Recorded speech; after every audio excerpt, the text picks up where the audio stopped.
universe, if you're just relating with others around you, with the whole universe as mother, you'll never ever be able to create enmity inside of you. It is out of question feeling separate from the mother, because you know that you are, she is your source, you belong to her, and you don't need to ask for her love because she's already given it to you. And you know, simply if you're there, she will continue giving, and she will simply take care of everything. And that is the highest energy that can empower you to the greatest extent. And in this program, guided by the avatar himself, you will be able to manifest that higher consciousness in you, the experience of Paramashivoham. With this, let us be first briefly introduced to the avatar, who is the Supreme Pontiff of Hinduism, Jagatguru Mahasannidhanam, His Divine Holiness Bhagavan Nithyananda Paramashivam. The Supreme Pontiff of Hinduism is the reviver of Kailasa, the ancient, enlightened, macrocosmic Hindu civilizational nation, and is recognized by esteemed enlightened adepts from birth who were from Tiruvannamalai, his birth town, and from the very young age imbibed the science of power manifestation, the temple-based lifestyle, which is now completely revived for the whole world and for the global Hindu diaspora. The Supreme Pontiff of Hinduism has been ordained as the 233rd Guru Mahasannidhanam of the Kanchi Kailasa Sarvagnapeetham and the 293rd Guru Mahasannidhanam of the Shamalapita Sarvagnapeetham. And as well, the Supreme Pontiff of Hinduism is the Mahamandaleshwar of the Mahanirvani Akada and the incumbent emperor of the Suryavamsa Durangi Samrajya, one of the ancient epic bodies of Hinduism and ancient kingdoms of Sanatana Hindu Dharma. As well, the Supreme Pontiff of Hinduism is the 1008th Acharya Mahamandaleshwar, the fourth Supreme Spiritual Head of the Atal Akada, and the Supreme Pontiff of Hinduism is the 23rd Guru Mahasannidhanam of the Spargapuram Adinam, and as well the Supreme Pontiff of Hinduism is the elected as the Supreme Pontiff of Hinduism with that title by a congregation of 1,000 Hindu leaders in 2015. And all of this information, the various contributions that the Supreme Pontiff of Hinduism has done, including 300 books which are authored by the Supreme Pontiff of Hinduism in English, Tamil, and Sanskrit, and further translated into 50 different languages, and as well more than 20,000 hours of discourses, and which are cumulative of 7,000 YouTube channel, and more than 1 million palm leaf scriptures which are collected and preserved in Nithyananda Hindu Library, and continuous programs being freely offered through Kailasa's Nithyananda Hindu University, which believes and stands for free education, empowering one to the highest ambition of enlightenment itself. And as well, the Supreme Pontiff of Hinduism is one of the most internationally acclaimed, recognized leaders for reviving Sanatana Hindu Dharma and for reviving the 108 ancient sampradayas, or the ancient lineages, such as the Rudras and Rudrakanyas, the Bhairavas and Bhairavis. So there is a continuous flow of the contributions of the Supreme Pontiff of Hinduism being displayed in an organized way, day by day, exactly everything the Supreme Pontiff of Hinduism contributes to the world at nithyanandapedia.org, which I invite each and every one of you to peruse through with the most beautiful, deepest connection for the Guru, the Jagat Guru, who has happened on planet Earth for us. And now with this, let us enter into the next segment in today's program, the power manifestation session, where you will be able to directly interact with your highest reality. We have joining with us Ma Yoga Prana and Ma Viraja, beautiful Nityananda Gurukul Balasan from Adi Kailasa Sarvagnapeetham, who every single day guide us to seeing our most beautiful and most innate superhuman capabilities. So I welcome Ma Yoga Prana and Ma Virija now to, to guide all of the viewers in introducing them to their highest possibility.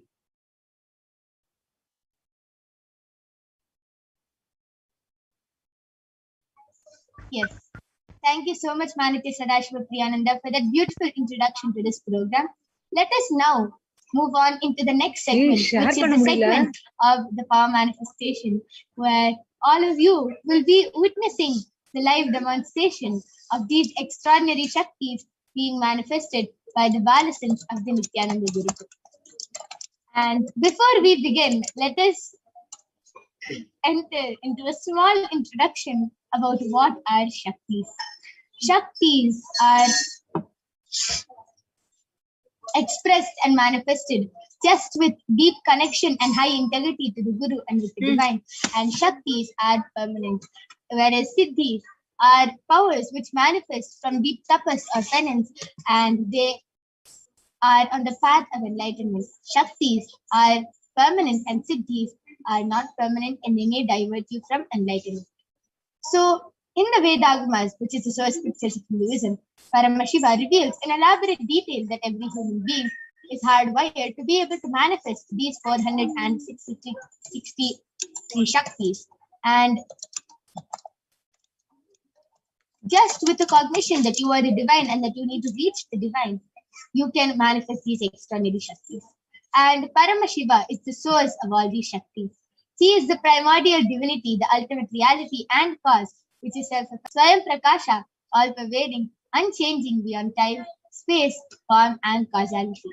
As the fundamental base of Avyakta, the unmanifest, and Vyakta, the manifest existence, he performs the Panchakritya, or the 5 cosmic acts of Srishti, Sthiti, Samhara, Prabhava, and Anugraha, which is creation, maintenance, rejuvenation, pulling out of delusion, and liberation. And himself has come down in the form of the Supreme Pontiff of Hinduism, Jagat Guru Mahasanidhanam, His Divine Holiness Bhagavan Nithyananda Paramashivam, as the 1008th incarnation and representation of Paramashiva, and the reviver of Kailasa, the ancient enlightened Hindu civilization and nation, which is the great cosmic borderless Hindu nation. Ever since the beginning of the civilization, the Sanatana Hindu Dharma has been the cradle of enlightened beings and all these Shaktis. And Swamiji has been trained and taught to revive these sciences by his enlightened gurus, which are Yogi Yogananda Puri, Mata Vibhudananda Puri, Yogi Raj Yogananda Puri, then Tinnai Swamigal, Visakki Swamigal, Visari Swamigal, Isakki Swamigal, and many more enlightened gurus from the Guru Sishya Parampara. And Swamiji has been reviving all these extraordinary sciences and blessing the whole world with this science of power manifestation. And today, all of you are going to be witnessing those powers being manifested in front of your eyes. So all of you might be thinking, okay, for all these enlightened beings, they have enlightened gurus who initiate them into these powers and everything. But how can we get initiated into these powers? How can we normal human beings start manifesting these extraordinary Shaktis? Just with Diksha, the initiation from the avatar, we can manifest these extraordinary Shaktis. And Diksha is the direct transfer of spiritual energy by the avatar, and it transforms our very life. And when every ultimate truth, jnana, gets mapped into your consciousness, prajna, you start manifesting powers and possibilities, prajnana. So all these extraordinary Shaktis are just a cognition that you are the divine and you need to manifest the divine. Just with that cognition, you can manifest these extraordinary Shaktis of Paramashiva and you can demonstrate these extraordinary Shaktis. And today, all of you will be witnessing how these Shaktis are manifested by the Balasins of the Nithyananda Gurukul. And let us now move on and see how are these Shaktis authenticated through the 4 aspects of Pramanas or evidences. The first is the Shastra Pramana. which is the empirical, which is the source scriptures from Hinduism, the reference from all these Vedas and arguments. Next is the Apta Pramana, which is the experiences of Aptas, authorities of Hinduism, who has time tested and verified this science. Third is the Atma Pramana, which are the experiences of Swamiji and how he was able to manifest this extraordinary Shakti. And last is the Pratyaksha Pramana, the empirical evidence from observation and scientific experimentation. And all these Shaktis, these Shastras, these Shastra Pramanas come from the Vedagamas. Vedas are the ultimate pure authorities for Hindus, and Agamas are the applied science. And Vedas and Agamas are the Vedagamas, and they are given the status of Shruti as they are directly revealed by Paramashiva himself. And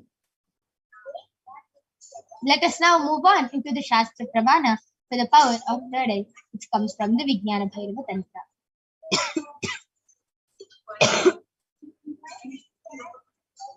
Kapalantarmanonyasa tishtannilitalochanaha kramena manasodadyat lakshaye lakshyamuttamam. Bhagavan Paramashiva says, by fixing the mind on the inner space within the crown center and sitting stably without any movement, having the eyes closed in succession, by that stability of the mind and inner space, through the power of the third eye, one directly sees the ultimate goal Lakshyam by having the vision beyond the sight that reveals any object or place in the space of oneness with the source Paramashiva. The next is the Apta Pramana, which goes back to the time of Dwapar Yuga, where Bhagavan Sri Krishna beautifully initiated into the power of third eye. In the Hindu Purana Bhagavad Gita, Bhagavan Krishna initiates Arjuna into the power of third eye. And in the Srimad Bhagavad Gita, the 11th chapter, 8th verse, in the 11th chapter, Arjuna beautifully narrates the cosmic form of Bhagavan Sri Krishna as he sees it through the third eye. So Bhagavan Krishna says to Arjuna, Natu mam shakyase drashtum manenaiva swachakshusha divyam dadami te chakshuhu pashyame yogamaishwaram. But you cannot see my cosmic form with these physical eyes of yours. Therefore I grant you the divine third eye. Behold my cosmic opulence. And inside and outside broke. Let us see how Swamiji himself says. The first experience is that I was able to see everything around me, above me, the whole 360 degree, 10 direction, below me, everything. I realized not only I was able to see, I was able to feel, experience. I felt that the skin of the stone on rock on which I was sitting and the skin of this body both carry me equally. In both I exist equally.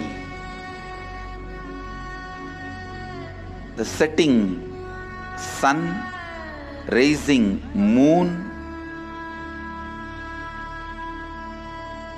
the whole Arunachala hill, all the plants, bush, shrubs, trees, everything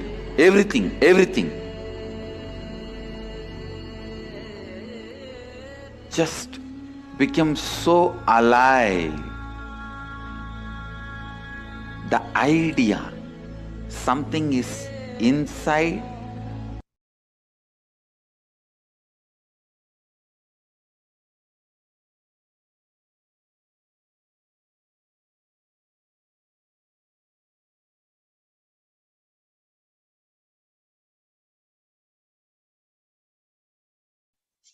And last is the Pratyaksha Pramana, The empirical evidence from observation and scientific experimentation. Study measures compare the metabolic cell activity of the brain in the conscious and meditative states of the third eye using the PET, the positron emission tomography. It beautifully says when Swamiji is doing daily activities, only the third eye region is active and almost 90% of the rest of the brain is at peace. And when Swamiji is in the deep state of Samadhi, high activity is measured in the brain where the third eye is located. And now all of you will be witnessing the Sakshi Pramana, the experiences and results of the extraordinary manifestation happening through the initiated disciples of Swamiji. So along with me, I have Manita Virajananda, who is an extraordinary Balasant of the Nithyananda Gurukul. She is 16 years old and she will be demonstrating this extraordinary Shakti to all of you today. And along with me, I have the medically tested eye band. In front is a complete opaque sheet. Behind is a thick sponge. And all of you can see there is no gap between the sponge and the opaque sheet. And there is no possible way of light entering inside the sponge. And there is nothing in the sponge. So this is the eye band we are going to be placing on Mavirija's eyes today. And all of you can see it's completely foolproof. It is medically and scientifically proven that no light can enter this eye band even with the eyes open inside. So now I'm going to be placing the eye band on Mavirija's eyes. All of you can see the eye band once again. And I'm placing it.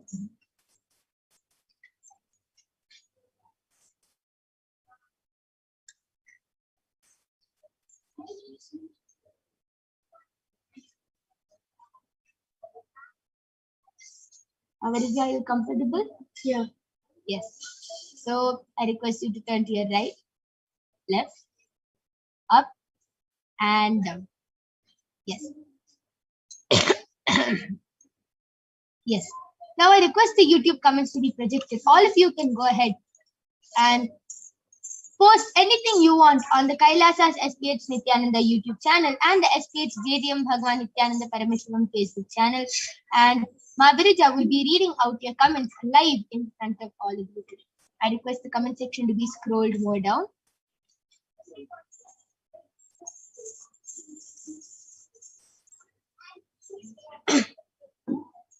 So the latest comment in Kailasa's HDH Nithyananda YouTube channel is by Maha Jalandhar Nithyananda has posted. Petty prejudice prevent perceiving Paramashiva's perpetual powerful presence, pouring pure, potent positive upon us. Like the whole statement is P. And before that, Ma Anna Maria on COU has contributed to Kailasa. Thank you, Ma. Amazing.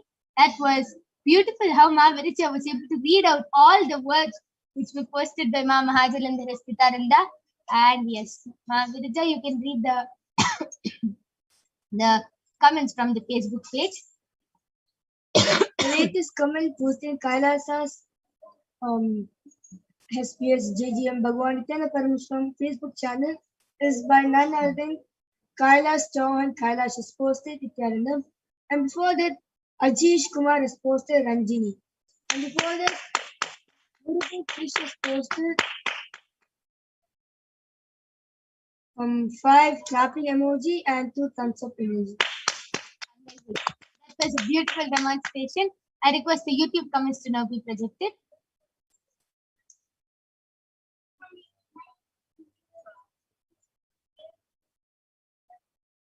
Yes, so again, what Jalandhar Nithyananda has posted. Yes, ma, next time, exclamation mark. That was a very beautiful demonstration of the power of third eye. Anyone else who wants to post a comment and wants it to be read out by Mavrija, please go ahead and post the comments in the Kailasa SPH Nithyananda YouTube channel, and we'll be reading out these comments live. Has posted a girl holding a heart.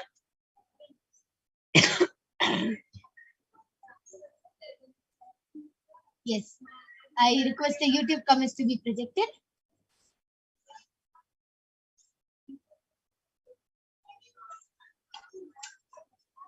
Dolly Reddy has posted Swamiji. Okay, amazing. That was a a beautiful demonstration. Now I'm removing the IBAN of Margarita. All of you can see that IBAN is completely intact. There's no change in the IBAN. And yes, so that was a very beautiful demonstration. And now all of you are going to be witnessing the next body scanning being manifested in front of all of you by the Balasans of the Nithyananda Guru. So first is the Shastra Pramana, which is from the Vijnana Bhairava Tantra. Swadehe jagato vapi sukshma sukshmatarani cha tattvani yani nilayam dhyatvante vyajyate para. The translation goes, cognize deeply that from the subtle to the subtlest constitutive principles of your whole body, Swadeha, or of the whole universe, simultaneously consists of the essential reality. They are being absorbed in the source cause of Paramashiva, and by the experience of such restful awareness, one becomes complete from all the thoughts, and the ultimate universal divine power, Paradevi, Adi Shakti, is revealed and the supreme power manifestation happens. The third is the Apsa Prabhada, which is from the life of a Siddha named Teriyar. Teriyar was a Siddha and one of the prominent disciples of Agatya. One day, a man suffering from a severe headache comes to Agatya for healing. Agatya uses the power of body scanning and identifies that the root cause of the headache is that there is a small tere, a type of frog, sitting in the person's brain. And Agatya immediately instructs Teriyar, his disciples, to perform an open head surgery and remove the frog. After the surgery is completed successfully, the person is completely healed and cured of the headache, thus gaining the name Teriyar. And third is the Atma Pramana. The accounts from the Supreme Pontiff of Hinduism, Jagat Guru Mahasannidhanam, His Divine Holiness Bhagavan Nithyananda Paramashivam life, who was also time tested and authenticated the science. On the 22nd of December, Swamiji beautifully reveals, paraphrasing his words, only when I had a multiple compound hand fracture, I was forced to go for surgery and therefore for medical checkups related to that. At that time, they detected heavy metal quantity in my different organs, and it was revealed that I had been poisoned without our knowledge. I immediately used diagnostic methods instead of medical facilities to study the body condition due to the poisoning. And through the body scanning, I found out what the problems and imbalances had happened and where the balance had to be done. All these avatars, these incarnations, they live beyond the usual sufferings of human life, even death. Their life manifests as a leela, as a divine play. Even if they take the human form, they are beyond suffering. So any incident which happens in their life is a leela, not an accident. It is a leela, a divine play.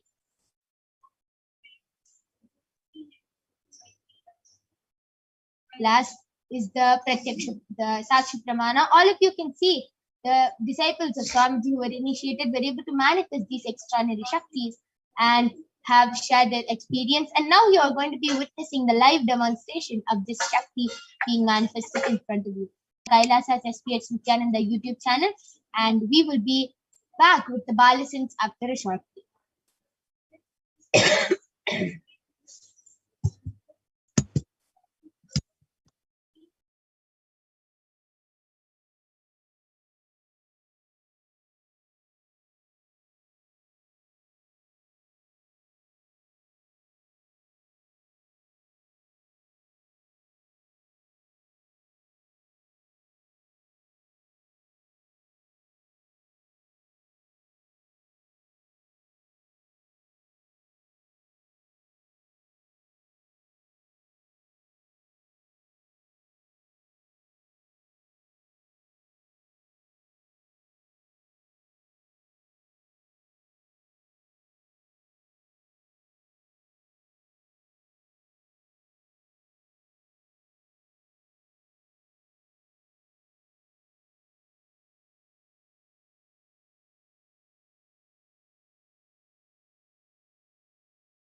Yes.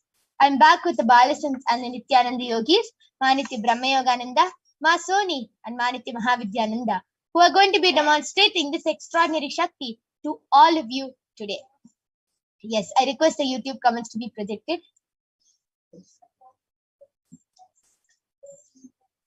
Okay. Anyone who wants a body scanning by the Balasans of the Nithyananda Gurukul, please go ahead, post your questions and requests in the Kailasa's HDH Nithyananda YouTube channel, and Paramashiva will be flowing through all these Balasans and the Nithyananda Yogis and revealing. So Satyanarayan has posted, please scan me physically and mentally. Please send healing to. Yes, Ma Brahma Yoga, you can do the body scanning for Satyanarayana. Yeah. Expressions of me, Ma Mahajananda Sitananda has posted. My relationship with my sister is now over. I believe I have competition with it, but we share a room. Is it possible to share what she feels and projects towards me? Okay. Ma Mahajananda Sitananda, as you are requesting for a body scanning and a scanning for your sister, we need to have her approval and permission, Ma, as it is our integrity to always get the permission of the person before scanning. So please do get her permission, and then we can definitely do the scanning. Anybody else who wants a body scanning can request in the Kailasa's HDH Nithyananda YouTube channel.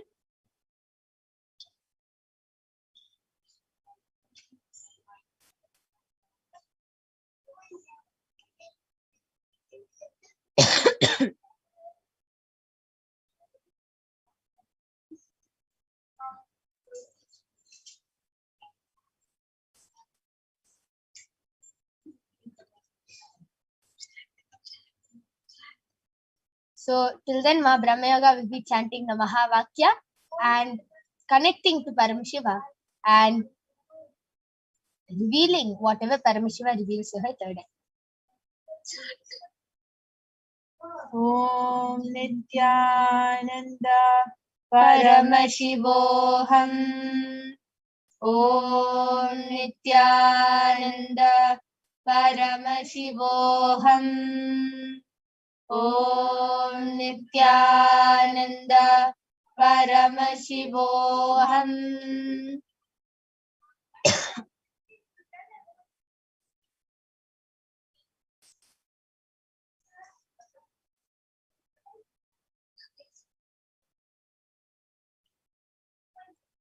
Mahajalanda Risitananda has posted, right. Thank you, Ma. Yes, Ma, sure.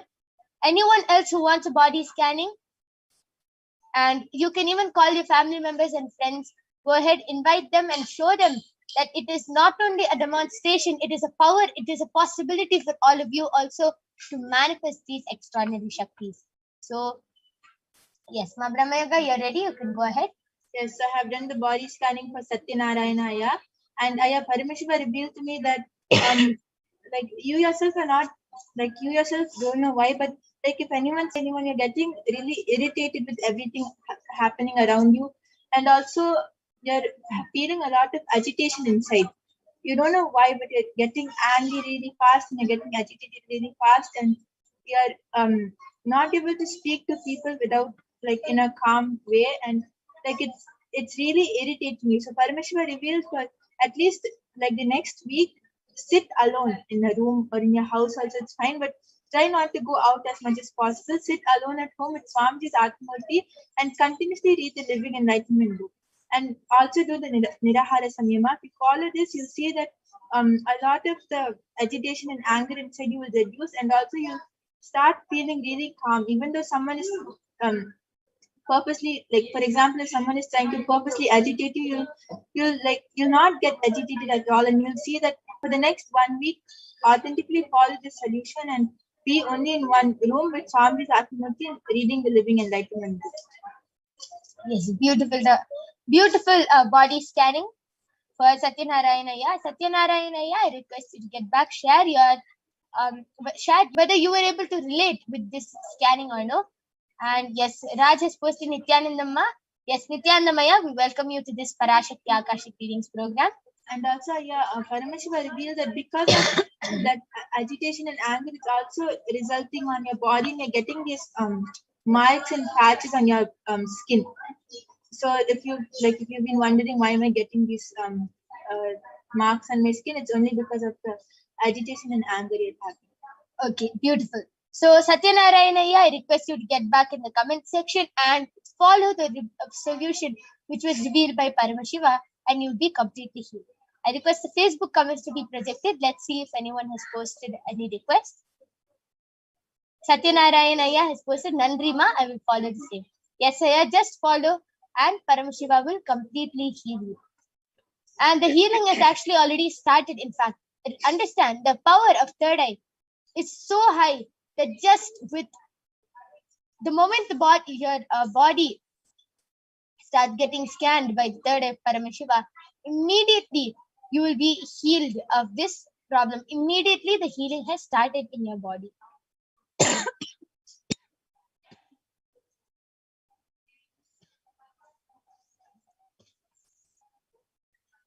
Yes, as I told Aya, the moment Paramashiva has started scanning your body through Ma Brahma Yoga, automatically the healing has already started.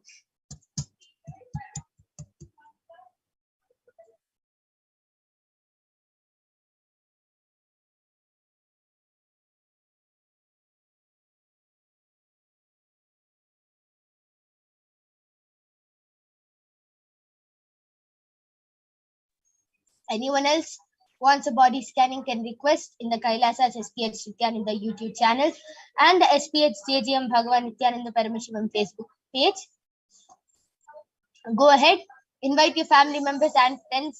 Tell them that they too can manifest these powers. It's not just in movies or comic books anymore that you are seeing all these powers being witnessed or being manifested. It is people, it is you yourself being able to manifest these powers. It's not dreams anymore. Oh yes, Ma Mahajananda Nithyananda has posted, Ma, can you please share about my Kundalini? Yes, sure, Ma. Ma Mahavidyananda, please do a body scanning for Ma Mahajananda Nithyananda. So now Ma Mahavidya is connecting to Swamiji by chanting the Mahavakya, Om Nithyananda Paramashivoham, and Paramashiva through her will be revealing whatever Ma Mahajananda Nithyananda's problem is. Anyone else?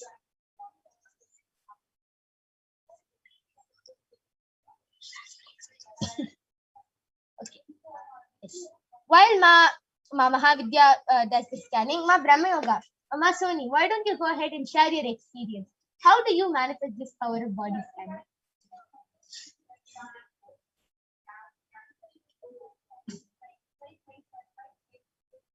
Anyone of you? Yes, so how I manifest this power of body scanning is first I close my eyes and I chant the Mahavakya and I ask him, Swamiji, please show me what is there in this person's body. Is he completely fine, or if he has any problem, what is the problem and how to heal it? So I get the answer in two ways. The first way is I'll see an image of a human body in complete black, and if the person's arm is injured, then that person's arm will be highlighted in red color, and then the thing will the whole image will zoom in, and I'll be able to see the exact problem, whether that person has a fracture, whether it's a sprain, or whether there's some bite over there, whatever the problem is. And then after that, I'll ask Paramashiva for a solution, and that whole image will disappear, and then another image of the solution. If the solution is drink a lot of water, then I'll see like a huge bottle full of water, or like that. I'll just see images of the solution. So this is how I manifest the power. And sometimes if the person is having a headache, then I'll get the feeling of a headache, and I know that okay, that person is having a headache. Okay, amazing. So it's literally like you're reading a comic book or you're watching a movie. Amazing. So how do you feel when you think, oh God, I can manifest this power and you can scan other people's body and reveal their problems? How do you feel when you think of that? When I think of it, like even though I can manifest the power, it's still like such a big thing, and it's like it's so like I can't believe that I can actually do it, and it's so cool. Yes, amazing. So that was a beautiful sharing of how all of us are so blessed to have a living incarnation with us, who is initiating all the millions of disciples across the globe into these Shaktis. And it is not just all of you are not just seeing us doing these powers. You yourself will be manifesting these powers. Just stay tuned. After the Akashic readings from Devi Parashakti, we will be having the guided power manifestation session where all of you will be manifesting these powers. Yes, Ma Mahavidya, you're ready. You can go ahead. Yes. So, Nithyananda, this is a scan for Ma Mahajala Nithyananda. Ma, what Paramashiva is showing is basically what you need to do is to know the state of your Kundalini, do more and more authentically practice blindfold reading. You can do it on your own. So try different things and different levels. Have a piece of paper in front of you, just random pieces in front of you first. Then try different colors, try different shapes. Try things. You have many things and many tools you can use on a computer to have random images projected to you. So keep authentically trying the third eye, and the circuit of the Kundalini is complete when the complete third eye awakening happens. So make sure you are doing that. And what the other revelation for you is to really start following the awareness techniques in Living Enlightenment book. See, power manifestation and third eye awakening, what Paramashiva is showing is for you, you have already been initiated. It is all about coming and bringing more awareness to yourself. So specifically, Living Enlightenment book and the awareness techniques by Swamiji have been shown. Amazing, beautiful scanning with a beautiful solution. Mama Hajalandra Sitaranda, I request you to get back. And yes, Raj Aya has posted, after attending few scanning sessions and live darshan sessions, I feel like some heat or energy flows some part of my body. Please inform about that, ma'am. Yes, Aya. See, after the darshan or after this body scanning, since it's Paramashiva's third eye, falling on you and doing the body scanning, and since it's Swamiji himself sitting, then living incarnation, an enlightened being sitting and giving us all the darshan, automatically our body goes into a higher frequency. We raise into a higher frequency, and it is the energy. You were sharing that you feel some heat or energy flowing. It is the energy and the initiation. Our body is being raised to a higher frequency. That is why all of us immediately feel very different after we have the darshan of Swamiji. So don't feel worried about that. Just be happy and continue to enjoy the darshan and just accept the scanning of whatever Paramashiva is revealing. And it is a high energy which is flowing through a area. And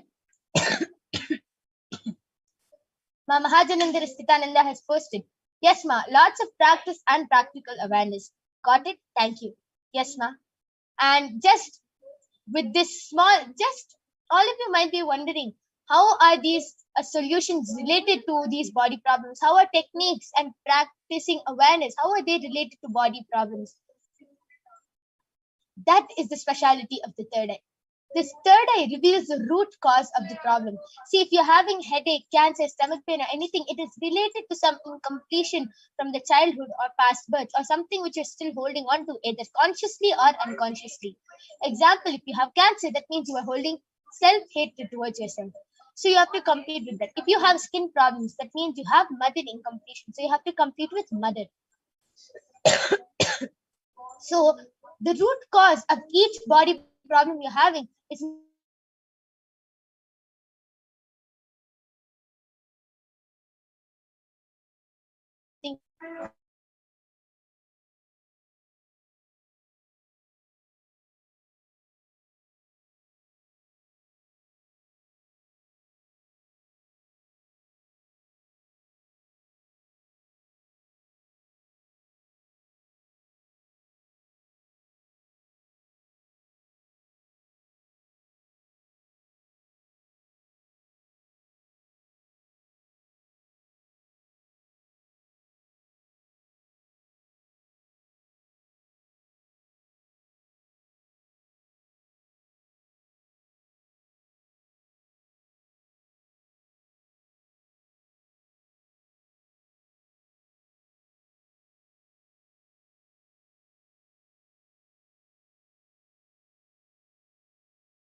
Yes, sorry for the technical glitch. Yes, sorry for you. So, as I was telling, we are like cotton dipped into honey. So, we are in that deep space and in that high space of Bhava Samadhi. That is why immediately after the Bhava Samadhi darshan, we have the power manifestation session, and immediately we start manifesting powers. So, yes. So, Rajaya, just enjoy the Bhava Samadhi darshan and immediately start manifesting powers after that. And you will see that that energy and everything will just take you into a higher frequency itself. You will start seeing changes in your very body itself. Yes. And we thank all of you for joining us in this power manifestation session. And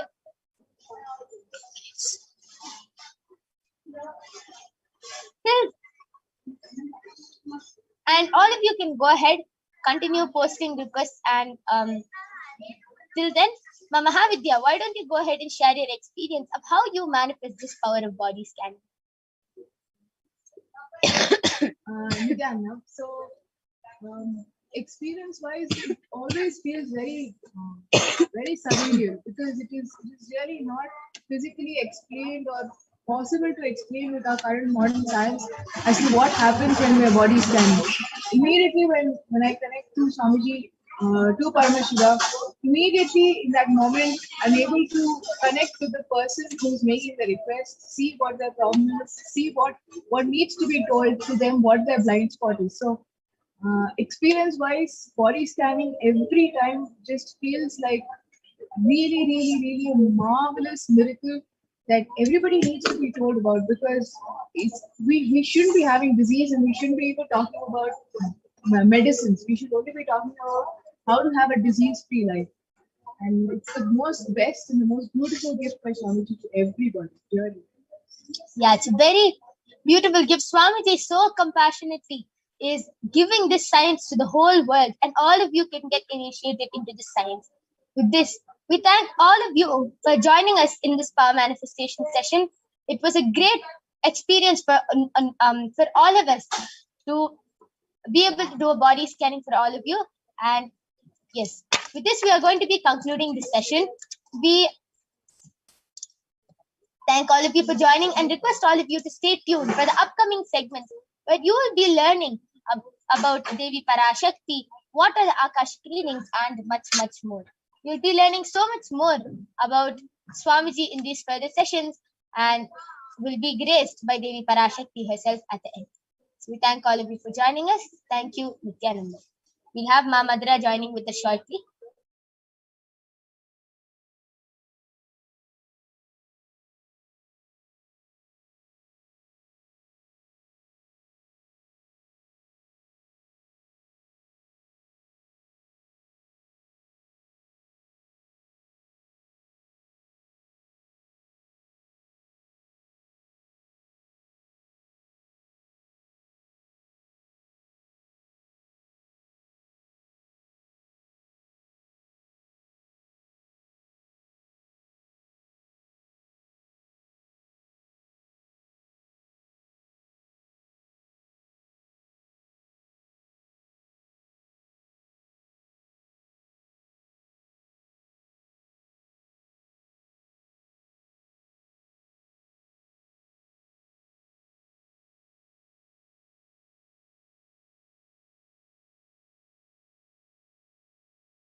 Yes. So in this segment, in the next segment, where all of you will be learning about the divine feminine consciousness, about the cosmic mother, Devi Parashakti, who has, with all her compassion and love for humanity, she has come down and is gracing us in the form of the Supreme Pontiff of Hinduism, Jagat Guru Mahasannidhanam, His Divine Holiness, Bhagavan Nithyananda Paramashivam. All of us, when we are born, the first thing we tell is Ma.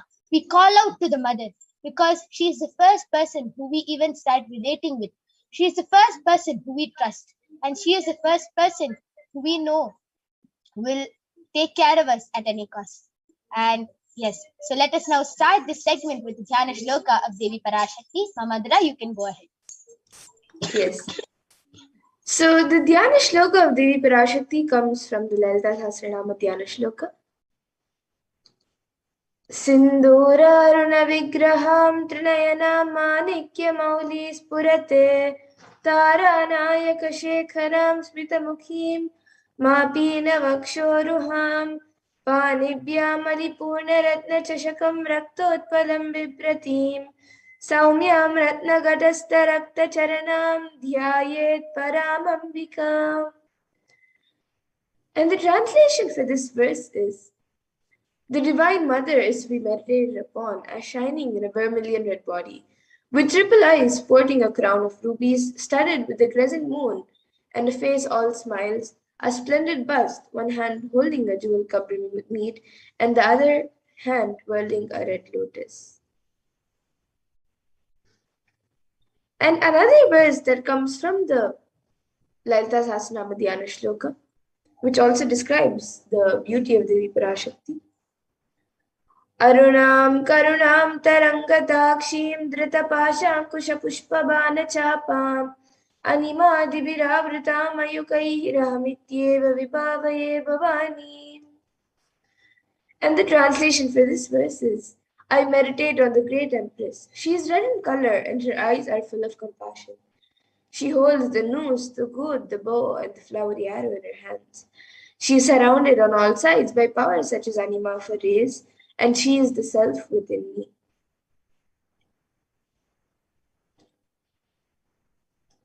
And Devi Parashakti is the ultimate pure feminine consciousness. Parashakti is the cosmic mother. It is her cosmic womb from which billions and billions of universes come out and go in, and the source where the Big Bang and black holes go on and on. Parashakti is the source Shakti, the source energy, the source power, from which all of us came, in which all of us are in even now, and in which all of us are going to merge. And out of her extreme love and compassion, Parashakti herself is manifesting through the embodied form as the Nijavatara of the Supreme Pontiff of Hinduism, Jagat Guru Mahasannidhanam, His Divine Holiness, Bhagavan Nithyananda Paramashivam, gracing us, answering all of our questions, attending to all of our prayers, giving boons, healing us, revealing our past, present, and future, delivering profound spiritual truths, and ultimately giving all of us the experience of Paramashivoham itself. And Devi Parashakti beautifully introduces herself. She introduces herself in her own words. She says, raising as Omkara, expressing as Vedas and Agamas, blossomed as Rimkara, filled as Parashodasi, living in 40 triangles, the Kailasha Swami who is in Kailasha, Shri Purachintamani, Parashodasi, sitting as part of Paramashiva, Parameshwari who rules the world, Paramashakti, Manonmani, Meenakshi, as Nithyananda I took Nijavatara here, to give good boons to everyone, to bestow all goodness, Hiranya Garbhaswarupini, Brahmanda Yoni, Shami, Chandramaudi, Rapala, Aparna, Uma, Parvati, Savitri, Navayavana, Samarajya Lakshmi, Parameshwari, Parashod. Taking the form of Nithyananda, I came here as Nijavatara. With great compassion and blessing, listen people, to do good to all of you. I took the form of Nithyananda and came down as Nijavatara. And Devi Parashakti also says, in her own words, she says, raising in Omkara, blossoming as Shiva, Shiva manifesting as source of existence, powers of existence, expression of existence from the oneness of Om, blossoming into two as Prakriti and Purusha, blossoming as three Shaktis, Icha, Kriya and Jnana, growing as four Vedas, expanding as five Panchabhutas, beyond six chakras, filled as Gotras of seven rishis, expanding as 8 directions, existing as 9 grahas, blossoming as 10 indriyas, being as 11 mudras, creating all the worlds, bringing life to tell and make truth blossom and to do good. Parashodasi Meenakshi, in the form of Nithyananda, I came to bless every one of you.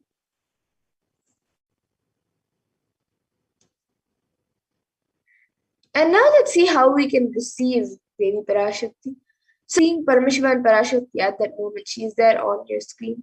So always receive her very traditionally. You can keep 2 beet leaves, 1 banana, 1 betel nut, and a coin in front of the screen as you watch the Parashakti.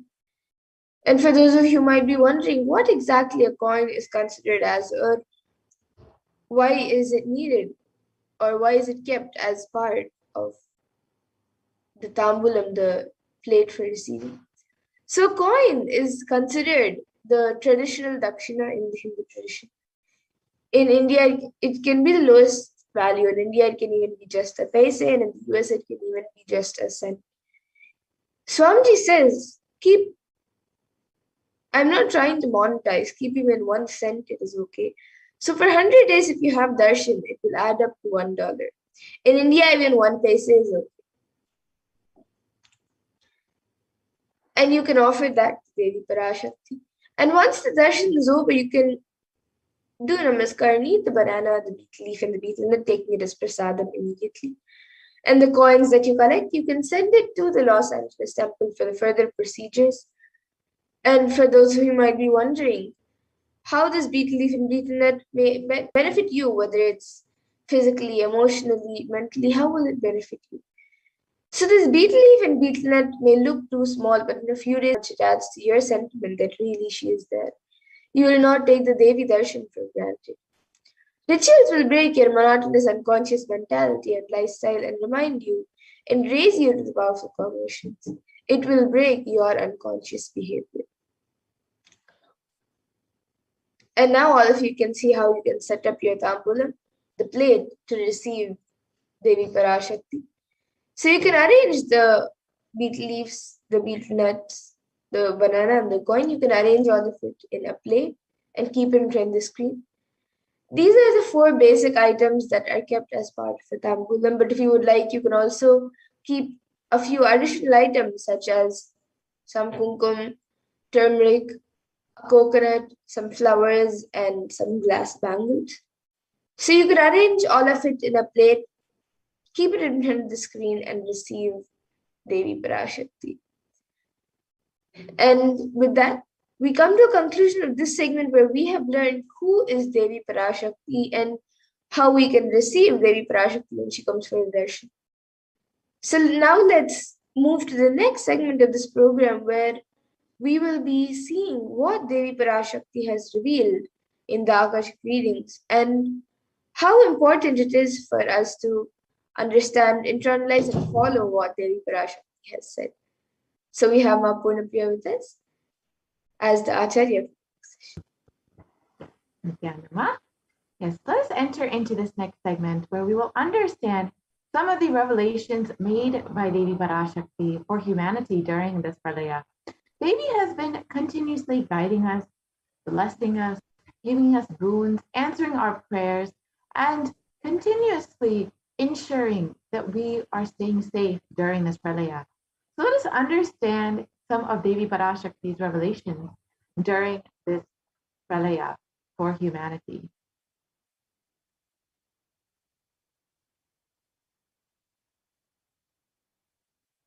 So all of us know that humanity is still undergoing the after effects of this cosmic event. Thousands of deaths due to the global pandemic and emerging fungal epidemic, along with record number of natural disasters, have taken a huge toll on humanity's collective psyche, leading to an increase in poverty, malnutrition, depression, and even mental health issues.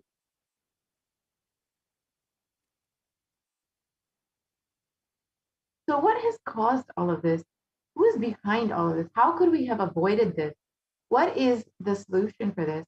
Let us go through in this segment an analysis of Devi Parashakti's revelations on the cause and solution of this pralaya.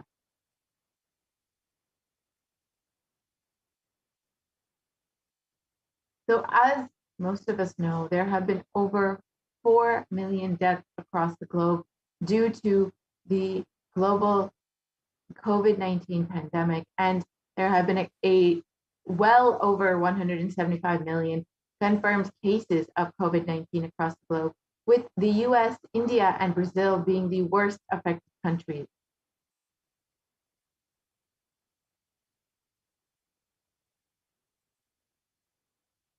And in India alone, there have been over 29 million cases of COVID-19 and over 307 deaths due to COVID-19, with over 75 million people falling into poverty since the beginning of 2020. And these numbers are considered to be severely underreported. So the actual situation in India could be much worse than what has been reported in the news.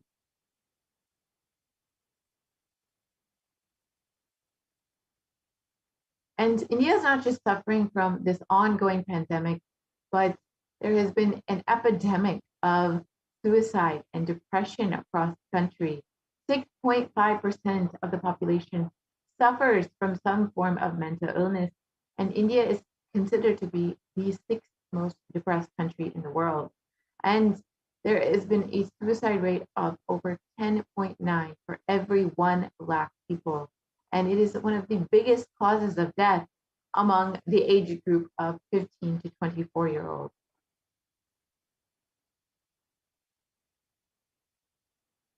And as India is reeling under this global pandemic and this suicide epidemic, there have been several natural disasters that have been affecting the country, including the Kerala cyclone and most recently the floods in Maharashtra, which have devastated the state. And as all of this is going on, India is very quickly preparing for the third wave that seems to be inevitable.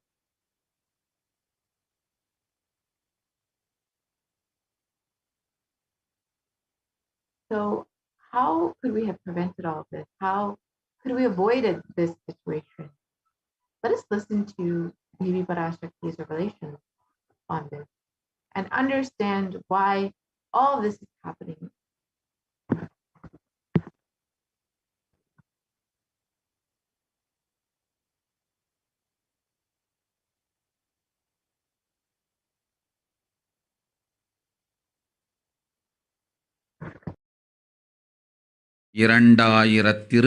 India செல்ல வேண்டாமா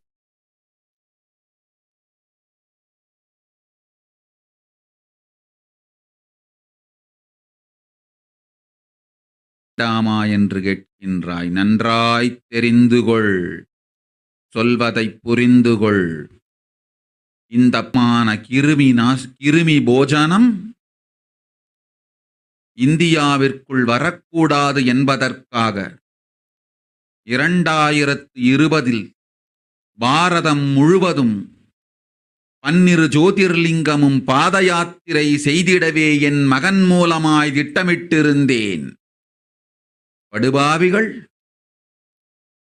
ஓடத்தின் மாலுமியை ஊர்விட்டு துரத்தினார்கள்.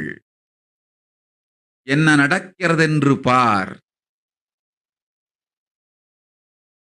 முறையாக கைலாய நாட்டின் தலைவனாக நிறை மரியாதையொடு நல் மதிப்பொடு என் நிஜாவதாரம் நித்யானந்தன் திருவடி மீண்டும் பாரதத்தில் பட்டு பாத யாத்திரை செய்த பிறகு மட்டுமே நீ அங்கு செல்ல வேண்டும். அதுவரை உன்னை காத்து செல்லாதே. ஓம்.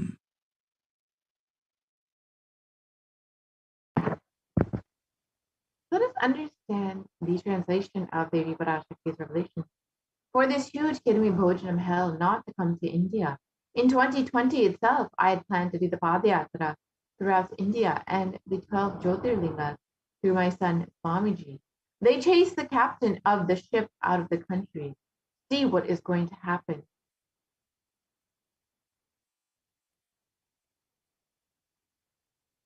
Let us go back to 2017 when the Supreme Concept of Hinduism revealed the vision for this Padayatra that was to be taking place in 2020.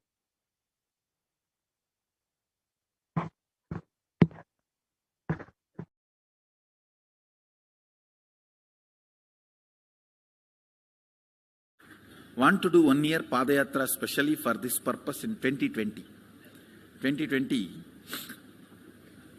planning for a full year, I'm going to walk from Rameshwaram to Amarnath. 1 year with 10,000 people, just walking all over India to spend time with people.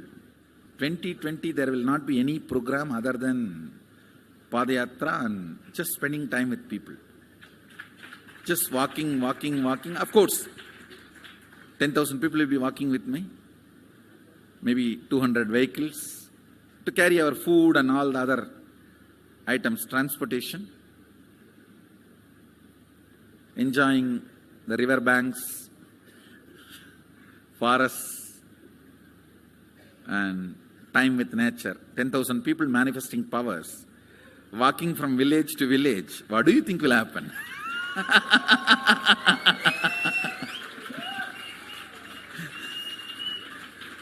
The scene of Buddhism spreading will be repeated now. How the Buddhism spread. 10,000 monks walking from village to village. What will happen? That's only monks. Here power manifesting 10,000 people. The whole village will be manifesting powers. Just want to enjoy India and let India enjoy me. So planning for next year Kumbh Mela 2019, next year January Kumbh Mela. Before that all the Balalayam, everything. Balalayam is going to be like the same structure outside with one stone tower, gold coated. It will be something like a 40 to 50 feet tall stone tower and 5 Rajagopurams, which will be something like 120 feet. This will be the Balalayam. And after the Mulalayam is built, this Balalayam will serve as a Utsava Murti Sannidhi, where the Utsava Murtis will be worshipped and where the Archanas. See, in the main temple, there will not be any Archana or anything, because just for Darshan itself, there will not be time. Like Tirupati, you can only have Darshan and Arti, the camp for Arti. No other worship is allowed in the main temple. Because 12 Abhishekam is going to happen. 12 Kala Abhishekam. So continuously the rituals will be going on. People can have only darshan. They will not be able to involve themselves in any ritual. Other than darshan, nothing else will be allowed. So all the archana, all the other offerings, like people will offer the archanas and other, everything will be done to the Utsava Murti, which will be kept in the Balalayam, the present Balalayam, present structure. So people can spend time here. That will be more like a main darshan. This will be like energy darshan, where you can give letter, get response. So by next year, the Balalayam will be ready. So 2019 full year, I will be conducting the programs and everything. 2020 will be the one full year Padayatra, walking. From next year Jayanti, means 2019's Jayanti to 2020's Jayanti. Full year, Jayanti to Jayanti will be Padayatra. Before that, we will make 10,000 people power manifestors. It will be sannyasi, brahmachari, grihastha, all put together. 10,000 people will be walking. What a scene it will be. I think that is the only way the revival of Sanatana Hindu Dharma can be done. I need to get into the ground where people can see me, where they are living. I can't be waiting for people to come where I am living. Now I am sitting in one place to prepare these 10,000 people and make this science completely user-friendly. For that only I am sitting and working. So I have given 2 years for me now, 2018 and 2019. So 2020, before that 10,000 people will be ready to walk with me, manifesting powers. We will literally solve every person's problem in every village. The way we are walking, the route we are taking, physical healing or mental healing, or it's a too big visualization. How will you visualize? What will happen if 10,000 power manifestors enter into a village and ask people, tell me your problem now, come on, let's sort it out. Understand, 1,200 years before in Tiruvannamalai temple carvings,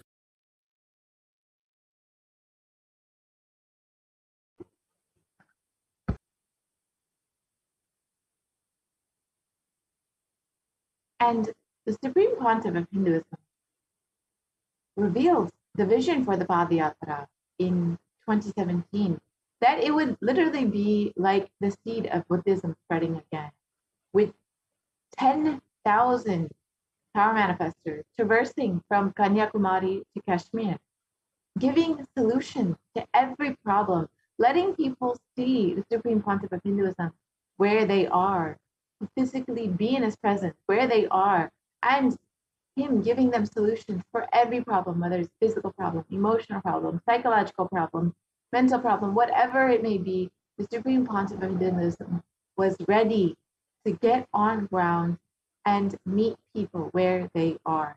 And from the age of 10, the Supreme Pontiff of Hinduism has been enriching and preparing people for this Padayatra to save them from this pralaya and to ultimately give them the superconscious breakthrough.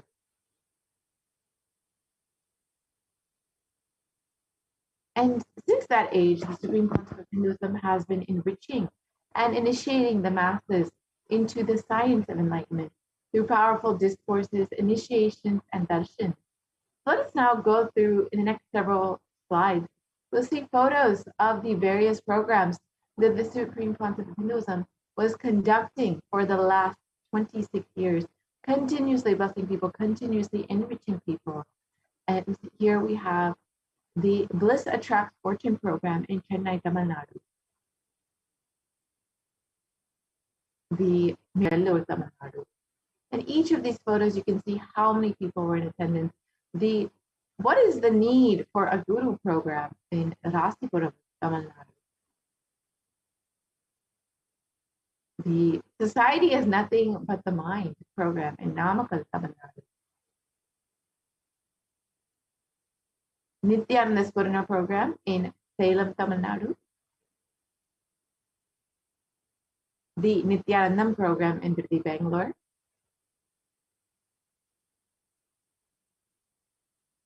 The Birth Star celebrations in Tiruvannamalai. And you can see in all of these photos how many people from various backgrounds, various walks of life, various cultures were participating, were initiated into the science of enlightenment, into the superconscious breakthrough by the Supreme Pontiff of Hinduism.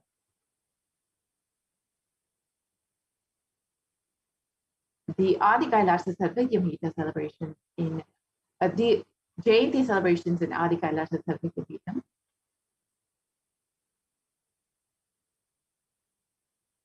The Jayanti celebrations in Tiruvannamalai. The Nithyananda program in Salem, in Chennai, sorry. The Guru Purnima celebrations in Adi Kailasa Sarvagyamhita. The Bhakti Spurna program, the Dhyana Spurna program,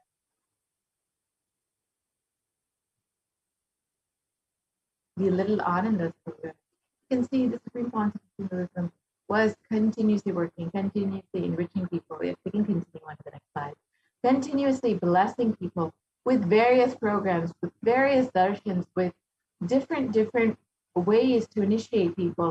The Saptayagam program, which happened in Salem, Tamil Nadu, which was a series of homas conducted by the Supreme Pontiff of Hinduism, where he not only conducted the homa, but also guided 1,008 other participants, other disciples and devotees into the same homa. And this was such a huge offering of peace and bliss to humanity. And here you can see the Supreme Pontiff of Hinduism blessing people, in guiding people, doing the homas himself, continuously making himself available to the people. Here, the Nithyananda program in Adi Kailasha Sati.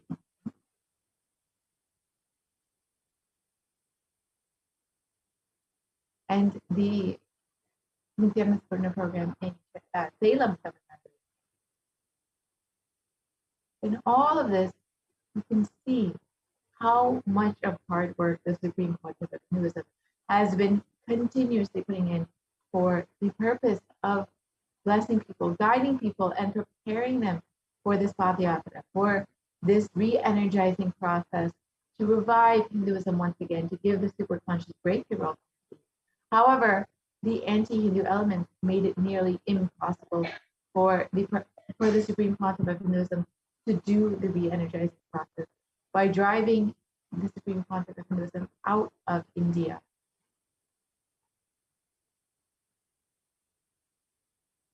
Let us listen to Devi Parashakti's revelations on the solution for this, revealed on the 31st of May, 2021.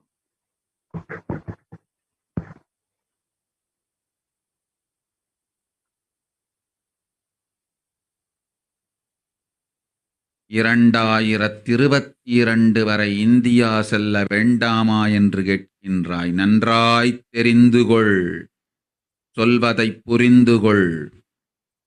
இந்த பெருநரகமான கிருமி போஜனம்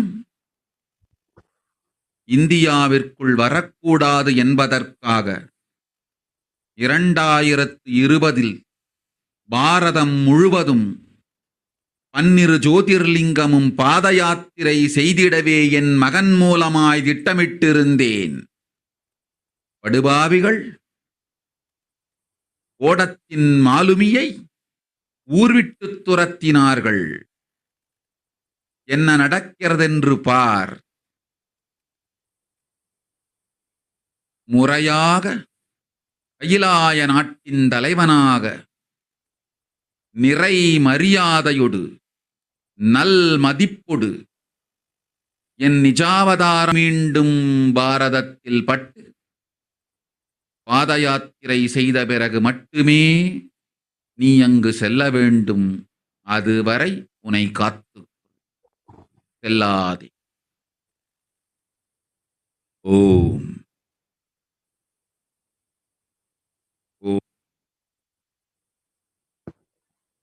Devi revealed that only when the Supreme Pontiff of Hinduism is accepted, received, and revered back in India as the Supreme Pontiff of Hinduism, as the head of Kailasa Mission, and is able to do the re-energizing process, only then will this pralaya in India end. And as we look around, we see what the great rishis of the Vedic civilization had forewarned as this Kali Yuga, with so much of destruction, with so much of suffering, with so much of delusion.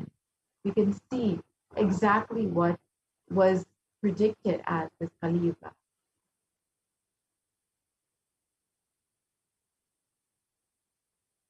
And it is stated in the Kurma Purana that Kali Yuga is the worst of all the 4 yugas, where man will be his own worst enemy. And sage Vyasa echoes, this Kali Yuga is the worst of the 4 yugas in all the world. People are sinful and forget the dharma of the 4 varnas and the 4 ashramas. In fact, men are so sinful that no prescribed penance atones for their great sins. The only place which is free from such sins is a great sacred city of Varanasi, the Mahapuri.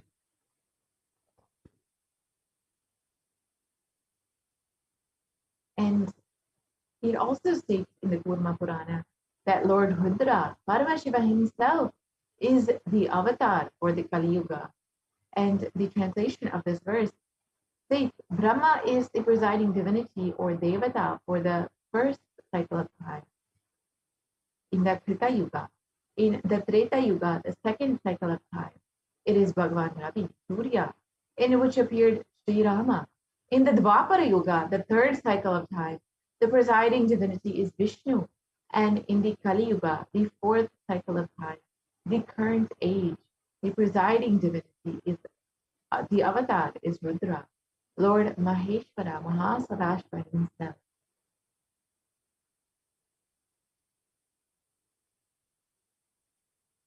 And out of his deepest compassion to protect humanity, Paramashiva himself descended into the human form in the Nijavatara of the Supreme Pontiff of Hinduism, Jagat Guru Mahasanidan, His Divine Holiness Bhagavan Nithyananda Paramashivam, on the 2nd of January, 1978.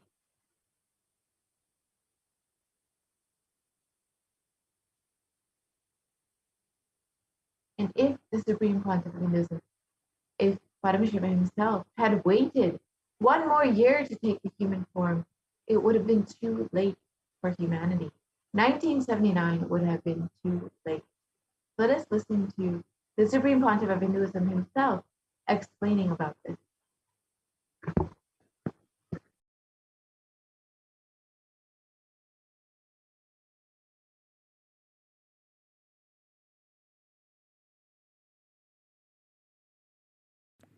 And I tell you, O Hindus, don't be afraid. I am back with the same signs. We are going to be rich.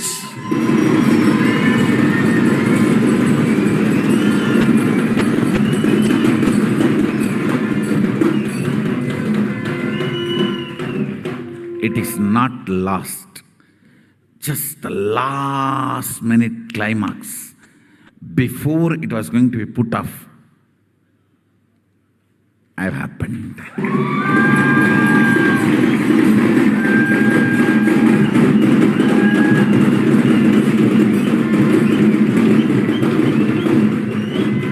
(1979) would have been late.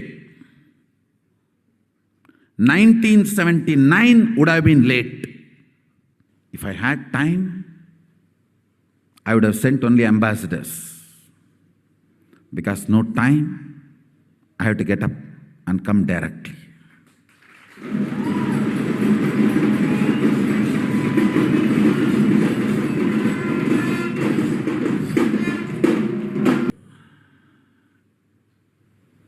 O Hindus, feel blessed. Science is not dead. It is available. I have everything needed to bring that science back to life and establish its legitimacy.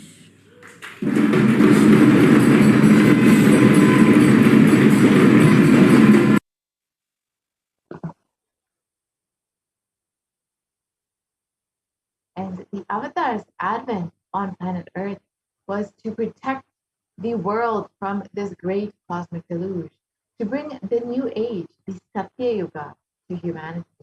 So let us listen to Devi Parashakti herself revealing about this.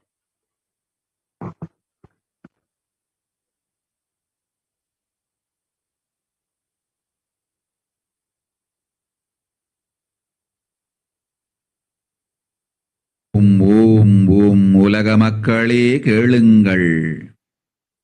கலி முற்றி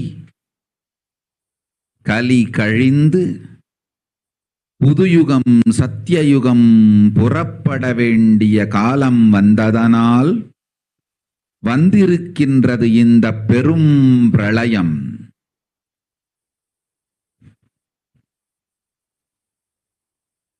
கவலை வேண்டாம் மக்களே.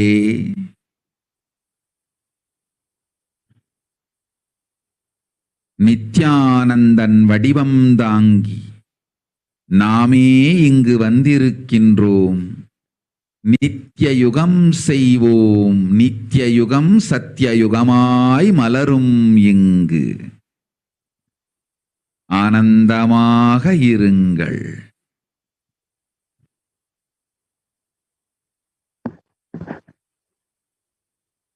And the translation of Devi Parashakti's revelation: people of the world, listen. Kali Yuga has matured, and over time it has come for Satya Yuga to happen. So this great pralaya has come. Don't worry, people in the form of Nithyananda. I myself have come here. I will make Nitya Yuga. Nitya Yuga will blossom as Satya Yuga. Be blissful.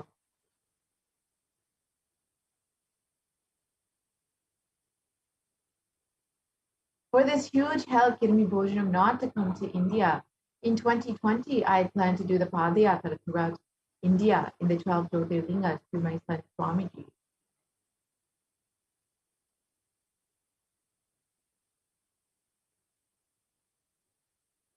And in order to prepare for this, the avatar began the Padayatra at the mere age of 10.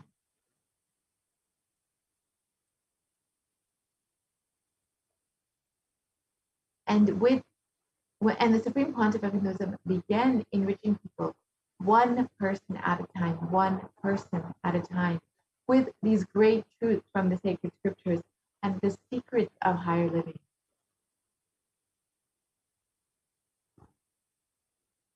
And even at the young age of 14, all the classmates of the Supreme Pontiff of Hinduism recalled the Yatra, where the Supreme Pontiff of Hinduism led them from Guriyatam, Tamil Nadu to Tiruvannamalai, the birthplace of the Avatar, and a huge pilgrimage site.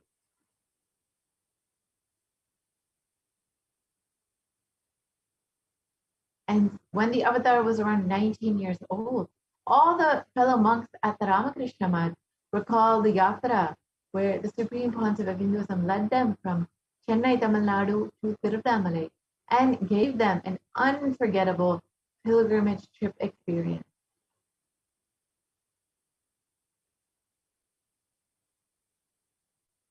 And the Supreme Pontiff of Hinduism continued walking the length and breadth of India, reaching more and more people and preparing each one until the Supreme Pontiff of Hinduism founded the international mission, the Nithyananda Sangha, to revive Kailasa internationally on the 31st of December, 1999.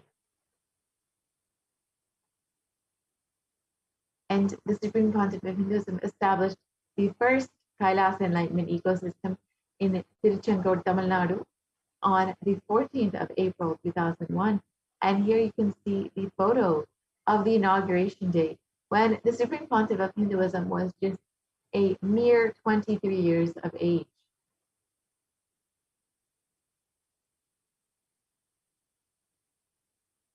And in 2003, the Avatar continued his Vijayatra all over the world to enrich people from various backgrounds.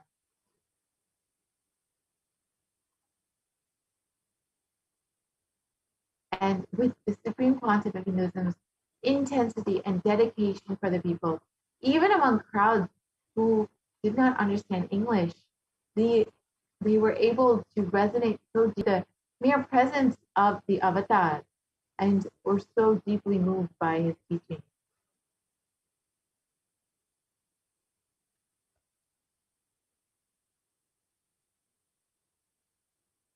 And in 2004, the Avatar led his disciples on the very first Himalayan Yatra, visiting temples, delivering satsangs, and initiating them into the superconscious breakthrough. And subsequently, the Avatar personally organized and led yatras yearly and guided individual souls, not just to physical spiritual sites, but to supernal spiritual realms.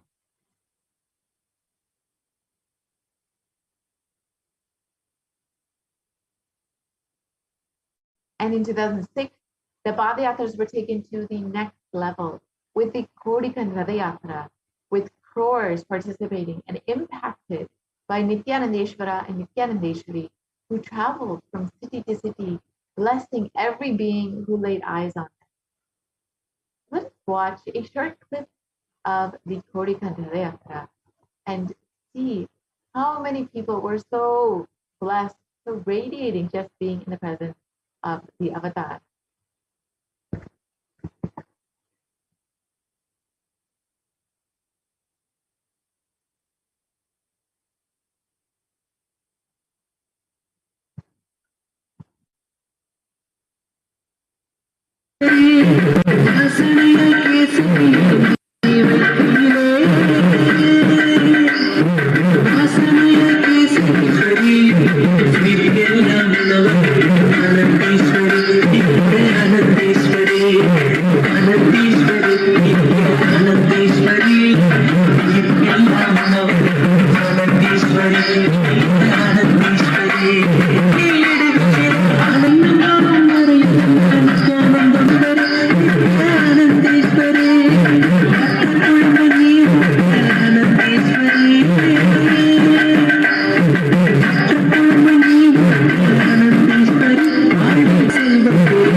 And the Kodikanta Yatra culminated with the consecration and inauguration of the Garbha Mandir, the Sanctum Sanctorum for Nithyananda Paramashivam and Nithyananda Parashakti, and the Svayambhulinga at Adi Kailasa Sarvityanam.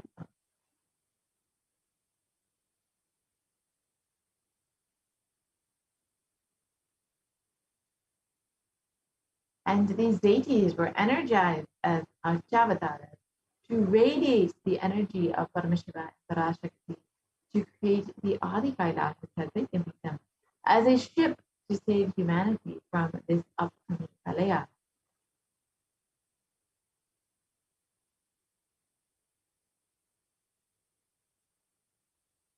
And the Supreme Pontiff of Hinduism created innumerable spiritual energy centers in India as safe havens during this great deluge. And here are just three of them: the Kailasa in Tiruchendur, the Adi Kailasa Sarvityanam in Bangalore, and the Kailasa in Hyderabad.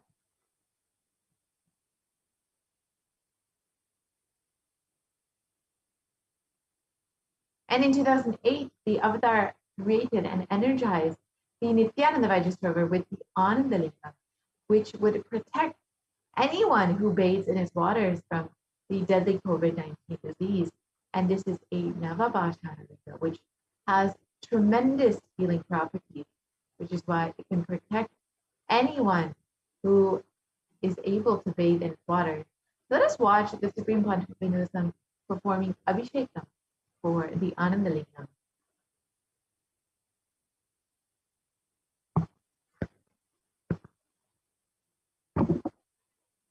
नमः सहस्राक्षाय च शतधन्वने च नमो गिरिशाय विविष्टाय च नमो मीढुष्टमाय च शुमते च नमो स्रस्वाय च वामनाय च नमो बृहते च वर्षीयते च नमो वृद्धाय च संवृद्धने च नमो अग्र्याय च प्रथमाय च नमः आशवे च जिराय च नमः शीघ्रियाय च शीघ्राय च नमः ऊर्म्याय च वस्वन्याय च नमः स्रोतस्याय च द्वीप्याय च नमो ज्येष्ठाय च कनिष्ठाय च नमः पूर्वजाय च परजाय च नमो मध्यमाय च प्रगल्भाय च नमो च गण्याय च बुद्ध्याय च नमः सोभ्याय च प्रतिसर्याय च नमो याम्याय च क्षेम्याय च नमः उर्वर्याय च खल्याय च नमः श्लोक्याय च वसान्याय च नमो वन्याय च कक्ष्याय च नमः श्रवाय च प्रतिश्रवाय च नमः आशुषेणाय च आशुरथाय च नमः शूराय च वभिन्दते च नमो वर्मिणे च वरुथिने च नमो बिल्मिने च कवचिने च नमः श्रुताय च श्रुतसेनाय च नमो दुन्दुभ्याय च हनन्याय च नमो दुष्णवे च प्रवृषाय च नमो दूताय च प्रहिताय च नमो निषङ्गिने च शुधिमते च नमस्तीक्षे च वेजाय धिने च नमस्कायुधाय च सुधन्वने च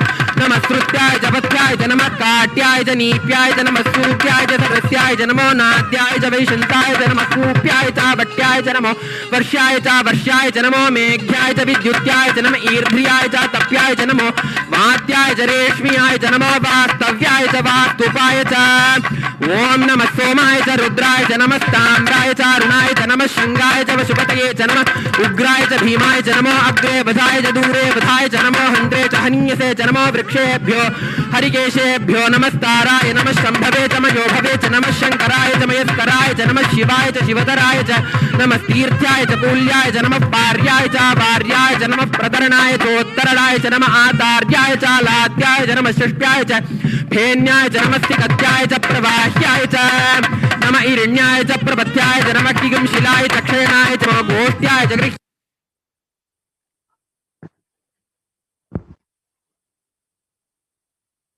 In 2009, the Avatar held another Kodikanda Yatra, which garnered international attention and created a movement where lakhs of Hindus were once again embracing Hinduism. So let us watch a short clip of that yatra.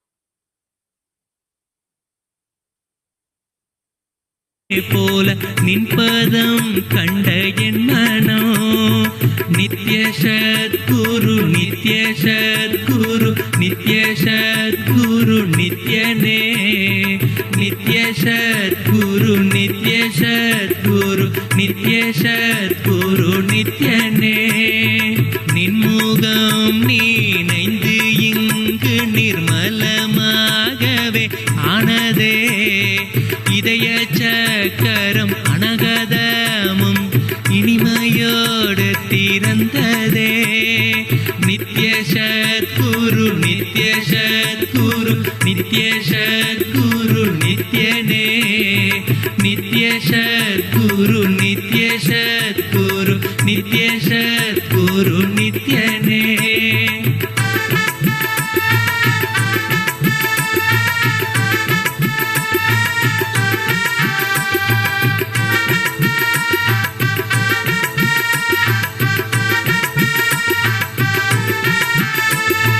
மற்றவர் கண்டு மறைகள் எல்லாம் கழன்று விசுத்தி அதுவும் அசுத்தியாய் பொறாமையோடிங்கு ஏக்கத்தோடப்பா புண்ணியம் எல்லாம் போனதே எரிந்தவயிரும் ஏக்கமும் சேர்த்து விசுத்தி அசுத்தியானதே விசுத்தியை தீர்க்க விமலனின் பதம் விரைந்து இங்கு வரவேணுமே நித்ய சத்குரு நித்ய சத்குரு நித்ய சத்குரு நித்யனே நித்ய சத்குரு நித்ய சத்குரு நித்ய சத்குரு நித்யனே ஆமை பூகுந்த எண்ணகந்தினை பொறாமை பூகாது காக்கவே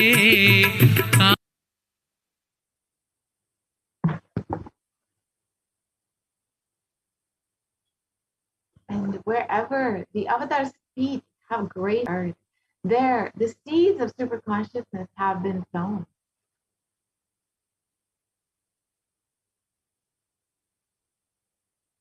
And with 1,000 plus Kailasa enlightenment ecosystems all across the globe, over 1 billion people have been enriched worldwide by the supreme concept of Hinduism.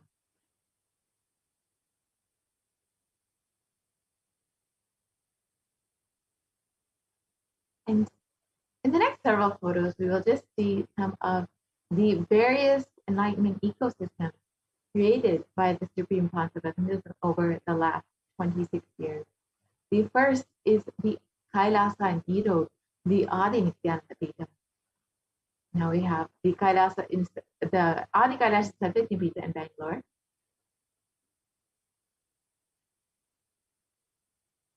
The Kailasa in Tiruvannamalai.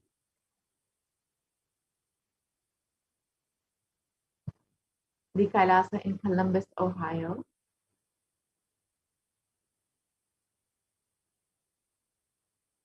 the Kailasa in Los Angeles, California,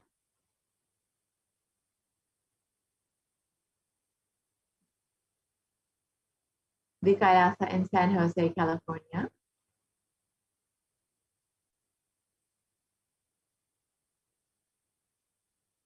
the Kailasa in Seattle, Washington,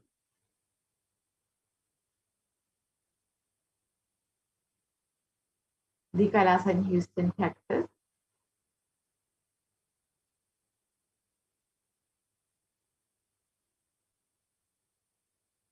the Kailasa in Charlotte, North Carolina,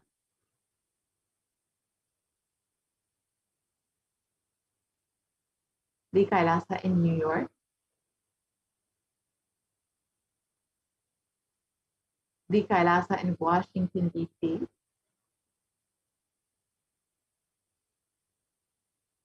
the Kailasa in Toronto, Canada,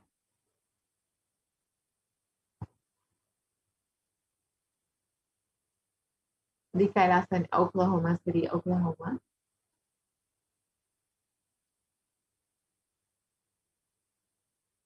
the Kailasa in Phoenix, Arizona,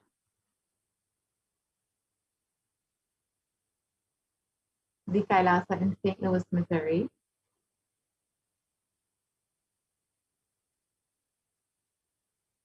the Kailasa in Oman,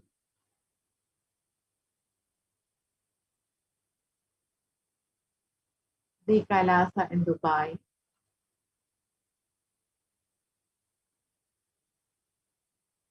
the Kailasa in London, UK,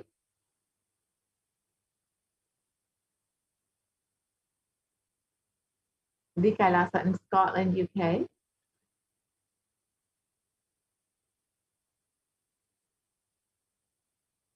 the Kailasa in Netherlands,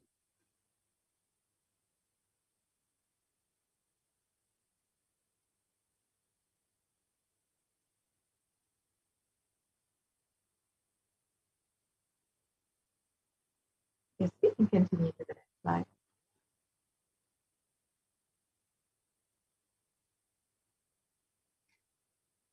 Yes, we can continue to the next slide, please. The Kailasa in Slovakia,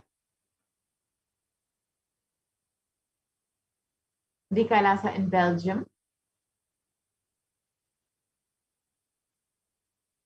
the Kailasa in Luxembourg, the Kailasa in Austria, the Kailasa in Germany, the Kailasa in Italy,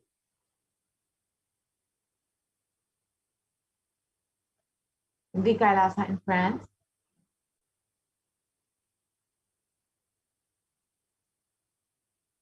the Kailasa in Switzerland,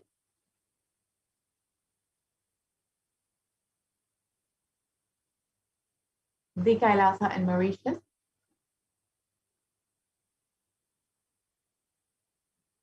the Kailasa in South Africa,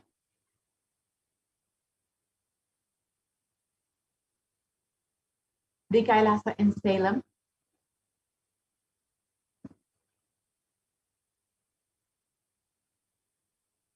the Kailasa in Hosur,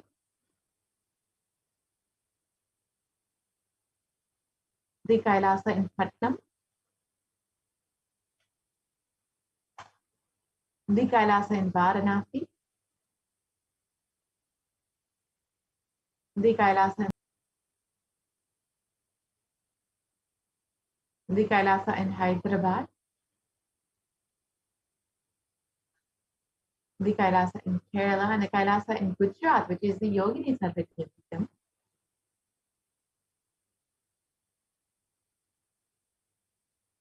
the Kailasa in Tiruvamur,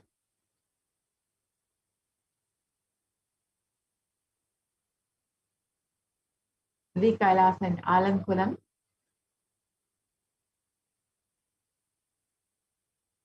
the Kailasa in Tambaram, Chennai,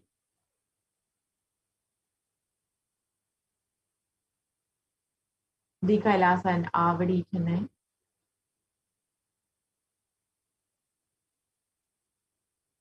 the Kailasa another Kailasa in Chennai,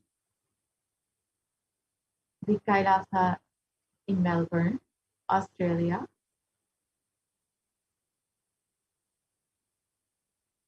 the Kailasa in New Zealand, the Kailasa in Singapore, the Kailasa in Kuala Lumpur,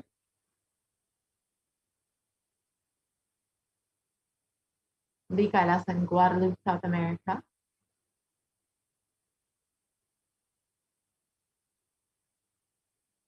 and all of these Kailasa enlightenment ecosystems were created by the Supreme Concept of Hinduism to create an ecosystem for enlightenment to flourish, to guide people and give them the superconscious breakthrough, and to help them through this pralaya, to ensure that they survive during this pralaya, and to have a community, a support system during this time. And of course, to ultimately give the superconscious breakthrough to humanity. And to ensure humanity survives, the Supreme Pontiff of Hinduism created the sovereign order of Kailasa with thousands of sannyasis, with no discrimination against caste, creed, or religion.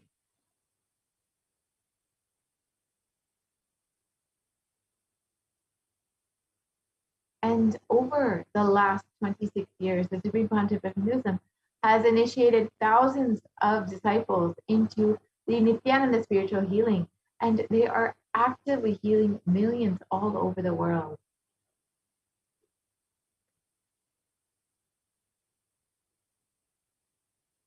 And the Supreme Pontiff of Hinduism has opened over 2,500 satsang centers, Padaka mandirs, and home temples that operate as de facto spiritual embassies of Kailasa. And the avatar inspired millions to reclaim their Hindu-centric freedom, and thousands of padayatras were conducted by the Hindu diaspora worldwide, honoring the hard work of the Supreme Pontiff of Hinduism and the revival of Kailasa, silently, unknowingly preparing for what was to come. And in 2017, devotees in Malaysia planned a padayatra and executed it successfully, with thousands participating and the dying Hindu population in Malaysia being reinvigorated.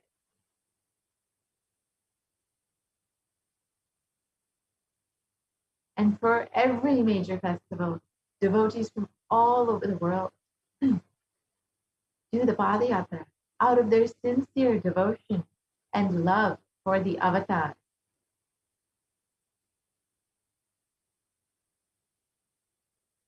And over the last 26 years, the Supreme Pontiff of Hinduism has contributed over 1 billion meals to people across the globe and various humanitarian services, and has enriched over 1 billion citizens in 347 cities in 196 countries across 6 continents, and has established the world's largest Hindu university in US, Canada, Slovakia, Switzerland, and France.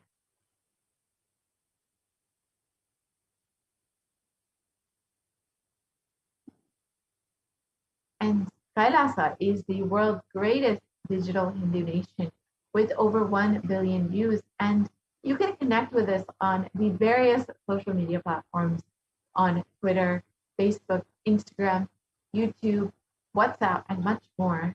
And you can also visit all of our websites, kailasa.org, nithyananda.org, nithyanandahinduuniversity.org, Kailasa TV, and Nithyananda TV. And of course, you can always stay connected with us on the Enlighten app and continuously be enriched with the teachings of the Supreme Pontiff of Hinduism, and continuously stay in that high faith.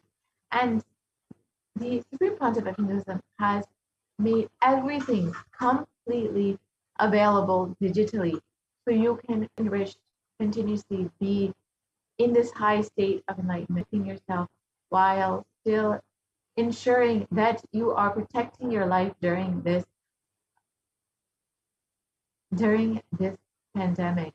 And the Supreme Pontiff of Hinduism and Devi have been continuously revealing that the only priority for this year is to keep yourself alive. That is the only profit for your year. And the Supreme Pontiff of Hinduism has reached over 1 billion e-citizens in over 100 countries and has created the most successful communities all across the globe. And these e-citizens have been blessed to continuously be enriched with all of the various offerings from Kailasa and have been able to continuously be in this high state, in this enriched state during this pandemic, despite of so much of suffering and destruction happening in the world. They are staying protected and staying completely in the state of bliss because of all of the various offerings from the Supreme Pontiff of Hinduism. And continuously, the Supreme Pontiff of Hinduism has been conducting online programs to enrich and enrich people, to give them the superconscious breakthrough from where they are, despite of all of the destruction and suffering that is happening in the world today. And Devi and the Supreme Pontiff of Hinduism have been continuously reminding us to keep ourselves alive, to protect our life and the lives of our families. That is the only profit for this year. And you should continuously heed the Devi's guidance for us and ensure that you are protecting yourself and protecting your family. And while you are protecting yourself, staying home, staying quarantined, you can continuously be enriched and understand the teachings of the Supreme Pontiff of Hinduism. Give yourself the superconscious breakthrough by connecting with us on the various platforms and also by attending the free online program, the Paramashivoham program. You can sign up for all of this and learn more about the various offerings from Kailasa at kailasa.org. So with this, we will be concluding this portion of the program, and we'll be moving into the next segment of the program, the offerings segment, where we will learn some of the offerings that we can make to Devi Parashakti. As I already stated, Devi has been continuously blessing us during this pandemic. The Supreme Pontiff of Hinduism has been continuously manifesting Devi Parashakti for the sole purpose of providing healing, blessings, and answering all of our prayers, giving all of the boons that we could possibly want. And if you are just overflowing with gratitude and love for your cosmic mother, manifesting through the Supreme Tune for the next segment and understand some of the various offerings that you can make to Devi Parashakti. These offerings will give you such a deep connection and intimate relationship with. So stay tuned for this segment. We will be right back after a very short break.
Nithyanandam, welcome back to all the viewers. Let us now enter into the next segment where we can understand the various different offerings that you can make for Devi Parashakti.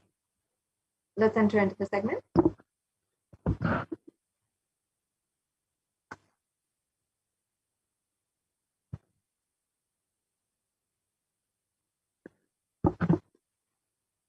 Yes.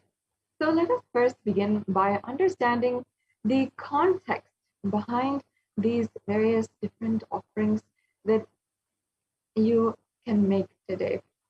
Understand that these offerings are a giving of a divine gift, pure love, devotion, and oneness. It is literally pure love. Nowadays, we don't know what pure love is. And especially in our day-to-day relationships, we often question what is pure love, how to express it, and will I ever experience it in my life? And even devotion, gratitude, it's something that we have taken for granted. It's something that we ourselves do not know of. And other than it being a social value, something that our parents teach us that we should have, we don't feel it from inside. The worst hypocritical thing that we do in society is think and have a Thanksgiving day and have a day in one whole year just for thanking that is dedicated for completely being grateful for everything that we have been enjoying in our life.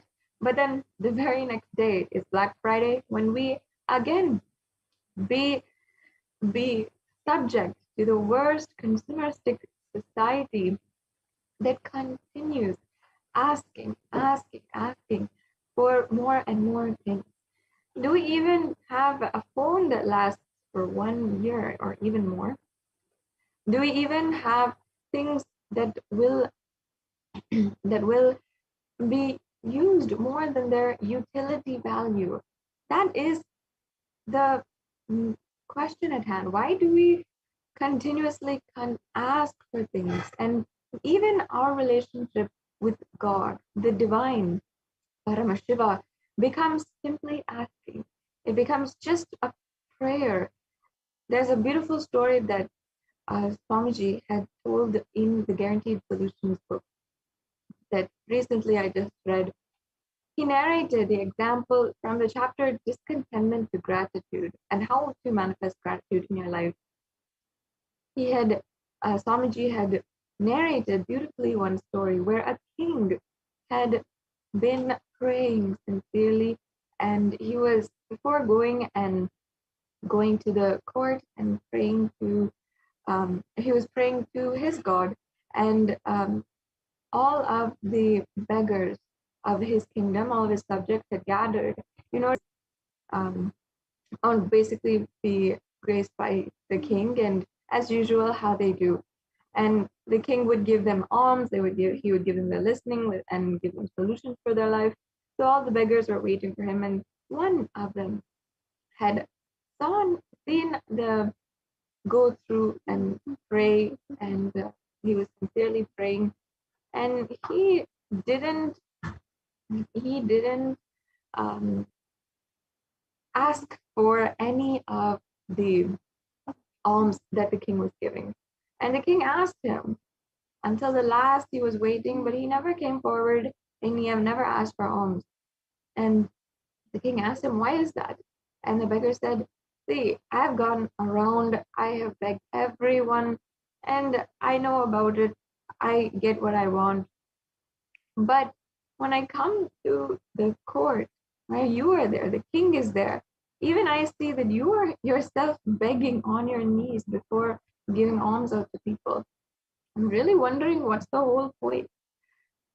Understand that even our relationship with God has become simply begging. And no matter how many wishes, how many great things we are achieving in our life, even if we become king, we simply go on asking. There's two types of religion, excuse me, in the world. Two types of religions. One is prayer, and second is the religion of gratitude. Well, there's nothing wrong with prayer, of course. It needs to be a jumping board into gratitude. We can only pray thus for achieving that space of ultimate with the divine and for being grateful. We should pray that we can understand gratitude, where gratitude comes from inside of us and overflows. And that's the nature of our contentment, that we simply are overflowing out of bliss and gratitude to the divine. Understand, only when we build that consciously, and only through Sanatana Hindu Dharma, the religion of gratitude, do we actually understand offerings, and we actually can build oneness, enlightenment, build consciously the conscious sovereignty.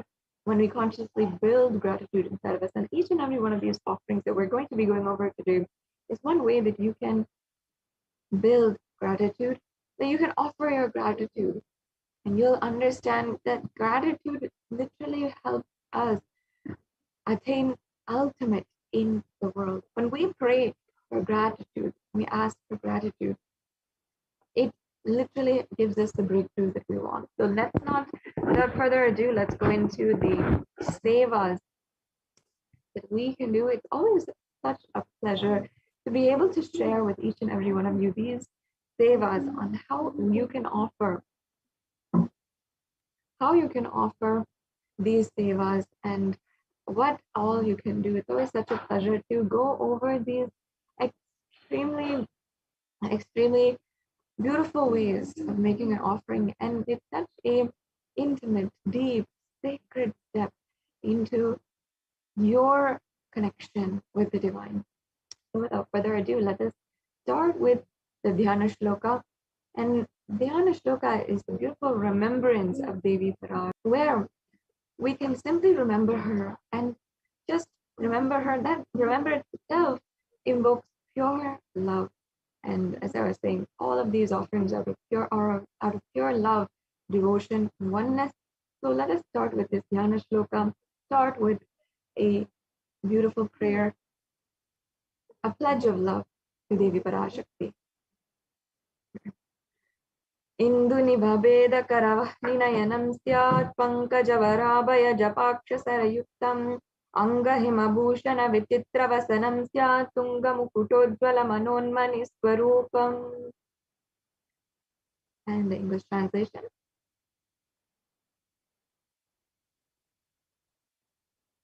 Moonlight face holding the Vedas on hand, fire in eyes with lotus flower embracing and blessing hands, and one hand with the Japamala, beautifully decorated with jeweled ornaments and wonderful clothes and shining bright crown. Her name is Manonmani. Yes, and let's chant the next Dhyana Shloka. Then we'll enter into all of the offering. Dhyaye devim trinetram shashinivavadanam vedahastam dadanam savye padmam varadamapare chabhayam chakshamalam divyerabaranir vibhushitanum brahmadibhip pujitam devimeva manonmanim pratidinam kamatradatrim shubham.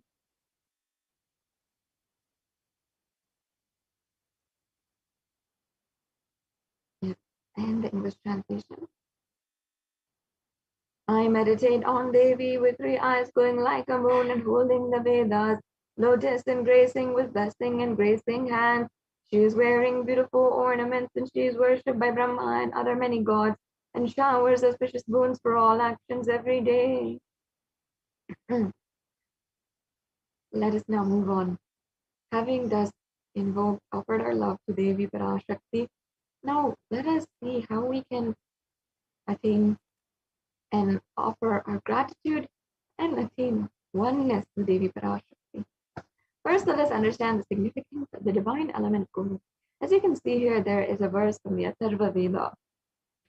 And the Atharva Veda is a very, very ancient scripture where literally you are able to see how gold is associated with divine and virtuous properties.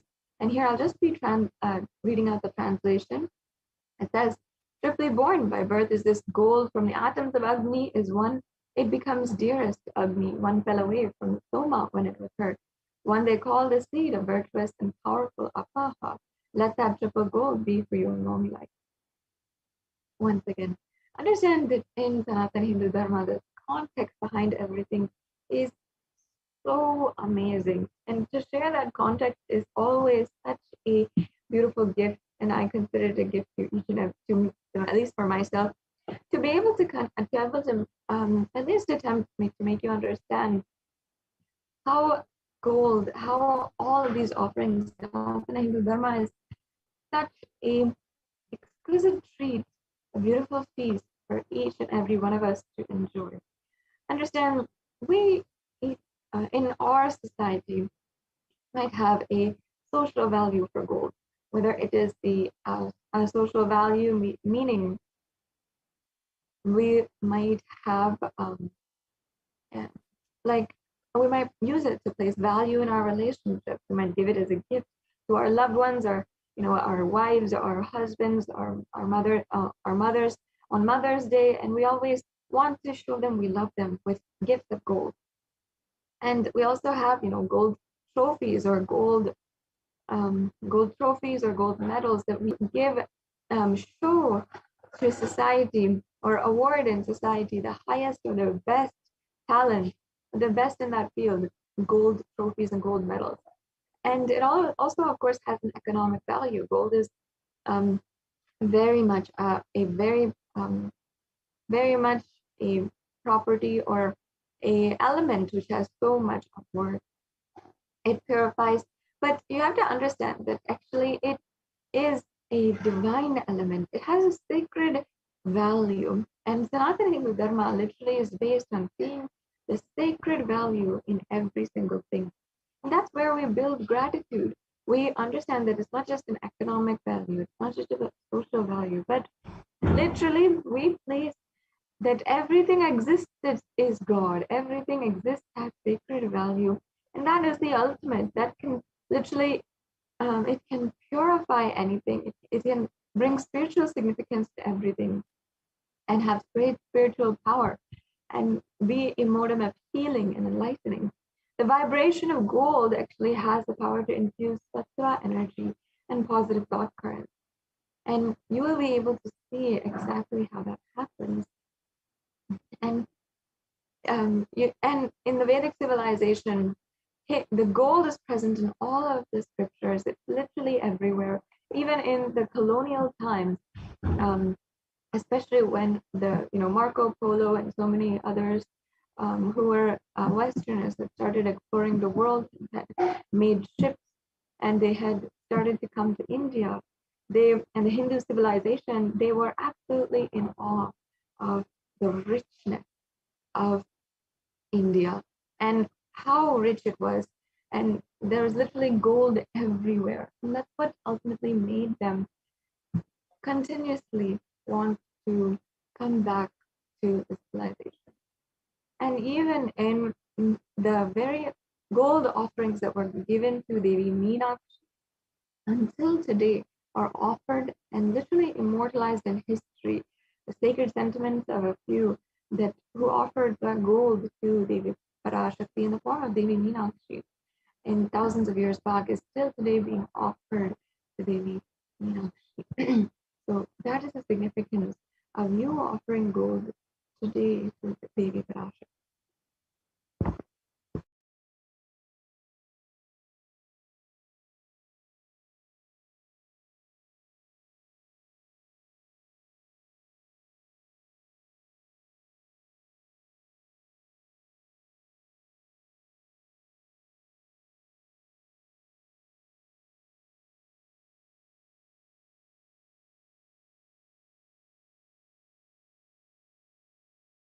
Yes, let's go on. Let's start out with the E-Hundi offering. E-Hundi offering is an offering that you can make for any amount of money. And here we have the verse where it says, and I'll now be chanting, Bhakti Priya, Bhakti Gamya, Bhakti Vashya Bhayapaha, Shambhavi Sharadharadhya, Sharvani Sharmadayini. And this beautiful verse is the way Devi Parashakti, literally the acceptor of all devotion. So you can offer your devotion, whatever form it might be, in the E-Hundi offering today. Next slide, please. We'll go on to the next offering.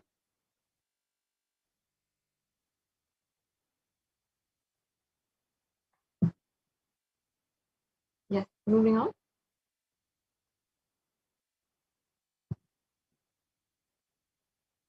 We also have the Sankalpa chanting. There's a beautiful verse from the Saundarya Lahari, which says that all the mantras, the literal prayers of invoking Devi Parashakti, and here from the Devi Mahatmyam, from chapter 12, verse 34, it says how the goddess literally enchants this whole universe. And the Sankalpa is a beautiful way that you can make the conscious resolution, offer it to Parashakti, and she will just shower blessings to make this happen in your life. So you can offer this Sankalpa chanting as well.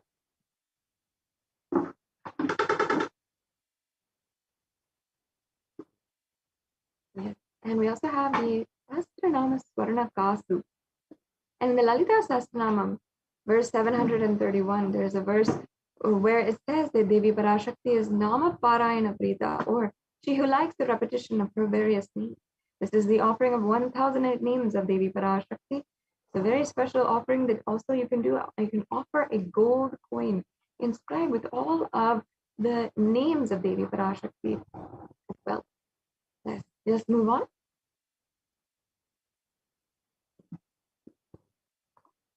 We also have the Mukta Anguti, and this is referenced from the Meenakshi Pancharatnam. The Mukta Anguti is a finger ring with a pearl, and I'll just be chanting the reference. Muktaharanala Satkirita Rushiram Purnindu Vakra Prabham Shinjannu Purikin Kini Manidaram Padma Prabhabasuram Sarvapita Palapradam Girisutam Vani Rama Sevitam Meenakshim Pranatosmi Santatamaham Karunyavaram Nidhim. And in this beautiful verse, it's literally describing Devi Parashakti as the one who has the crown of garlands of pearls and a face shining like the full moon, who wears anklets that are studded with gemstones and small bells. And she's the daughter of the mountain who grants all the wishes, and she's the ocean of compassion. And to the one who is the ocean of compassion, you can offer this Mukta Anguti finger ring with a pearl, and you will see she will bestow you with all the compassion to fulfill your business endeavors and all your ambitions. Yes, let's move on.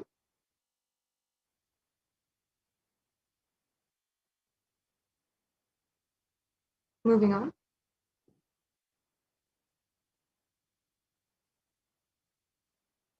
Yes, and we have the next offering, which is the Swarna Padma Pushpa. There's a verse from the Kamikagama, one of hundreds of verses of the use of the Padma Pushpa, the lotus, in the worship of Paramashiva. It says here, all the kalasas should be wound around with a suitable thread and covered with new cloth, and they should be adorned with a lotus flower made of gold. So there's hundreds of scriptural references for the use of gold in the worship of Paramashiva. Not only the flower, but the petals, the leaf, the pericarp, and the flower. So much is used, and it's actually considered as a divine flower. You can offer the Swarna Padma Pushpa, and you'll be having the blessings to basically achieve, and be blessed with the state, space, powers, and being of Devi Parashakti amidst any and every adverse situation.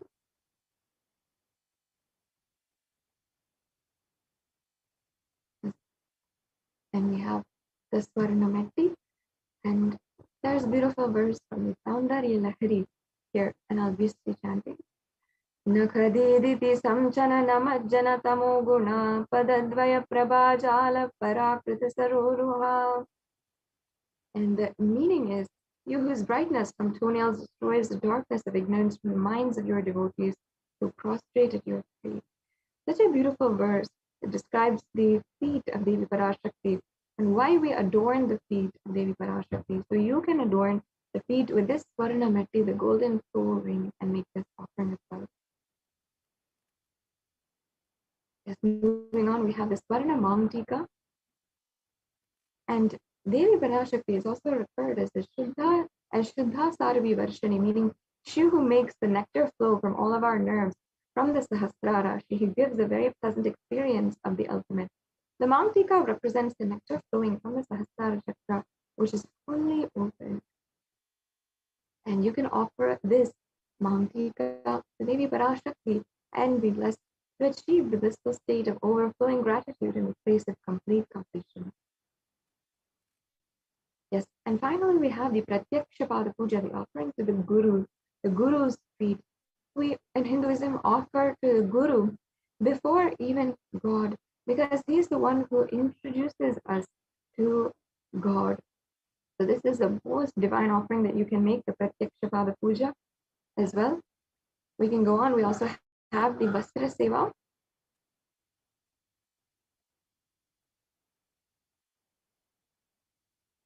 Yes. And Vastra Seva is the offering of the sacred cloth. And this bestows all the protection in your life when we're offering the Vastra Seva to the Guru. And this brings us to a conclusion of all the different various offerings that we have. You can see that, yes, we can go on. All the different offerings have various different levels as well. So it's not just one offering that you can make, but even you can make in any amount the e-hundi, and there's several different options for you. So you never need to feel that, oh, I want to offer, but I can't right now. There's so many different options. If you just have the smallest desire to offer today your gratitude, you can, and you'll see how it is beautifully flowering into more and more gratitude. So as you can see here, we have the link of all of the different offerings.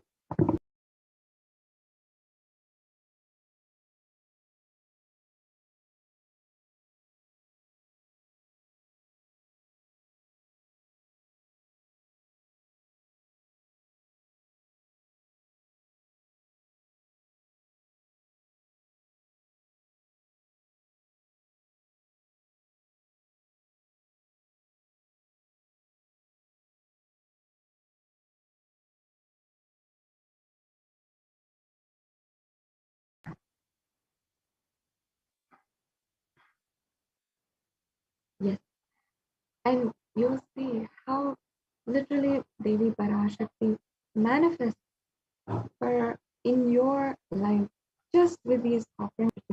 As I was saying in the beginning of these beginning of the segment, you will simply consciously build gratitude. And the Pratyaksha Pada Puja especially has so many benefits, especially if you want to remove any of the darkness in your life, remove the ignorance, surrender to the Guru, and offer to the Guru. At least in the Hindu tradition, we see that Guru is the bestower of all of the knowledge that you need in order to attain the ultimate, and his remover of all grief and pain and suffering. There's a beautiful verse from the Guru Paduka Stotram, which is composed by Adi Shankaracharya, where he literally describes so poetically, so beautifully, how the Guru's feet, the Guru Paduka, are literally the boat which takes us through the Ananta Samsara Samudra, meaning the endless ocean of samsara or pain and suffering and all of our karmas. The Guru's feet is literally what we what can literally bring us through that. And I'm sure many of you feel so much like that right now, stuck in the middle of the ocean, stuck, and unbeknownst to us, we are not able to move whatever is going on in our life. If you feel that way, understand that the offering of Pratyaksha Pada Puja will simply be able to remove all of that and help you move along. Just surrender to the Guru's feet can bring you through that Ananta Samsara Samudra, that endless ocean of samsara, where you're just continuously lost and feeling hopeless, desperate perhaps. And I know that many of us are in that position right now, where you are, where you're continuously in every direction you see just more and more pain, more and more suffering, and you don't know what's the end to this. Understand, just the offering to the Guru has so much of benefit to relieve all of that. And you'll understand that it's the Guru's feet that is helping you navigate, surrendering to the Guru, and the Guru who is helping you navigate completely in this time. And of course, the Supreme Pontiff of Hinduism has himself done so much to guide each and every one of us and protect us, protect our very life at this time. So here we have the links for all of these sevas. And before we enter into the next segment in today's program, I'd just like to briefly show all of the viewers how you can make a payment immediately. And yes, we'll just be pulling up that link on how you can immediately make a payment, and immediately just 3 clicks, you can make an offering to Devi Parashakti today.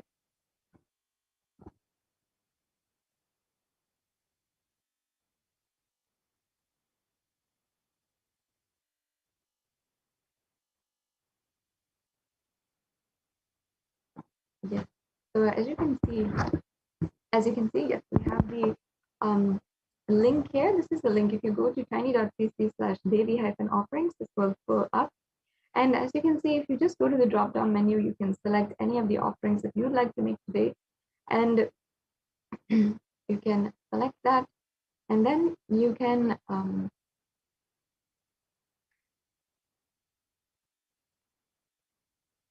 add that to your cart. And once you add that to your cart, you can review all the items in your cart and ensure that you have everything, whatever offerings you'd like to make, and ensure that there's no mistakes in your order. And then you can proceed to checkout and then fill out all of your billing details and your payment details. And you'll be able to see the payment card options as well, what is accepted, and through this gateway. And there's several different options. There's no need to feel perhaps that you cannot do today and you don't have an option. So you can just fill out this form very quickly. And as you can see, just a 3-step process for you to make an offering. And just like how many of us are making our grocery shopping and online shopping today, nowadays, now even the offerings that you want to make to the divine themselves, you can make through the digital platforms. So as you can see, a very easy process. We also have another option, the YouTube Super Chat.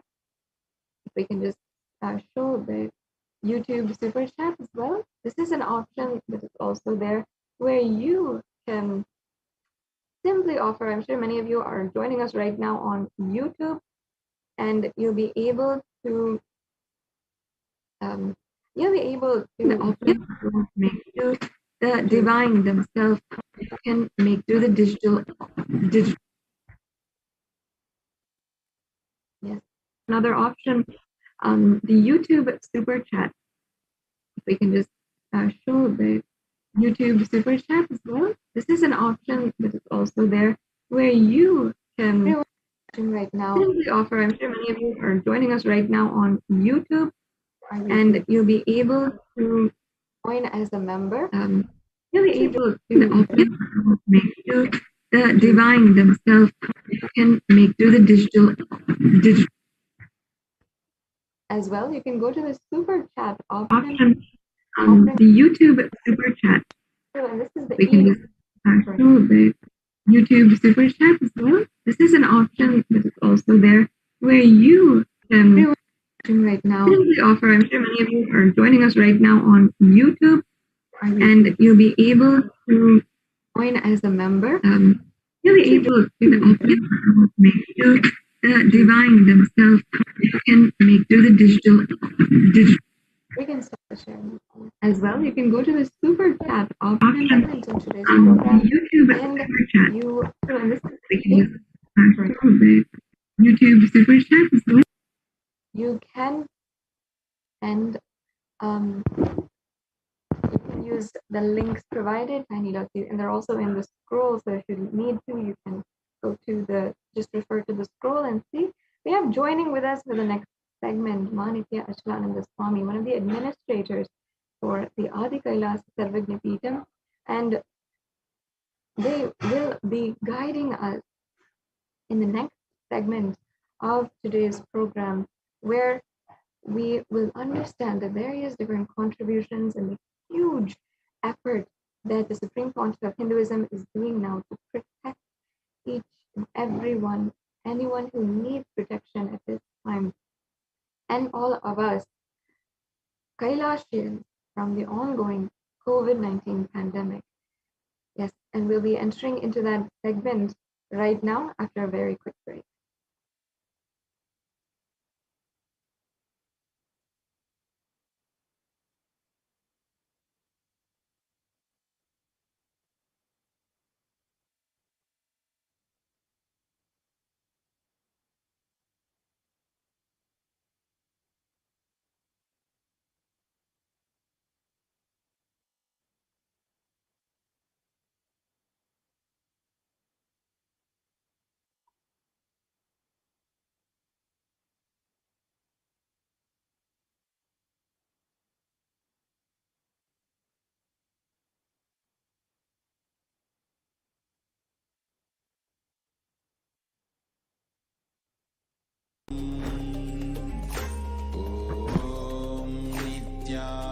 Nithyananda Paramashivoham.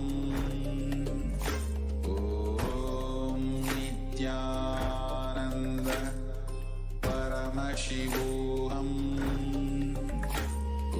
Om Nithyananda Paramashivoham. Om Nithyananda Paramashivoham. Om Nithyananda Paramashivoham. Om Nithyananda Paramashivoham. Om Nithyananda Paramashivoham. Om Nithyananda Paramashivoham. Om Nithyananda Paramashivoham. Om Nithyananda Paramashivoham. Om Nithyananda Paramashivoham. Om Nithyananda Paramashivoham.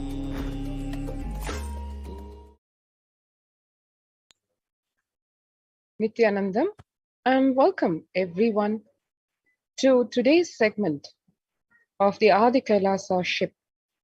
Specifically, today we will be looking into what is being addressed in the Adi Kailasa COVID Care Protection Center, which is providing holistic on all levels in this corona pandemic.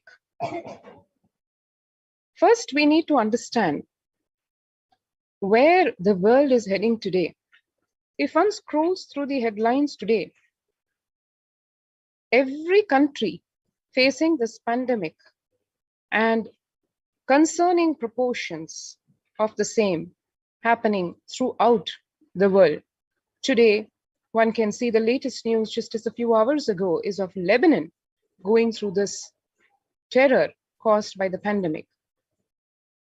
Over the last few months itself, it's been a sustained problem that the world is facing, and in terms of medical care as well as education, not just few months, probably now it's coming to touch a year. Younger adults have been seen to more likely report symptoms of anxiety and or depressive disorder. And various studies have been made to study what percentage of the population is impacted and to what level. The next few slides is going to reveal to us the level of the problem in terms of who all impacted and to what extent. As this first graph itself shows, the youngest age group of adults, youth, 18 to 24, 56% say they have symptoms of anxiety and or depressive disorder. 25 to 49, the next age group at close to 50%. The so-called more mature population, 50 to 64 age group at almost 40%, and the elderly at 65 plus at 30%. So one can see practically every age group impacted by the corona pandemic. And to really understand the extent of the problem in terms of how it was just 2 years back in the pre-corona period versus now in 2021, the average share of adults reporting symptoms of anxiety disorder and or depressive disorder, just comparing between January of 2019 and January of 2021, as per the Household Pulse survey and the NHIS release program and the US Census Bureau conducted Household Pulse survey shows in January of 2019, 11% of the adults said that they had symptoms of either anxiety or depression. Whereas in 2021, where we are today, it is at a whopping 41%, close to almost half of the population and a jump of almost 4 times the numbers that used to exist in the pre-corona period. The share of adults reporting the symptoms is reflected also in the workforce, where various surveys have been conducted to study the workforce health survey and what employees say they feel more than half the time at work. How do they feel? And the results say 34% feel they feel tired, 34% they feel stressed more than half the time at work, 27% say they feel burnt out, 22% say they feel discouraged, 19% say they are distracted, 17% say they are depressed. Needless to say, any workforce health survey statistic in the pre-corona period used to study more about how employees are feeling in terms of fulfillment, satisfaction, career-wise, in terms of their ambitions, in terms of work-life balance. And today, the survey itself has now skewed to asking how they are feeling more than half the time at work in terms of just mental health. And the results are obviously concerning, where it is no longer reflecting people's ambitions or career hopes. It is more indicating basic mental health, where people are saying they're feeling tired, they're feeling stressed out, burnt out, discouraged, distracted, and depressed. One can see here the American Psychological Association having declared COVID-19 as a national mental health crisis. The stress that it has brought in its wake. Nearly 8 in 10 say the coronavirus pandemic is a significant source of stress in their life. Nearly 7 in 10 say they have experienced increased stress over the course of the pandemic. Now that's a whopping 70 to 80% of the people saying they have experienced stress. It is not just the physical impact that the virus is having, that the corona pandemic is bringing.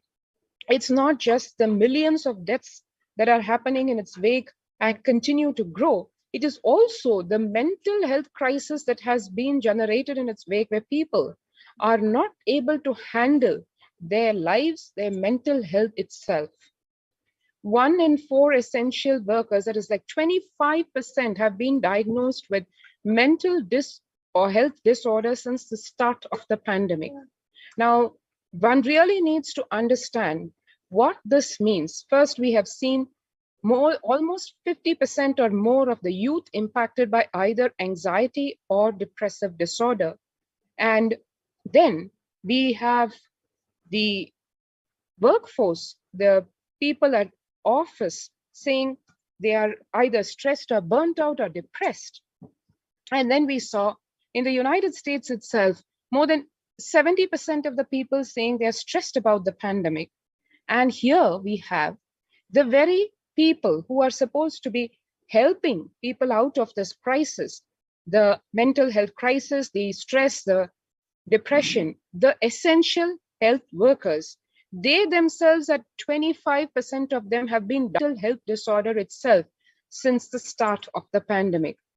One can see it is official that COVID-19 could exacerbate doctors' existing mental health burden. More than 60,000 US healthcare workers have contracted COVID-19. 300 have died. Now, this is in contrast to an estimated 300 to 400 physicians dying by suicide every year. Of the health workers who treated patients during this COVID-19 outbreak, let's see the numbers. It's 50% showed signs of depression, 45% showed signs of anxiety, which means we are in a situation where practically the whole planet, close to 50 to 70% of the people impacted by stress or anxiety or depression. And the very workforce, the essential health workers were supposed to be treating these mental health disorders, they themselves, at 50% of them showing signs of anxiety or depression. And every segment of the population practically affected across all age groups, across all social strata. And one can see here the self-reported mental health among pregnant women and new mothers. Before the COVID-19 pandemic, the associated symptoms of depression and anxiety at 15% depression and 29% anxiety for pregnant women and new mothers. And now during this COVID-19 pandemic, it's almost 41% of the women feeling depressed and 72% feeling anxiety. And as we all know, any symptoms or any mental health issues or physical health issues faced by pregnant women or new mothers naturally impacts the offspring, the child. And this concerning numbers at almost 50% of the mothers facing mental health disorders is but naturally going to affect the new generation, which is just being born.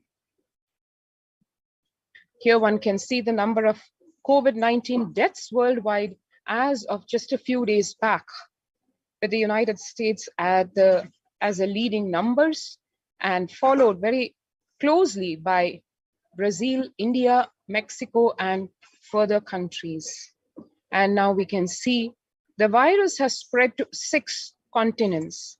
4.4 million people had died after contracting the respiratory virus, and over 128,000 of these deaths have occurred in just Italy. And here the cumulative, this is as per the United Nations reports, cumulative confirmed COVID-19 cases per million population, the average by region. And one can see just in the last few months, right from March 2020, this year, April, the numbers growing at extremely accelerated pace.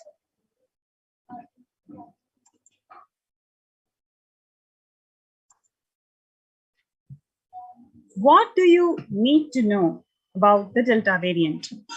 The Delta variant of COVID-19 has been called a variant of concern by the World Health Organization because of its high transmittability, where the Delta variant is identified, it quickly and efficiently spreads between people. As on 12th August, the Delta variant has been reported in 142 countries and is expected to continue spreading.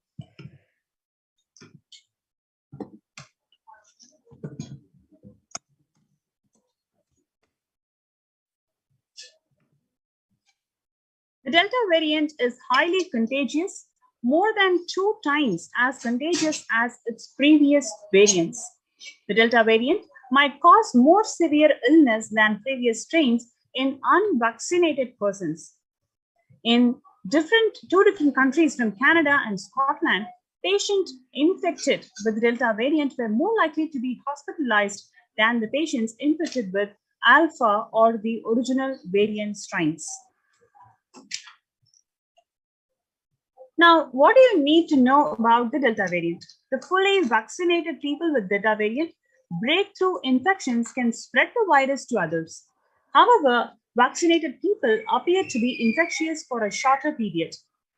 Previous variants typically produced less virus in the body of infected fully vaccinated people than in unvaccinated people. In contrast, the Delta variant seems to produce the same high amount of virus in both unvaccinated and fully vaccinated people. However, like other variants, the amount of virus produced by the Delta breakthrough infections is fully vaccinated people down faster than the infections in unvaccinated people. This means even the fully vaccinated people are likely infectious for the unvaccinated people.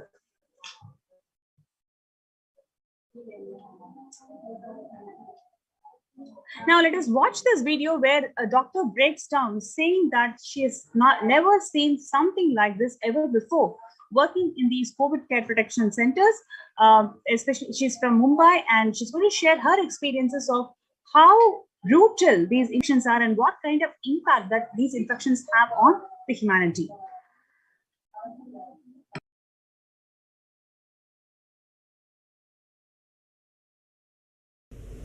We have to literally manage patients at home with oxygen, and this is not something we are enjoying.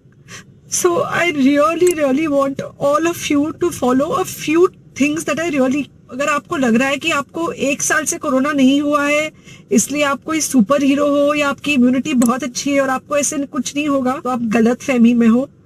हम young लोगों को देख रहे हैं. I mean, we have a 35-year-old who's on the ventilator and we are not able to help people now. So we do not want, we really don't want any of you to be in that situation.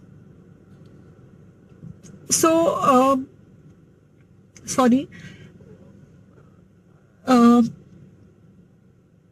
I think ये जो emotional breakdown है हम doctors में अब सबको कोई ना कोई समय हो रहा है because we've not been so helpless. Okay.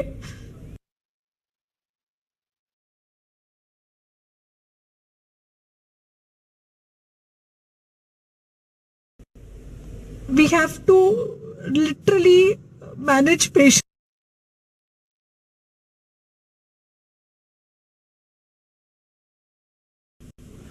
So you can see how the COVID-19 has affected India, especially. The crematorium continues as India COVID-19 death toll crosses 3 lakh lives. Madhya Pradesh hitting COVID deaths, cremations challenge official data. Shocking COVID deaths in India preparing to cope up with a sharp surge.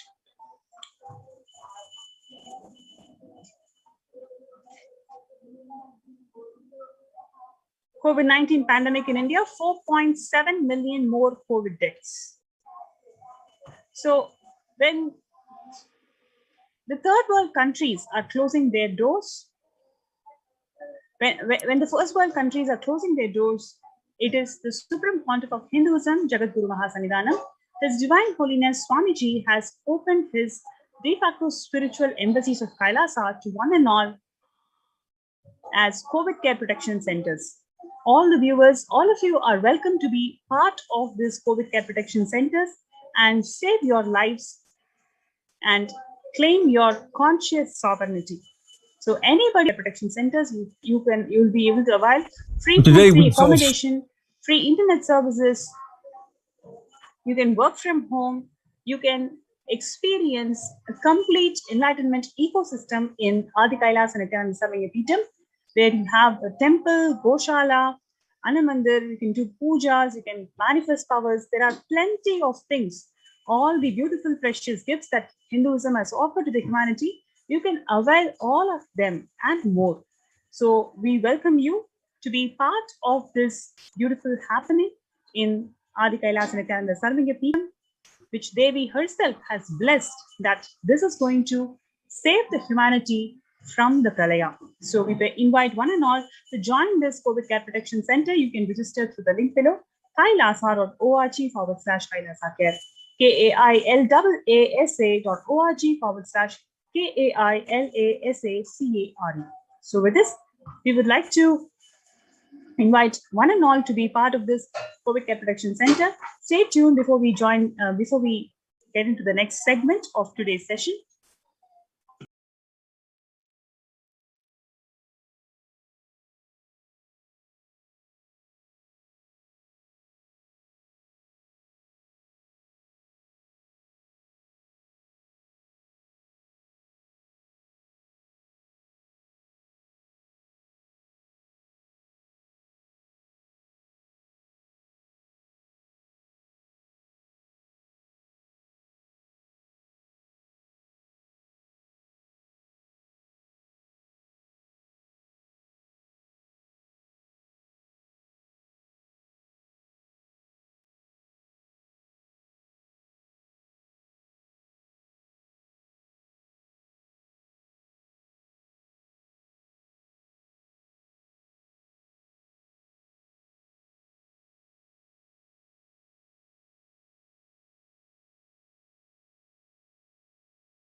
We get you help. We get you ability to build beautiful relationships in your life. We get you direct spiritual support, and we make sure you become wealthy.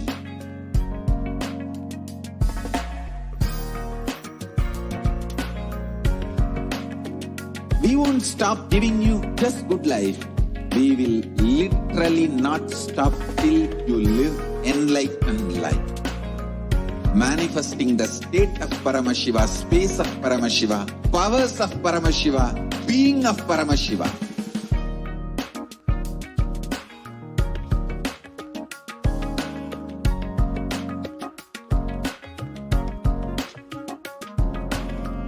Whole world should become e-Kailashians. I want the whole world to know Hindus have something great to contribute to the world.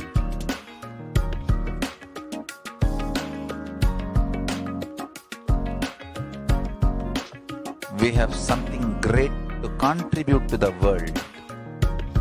Let us do that.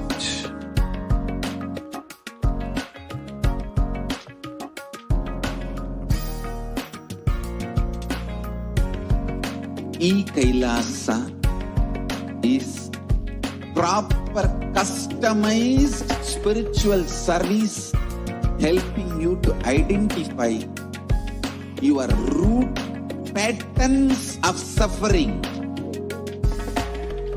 We have perfected the science of helping every individual from every cultural, religious, nationality background.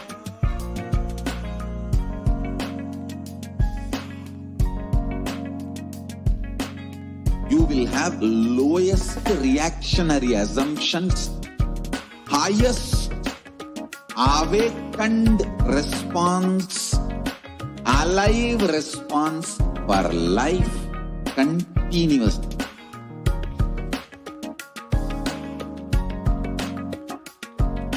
E-Kailasa is enlightenment ecosystem, literally enlightenment itself in your own home, wherever you are. Proper customized spiritual service helping you to complete with your life negativity, withdrawal from life, self-hatred, self-denial, self-doubt, so much of tiredness, laziness. We can support you aligning your diet, your attitude, your aptitude, your understanding about life. We can help you with everything.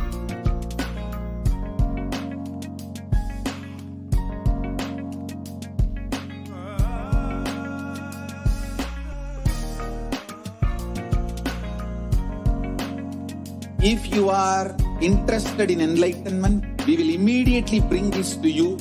If you are not interested, we will explain the whole science, inspire you and make you interested in enlightenment science.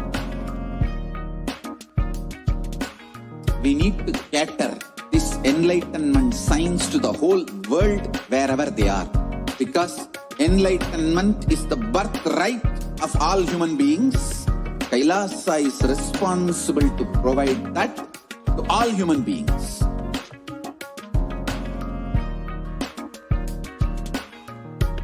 Kailasa is the totality of the knowledge I received from my gurus and practice manifested in my life, perfected by teaching millions of people from all cultures, time zones, backgrounds, genders, nationality, race, from every creed.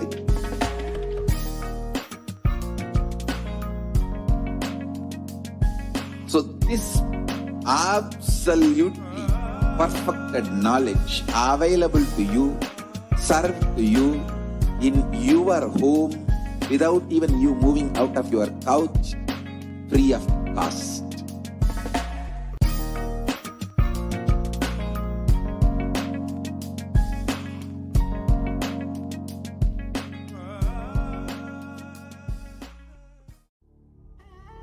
What I mean by the word E-Kailasa, listen intensely. Okay. Nithyanandam, welcome back, dear participants. And now, just now, after all of us heard a very beautiful segment of how thousands of people are during these times of the pandemic, especially as we saw the statistics, how the people who are working in the work front, in their career, and many people are facing so many crises in terms of their economy, career, etc. And how at this time, the Supreme Pontiff of Hinduism has opened up the doors of Adi Kailasa and opened up his own home to protect the people from the pandemic. And now, this whole time of the pandemic, there are each and everybody, there's so many people who are going through so much of suffering, going through so much of mental health issues and so many crises in their life. Who else but the cosmic mother can, out of her compassion, can come and attend to her children, guiding them step by step, step by step.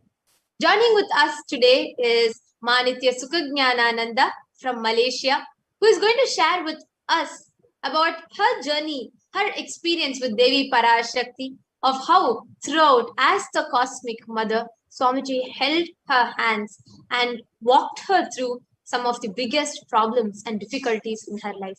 Nithyanandamma. Nithyanandamma. Would you like to just introduce yourself and okay. start with your experience? Joining with us. Yeah. My name is Ma Suzy. I'm from Malaysia, KL Adinam in Malaysia. My spiritual name is Manitya Sukhagnanananda, given by Swamiji 2 years back. And I'm with Sangha for quite some time, but this Devi Darshan Parashakti, I wanted to ask because I wanted to know what is my role in Sangha in Kailasa. What can I do? So that was my intention of asking Devi in a month of May. Sometime in May, Devi Darshan, I happened to join in, and I asked her, Ma, please bless the family, and also let me know what is my role in the Sangha that I can do. All the while I have been in the Analaya doing a lot of things for Malaysia Adinam because I was involved in the Thaipusam Nadan and all that in Adinam. So I wanted to know what role I can do. That was the biggest thing because I really wanted to do a lot of things for the Adinam in Malaysia, Kailasa in Malaysia. So when I asked her, that was a real shocking thing that she gave me an answer. She said, you have a lot of things to do in Kailasa. There's nothing that you cannot do. But before that, I want you to go and do this. And what she uttered was a big shock for me, a big thing that like what I told few of them who called me after listening to what Devi said, was like a big what he said, kind of a spear came and hit me on my chest. That's how heavy it was, because at the end of it, what she asked me was involvement of my family member. It was not somebody outside where I can easily go and do complete about it and say, okay, this is what it is. I can complete. I can do this. If you are not, I'm not interested. It's okay. But this was my family member, Ma. It was none other than my own family member. So how do I stand and do things with that? How do I do a completion with them? How do I go about it? So many things. It was like I was in a real confused state at that time. I was like, a lot of people have volunteered to help out how to go about it. But I'm very, very grateful because Sangha stood up at the back with me. They guide me. They hold a hand with me to make sure that I do come out of it, like guide me with everything that what was said in the Guru Gita. They give me explanation. They give me what is hypocrite.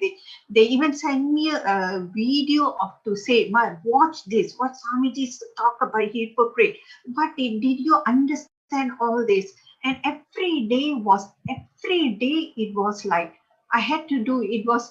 I attended IA before. I did completion.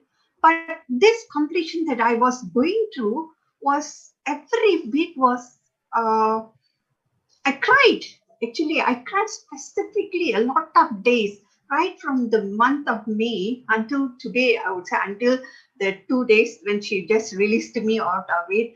I was like going through day by day, every day I was called, I was told to do this, I was doing completion until the day that I do understand, I come up with my understanding of what I have to do. Then after another 2 days, I go back again on falling into this, what do you call, the normal logic pattern, the logic. So I said, no, why should I do this? Why should I do this? This is not my responsible. I started pushing. Then after that, they said, okay, ma, you're not in the good state. You go back. Again, you sit in. So this was like, I think I did more completion and I wrote a lot of, I think I wrote more books than what I attended the IAT for 21 days completion, I would say. So this completion was, I think this is what he wanted to break me off, So it was like I have to sit and write and do things, and I went, approach. I was like belittled by my own family. Do you know that? That feeling is not easy for anybody to take it, because it is no outsider, it was your own immediate family. And you got to, whether for the 10 years that I've been with Sangha, with my Guru, where do I keep? Is it my family or my Guru? So I went all the way. I went and fought with everybody. I went and actually, practically, I was chased away from the house. Okay, from my family. I was chased away. They said, no, you are standing for something that it doesn't fall into this logic. Just look at this. Just look at that. This is not logic. This is not this. What you are doing, this not. So, but I kept standing. I said, no, what you're doing is wrong. What you're doing is wrong. What you're doing is wrong. This is what it is. So, and also the guidance that I got was actually put me into that balance myself, that I came to an understanding that this is what it is, whether it is my brother, my sister, my nephew, my son, my husband, whoever it is, this is my journey with my Guru. I stood strongly on that. That is my utmost belief until now, that I don't think so. I've told this to my son. Nobody can take this away from me. Nobody has any right to take this away from me. I stood strongly on that. That is what I think I got this blessing from Devi now, that I stood strongly on that belief of I will be there. That's all. Nothing is going to shake. It is, at the end of it, it is not easy, but when I did it, I felt at the end of it so much of relief in me. And it's so much of relief. Actually, such an important thing during this pandemic, especially the divorce rates, suicide rates, conflicts in the families have all spiked up drastically. Like if you see any news you see, there's so much of family fights and conflicts that has just increased drastically, mainly because of the lockdowns, because of the whole thing, the COVID situation, the lockdowns. People are being forced to be together in the house, which was not the case before. So the way how these things are happening in the outer world, like to so many people, are like the conflicts are going very, very high. But at that time, are they becoming subject to that toxicity? Because so many people decide to end their lives itself, just because they cannot handle the toxicity. Whether the whole family is trying to put them through, or it is their own delusion, whatever it might be. The way the outer world impacts the inside it has very, very drastically gone to the negative side, especially because of the situation of the pandemic, etc. So many people become subject to that toxicity, and the toxicity that they are becoming victims of may even be so fatal, because many people end their lives through suicide, or they just collapse mentally. They get addicted to drugs, they get addicted to substance use, which is not necessary. But here you are, coming and sharing from Malaysia. You're here today sharing about how Devi Parashakti, the ultimate cosmic mother, handheld you through every step, showing you that you are her daughter, showing you that she is there, continuously protecting you, there with you in every step, giving you that confidence to say, no, I know my Guru is the ultimate, and I decide to stand up for him. Come what may in front of me, I will stand up only for him. That decision that you have taken, not just for this Janma, even if you decide to take births again and again, or even when you are liberated, throughout you will feel just this one decision that you have taken as the best decision of your life. Because from this moment onwards, your life will take an exponential turn and transform itself into something phenomenal. Phenomenal. And understand, Ma, what you have gotten is not something small.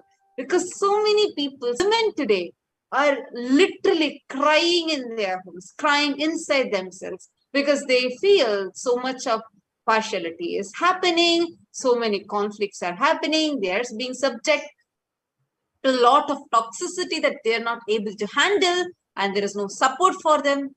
But here you are, standing up as a front for all those women and telling them, hey, don't worry, because this is what I went through. But the cosmic mother, through the avatar, my own Guru, she was continuously there for me. Actually, when we handholding say me. continuously there, literally, it was not like Devi blessed once. There were so many times where Devi was speaking to you, guiding. It was not just one answer. Like there were at least 4 or 5 times where Devi blessed you, guided you every step of the way, saying, this is what it is, do this. And, every time guiding you for that enlightenment, giving you that ultimate spiritual guidance. And here you are, finally walked out of that conflict, empowered, complete and peaceful and blissful. Hangover is not there in your inner space. It was such a beautiful sharing, Ma, and how Devi literally till she guided you every step, put you in the test, and also was there until through and through till you passed it, and she gave you the best of the wounds, leading you. Now you are living the life that you always wanted, and such a happy and blissful life. Your sharing was so beautiful, and I'm sure everybody that listened to will understand how Devi Parashakti's revelation, how Swamiji empowers us to even walk out of the biggest conflicts in life just through these ultimate profound guidances. So How do you feel about this, Ma?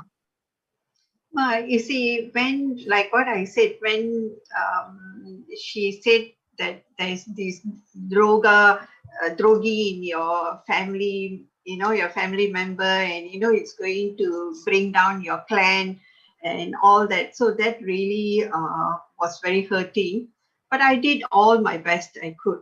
I will never say it's my best. I put in everything because I knew I lost a lot of things on the way. My relationship, a lot of relationship, I lost it on the way. But I just to stand for what I believed in strongly. And when at the end of it, when Devi gave me this blessing, that day, tears just started rolling. And for the whole day, I was like in cloud 9. I was just telling everybody actually on that day. A lot of people, when they messaged me, I said, I'm feeling so blessed. And the moment the blessing came, it was a lot of things immediately came out of me. It was like so much of happiness started coming in, and I felt like I'm in the cloud. And one thing I believe after the blessing, I just believe everything will be very auspicious from now onwards for me in my life. I believe strongly. I'm not just saying it just like that. I really, really, really believe that a lot of auspicious is on the way for me. Absolutely, Mom. You not just believe, you'll see it manifesting. And just one thing, whatever you give up for the sake of Guru, you will get Guru and that also. If you drop the Guru for the sake of something else, you will neither get that nor the Guru. You chose the right decision, and you will see how you are showered upon. You will never lose whatever you thought as you have lost. You will realize very soon that how cosmos showers you back with much more. So thank you so much, Ma. Thank you so much. Hopefully, I'll be sharing more in coming to tell you guys how it is being showered to me. All these things happening. Would love to hear more. Would love to hear more, and I'm sure the viewers will also be, because all of us keep hearing your name more and more from Devi, more than anyone else. So absolutely, it's so lovely to hear from you, Ma. Thank you so much for coming and sharing your experiences. Thank you, Ma. Thank you, Ma. Thank you for calling. Thank you. Nithyanandam. Actually, to every viewer that is watching us right now, how Devi Parashakti, how the Supreme Pontiff of Hinduism actually is manifesting Devi Parashakti out of his extreme compassion and attending to thousands of people.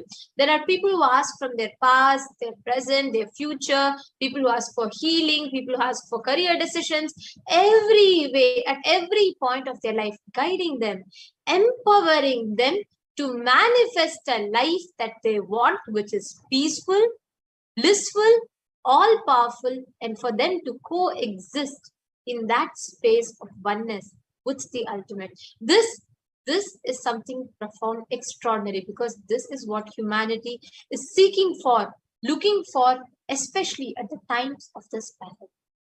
Now, all of us, everybody that is listening to, please understand, you are here at this moment because Devi Parashakti has chosen to manifest in your life through the living embodiment, the Nija Avatara of the Supreme Pontiff of Hinduism. Understand, when you have Bhava Samadhi Darshan, it is not an event that is happening in space and time. It takes you, it lifts you out of that space and time.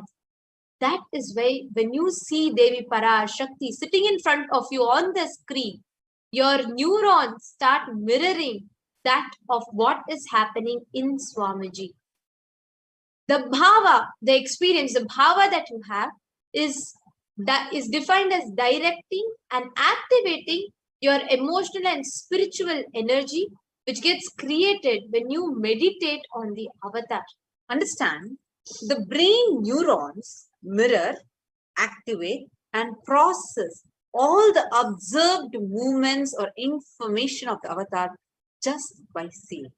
That any physical act of imitation, that means our entire body silently, without any movement, recreates what is happening distances far away, experiencing the superconscious energy radiated by the avatar. Now, the science of Bhava Samadhi Darshan is not that there is no obstacle that can stop it. In fact, this science knows no distance. Some modern phenomenon that the modern science is discovering and terming as quantum tunneling.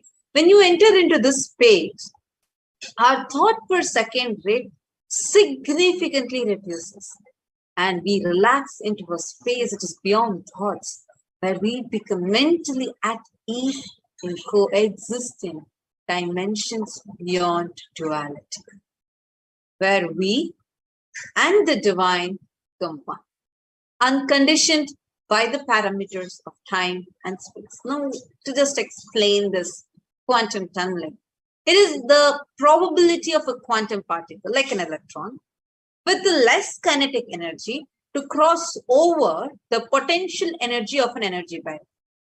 An electron acts both as a particle and as a wave. Imagine the scenario, right? What happens when an electron with less kinetic energy is approaching a hill? Will the electron be able to cross over the potential energy of the hill? As a particle, it cannot. It will require more kinetic energy to cross over it. But as a wave, it can. The electron as a wave can just propagate through it. And this phenomenon is called as quantum tunneling. And this is the same science that's imposed on the people. Witness the Bhava Samadhi. is because our brain neurons will be mirroring what is happening in the avatar. Whatever is happening in Swamiji during the darshan will be happening inside us. Through quantum tunneling, we are able to travel through the divine energy and mirror exact same neurons. Now let's enter into the science of Bhava Samadhi Darshan. There's a beautiful reference from Chaitanya Charitamrita, a beautiful verse. अपरिकलित पूर्वोकस चमत्कार करी स्फुरति मम गरियन्य समधुर्य पुरोऽयमहमपि हन्त प्रेक्य संयम लुब्ध चेतौ सरभसम् उपभोक्तुं कमयेरधिकेव दर्पणद्येधे कियदि अपन मधुरी अस्वदिते लोभ होई अस्वदिते नरी विचर कोरिये यदि अस्वदुपय Radhika Swarupa hoite tabe lobo manodaya. This is written by Sri Chaitanya Mahaprabhu, where he describes a beautiful incident where Bhagavan Sri Krishna, once he sees his reflection, his own reflection in a jeweled wall, he was amazed at the sweetness of it, and he said, "How unprecedented and astonishing is this deep and indescribable sweetness of mine. Alas, when I see it, even I become greedy to enjoy its sweetness, just like Radhika. When I see my own sweetness in the mirror, I become eager to taste it, but I can't. After due consideration, I find that the only way to relish the sweetness is through the constitution of Sri Radhika." Actually, just for all the viewers, we have an update to share with all of you. Special live Devi Parashakti Akashic readings will be happening at 10 p.m. Indian Standard Time. That's another almost 2.5 hours from now. So the darshan would be happening at 10 p.m. Indian Standard Time. Stay tuned because we are going to be having a lot more people that are going to be coming and sharing their amazing experiences with us. See, understand this Bhava Samadhi Darshan that we are going to witness, that's a beautiful science where the Nija avatar, the avatar, manifests the formless, the consciousness, which expresses through the being of Paramashiva, manifests through the Divya Sharira, the light body, and manifests as Nija Avatara, the physical form, the embodied form for us to experience Paramashiva.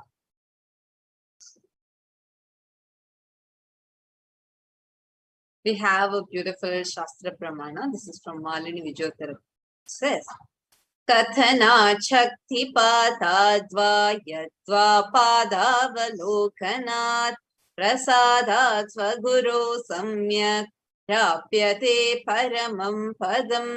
By the enlightening teachings of the Guru Kathana, by the Shakti Pada, the graceful transmission of the spiritual powers, by looking at the sacred feet of the Guru, or by the complete loving favor of the Guru Prasada, the ultimate goal and space, Paramam Padam, is attained.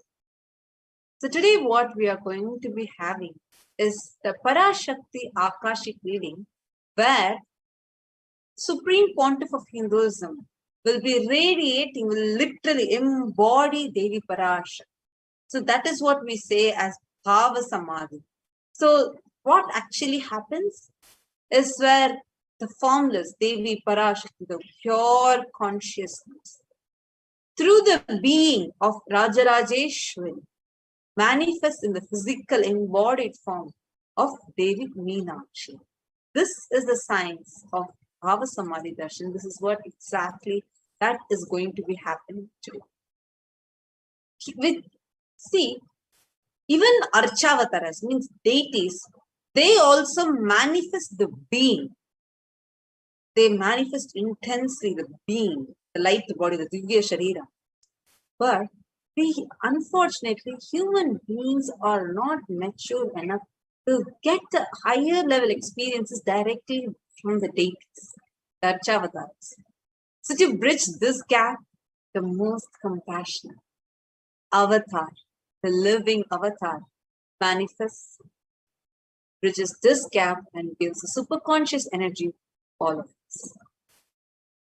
When we have the Bhava Samadhi Darshan of the Nijavatara, manifesting beings of various dimensions of Paramashiva, the auspicious components and powerfulness of those dimensions of Paramashiva are awakened.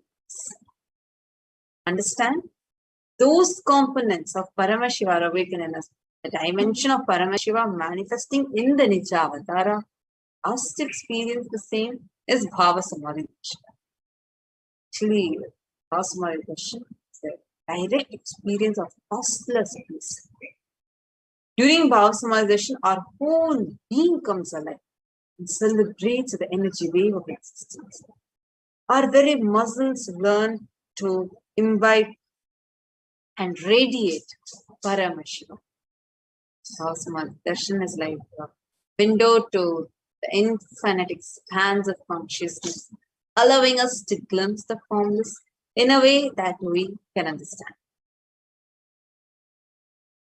Without even much effort from our side, our very bio-memory awakens to that space of Paramashiva, the ultimate consciousness. To have a glimpse of or having a darshan of Pata cleanses the karmas of lifetimes. It creates a deep, a lasting transformation. When you have the darshan of the avatar, any incompletion, all your karmas is just removed. The only space that we need to be in is in the space of gratitude. Gratitude enables a reflection of consciousness, the divine, on all levels, be it physical, psychological, physiological, ultimately even in your conscious level. That is why darshan meditation as a preparation helps you to fall into that space of gratitude. Understand, it is during that time that any conscious resolution, the Satya Sankalpa of anything we want or need in our life drops. You will become so purely soaked in the space of being ready to reflect the consciousness of Paramashiva. And that is all you need to manifest the best for your life and the lives of people around you. Now, what is the space that you're supposed to sit in? Just decide. Just pray to Parashakti, saying, Parashakti, Parameshwari, I know you are the source of everything. You are everything, and you are in the embodied form of the Supreme Pontiff of Hinduism. And you are in this body also. You are the source for both. Let me connect with you. Let me be in the Bhava Samadhi of you. Let you reveal yourself.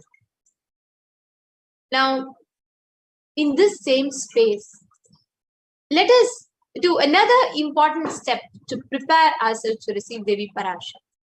There might be many of you who are here for the first time, and you may understand, like you may have a question, how do you feel to be guided by Devi Parashakti? What does it mean when we say Devi Parashakti is guiding you? Or what do we mean? What does it mean when we say the cosmic mother is revealing the profound truths to you? For you to understand, just to experientially share with you, joining with us are few of the participants who directly received the guidance from Devi Parashakti. Let us enter, let us listen to them after a short break. We get you help. We get you ability to build beautiful relationships in your life. We get you direct spiritual support, and we make sure you become wealthy.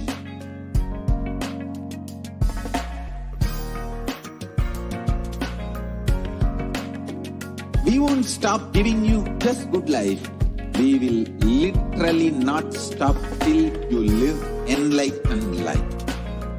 Manifesting the state of Paramashiva, space of Paramashiva, powers of Paramashiva, being of Paramashiva.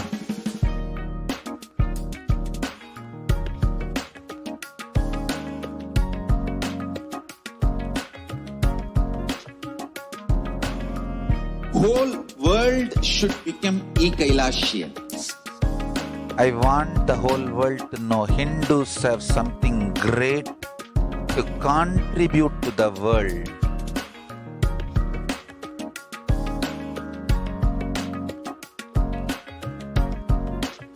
We have something great to contribute to the world. Let us do that.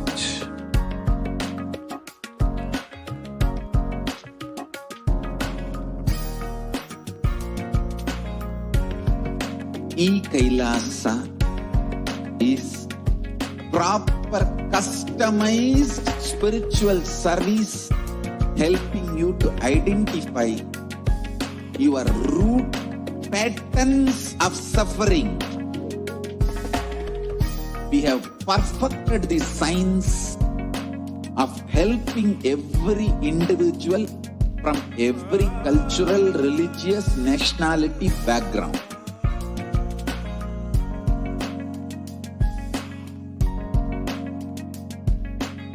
You will have lowest reactionary assumptions, highest awakened response, alive response for life continuously.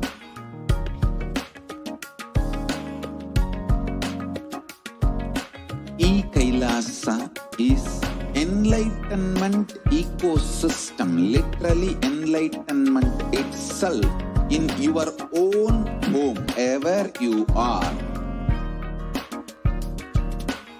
Proper customized spiritual service helping you to complete with your life negativity, withdrawal from life, self-hatred, self-denial, self-doubt, so much of tiredness, laziness. We can support you aligning your diet, your attitude, your aptitude, your understanding about life. We can help you with everything.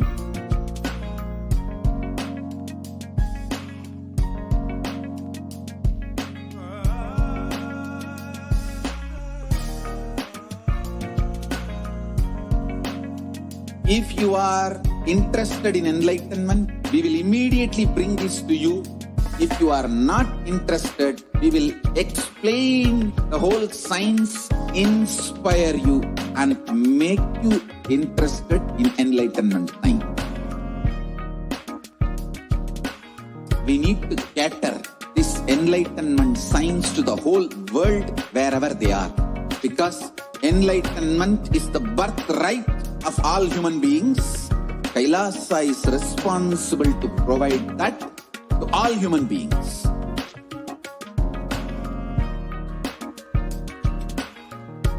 Kailasa is the totality of the knowledge I received from my gurus and practice manifested in my life, perfected by teaching millions of people from all cultures, time zones, backgrounds, genders, nationality, race, from every creed.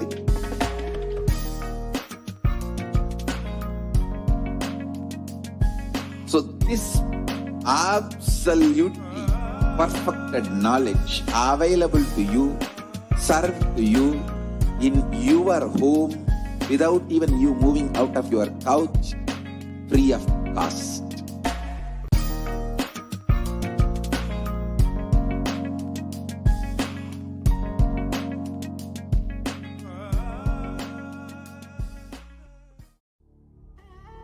What I mean by the word E-Kailasa, listen intensely. Enlightenment ecosystem, literally enlightenment itself in your own home, wherever you are. If you cannot come to Kailasa, it's okay. Kailasa can come to you. Kailasa coming to you is E-Kailasa.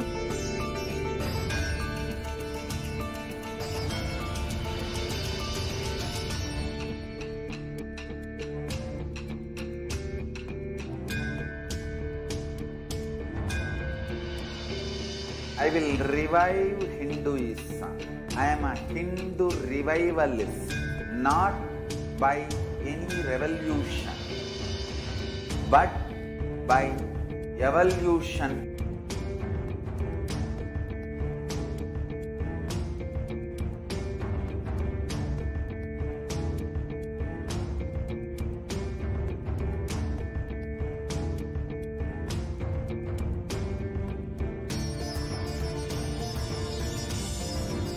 and setting model community.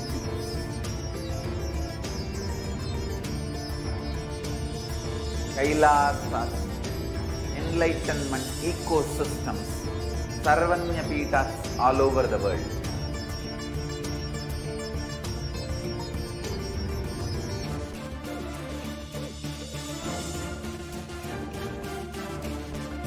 All powerful knowledge, only when you live, power manifestation and possibilities manifestation happens.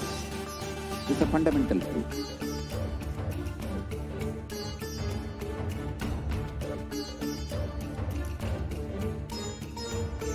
Hinduism cannot live exclusively as one sampradaya. No.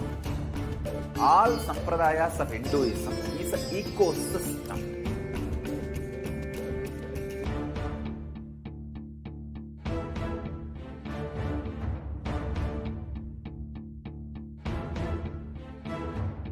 So don't keep quiet thinking that if one sampradaya is attacked, only that sampradaya is going to be affected.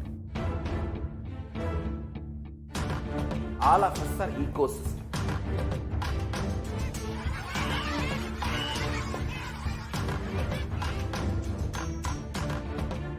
I invite all of you to get involved and enjoy Hinduism by the principle of Dharmo Rakshati Rakshitaha. When you protect Dharma, Dharma protects you. You will make the whole planet flourish spiritually. The spiritual prosperity will happen to the whole planet. We all have to coexist together. Nityanandam, Welcome back, dear viewers. And what we just had a very powerful sharing about from Susi Vimal, who shared from Malaysia, who shared about how Parashakti was there with her in every step of her life. We just saw that, and that was so powerful, so exciting. And the next person that we have with us is, I think, she's going to be more relatable with all of you, because how many of the viewers here, at least from the time pandemic started, have been facing a lot of health issues, and like whether you or your near and dear ones, and you have been looking for help. And here we have Ma Uma Maheshwari, who's sharing with us how she just reached out to Devi. I actually like the way she put it. She said, I just reached out to Devi Parashakti. So now let's listen from her experience, and what did she have as this amazing miracle that happened just after Devi's Christmas. Yes, Nithyanandamma.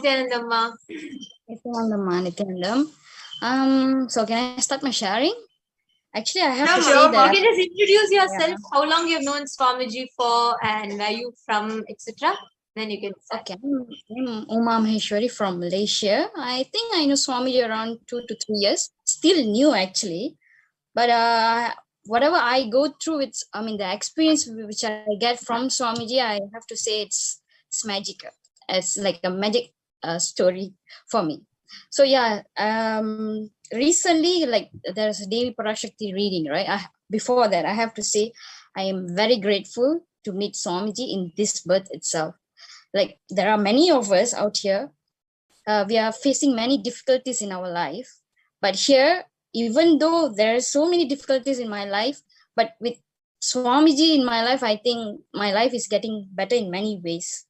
So I have to say that I and my family, we are very lucky to meet Swamiji here in this birth. Okay, coming back to the Devi Parashakti reading, I have to say there's many time I actually asked question to Devi Parashakti. One was for my mother. Recently, due to COVID pandemic, actually she was having a very bad knee pain. She was suffering very badly, where I think she actually needed to undergo a surgery. But due to this pandemic, she have to stay at home. We can't do anything about it. So I thought I'll just reach out to Swamiji, to Devi Parashakti, and asked, okay, as a daughter, maybe this was something I can do for her. So I just asked for healing. So Devi Parashakti, I remember she said, apply neem and turmeric paste on her knee. We started applying that. So maybe like a week, 2 weeks, we started to see progress on her health level. She started walking now. Back then, she couldn't walk properly. So now she's walking. She's completely fine. So yeah, I'm so happy to see that kind of improvement in her. So recently, when my cousin, sister, and husband, they got infected with COVID as well. So okay, this kind of thing is not something we can accept. So she was emotionally too down. She was worried. Okay, once again, I thought of reaching out to Devi Parashakti. I asked for healing. I remember she said, "Kavale parade povanya." So I know, okay, surely they will get better. I informed them about this, and I think just last week they informed me that now they are like recovered from it, COVID negative. Wow. Yeah. Actually, for your mother, they herself gave like literally like the recipe, and now, as I said, she's walking. And yes, how do you feel? Devi Parashakti continuously being available for you. Anything you want, as you're saying, you just reach out to her. How do you feel about it? I feel so lucky, ma. I feel so lucky. I think like I said earlier, now for this current situation, everyone is suffering. But here I am just like connecting to Swamiji, to Devi Parashakti through online, asking for solutions, and everything is working out. No, not even a doctor was needed at that particular time. So I feel so lucky.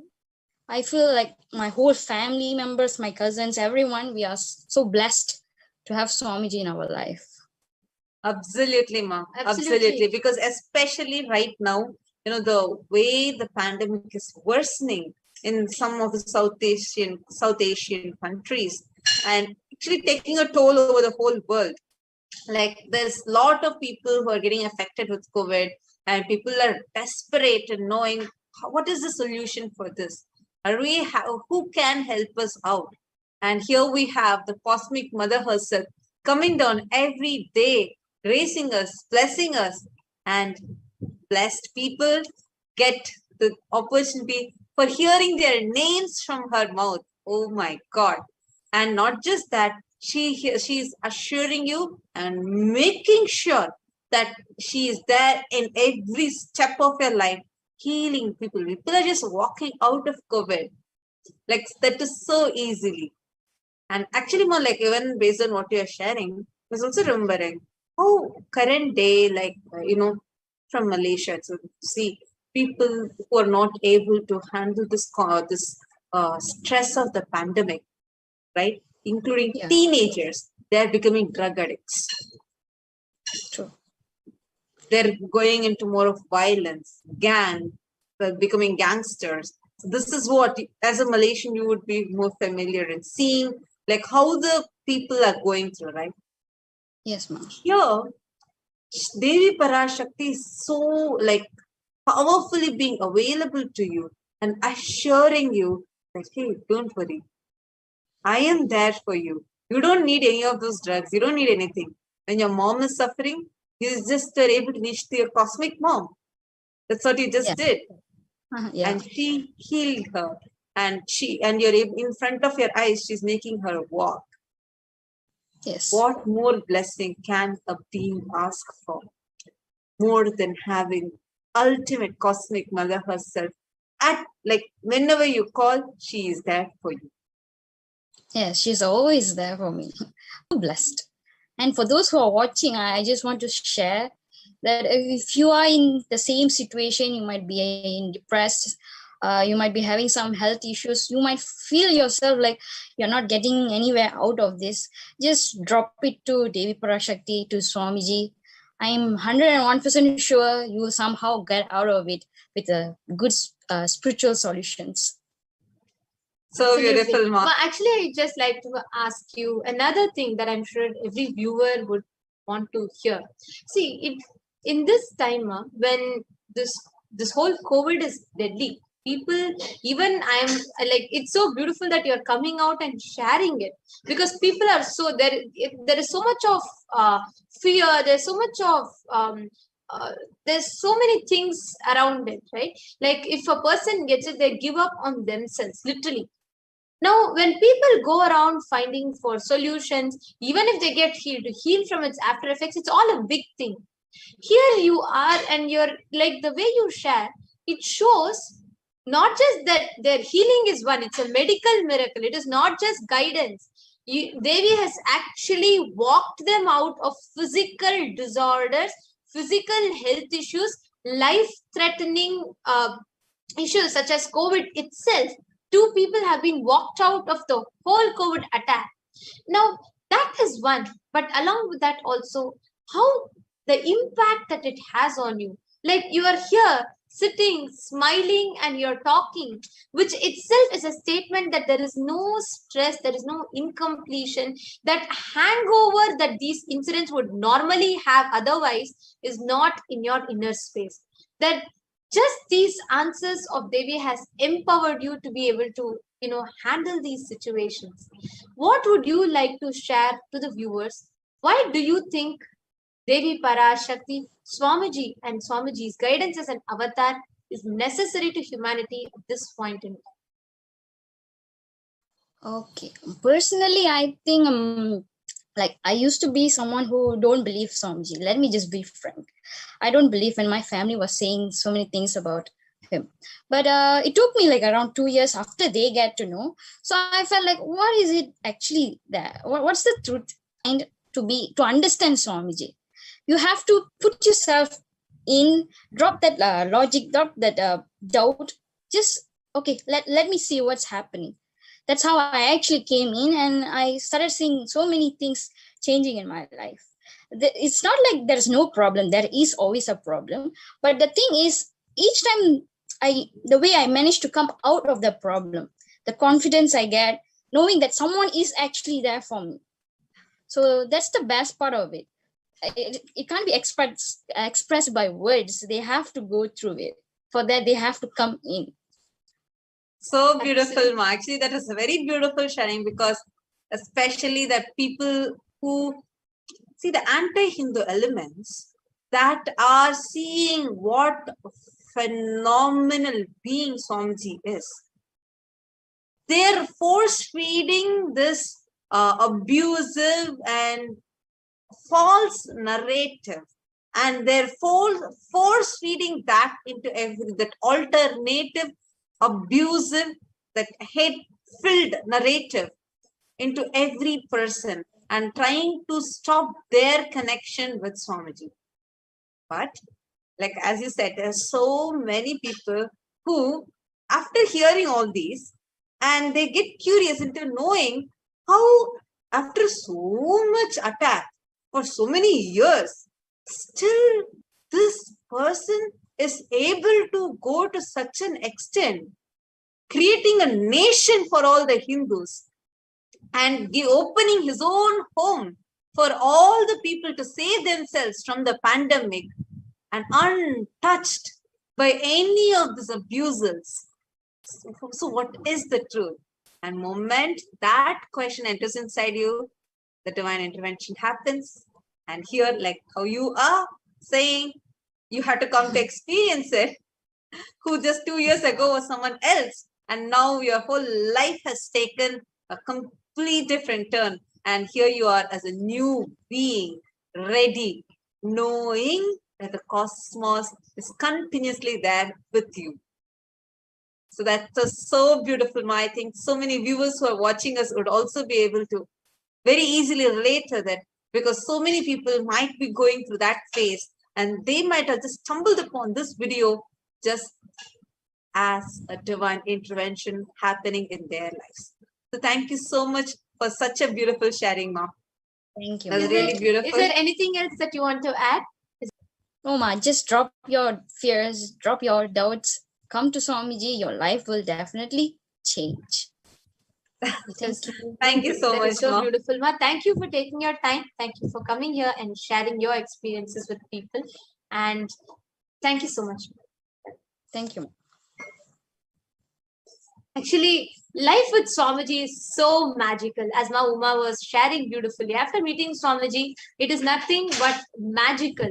Everything. Like imagine where people can walk out of COVID pandemic just like that, just by the blessings, just by the words of Swamiji's, and how people can the one who needed surgery was able to walk back again normally because of Swamiji's blessings. Understand, with Guru, life is magical, where the impossible becomes possible, simply possible, and you are empowered to create a reality which is blissful, peaceful, conflict free, powerful. And each of these sharings, listening to these extraordinary sharings from people, reminds us about the same.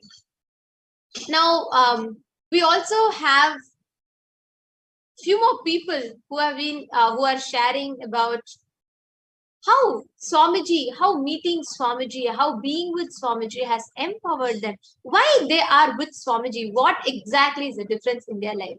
So let us watch one of the videos, people, some of them sharing about how meeting Swamiji has had a huge impact in their life. Nithyanandam. So thank you for being here. Today is going to be a very short but straight to the point video, and I'm here with my father. And the topic of the video is why I follow Nithyananda Swamiji. So before I ask him the question, I just want to mention briefly, for those who don't know, that my mother is the one who connected to Swamiji first in 2010, if I remember correctly, so for about 10 years now. Then my brother felt the connection and actually decided to pursue the lifestyle of sannyas. In 2000, I felt the inner calling directly from Swamiji, and I went to my first program. And then a few months later, also in 2016, my father attended his first program. So now the question is, why do you follow Swamiji, Nithyananda? Yes. The fact is, in 2016, I was the latecomer of the family to Swamiji, and I had decided to participate myself, with other members of the family being there, to participate in the inner awakening called Parashakti 2016. During this inner awakening, Swamiji was conducting different meditations, and something happened during one of them.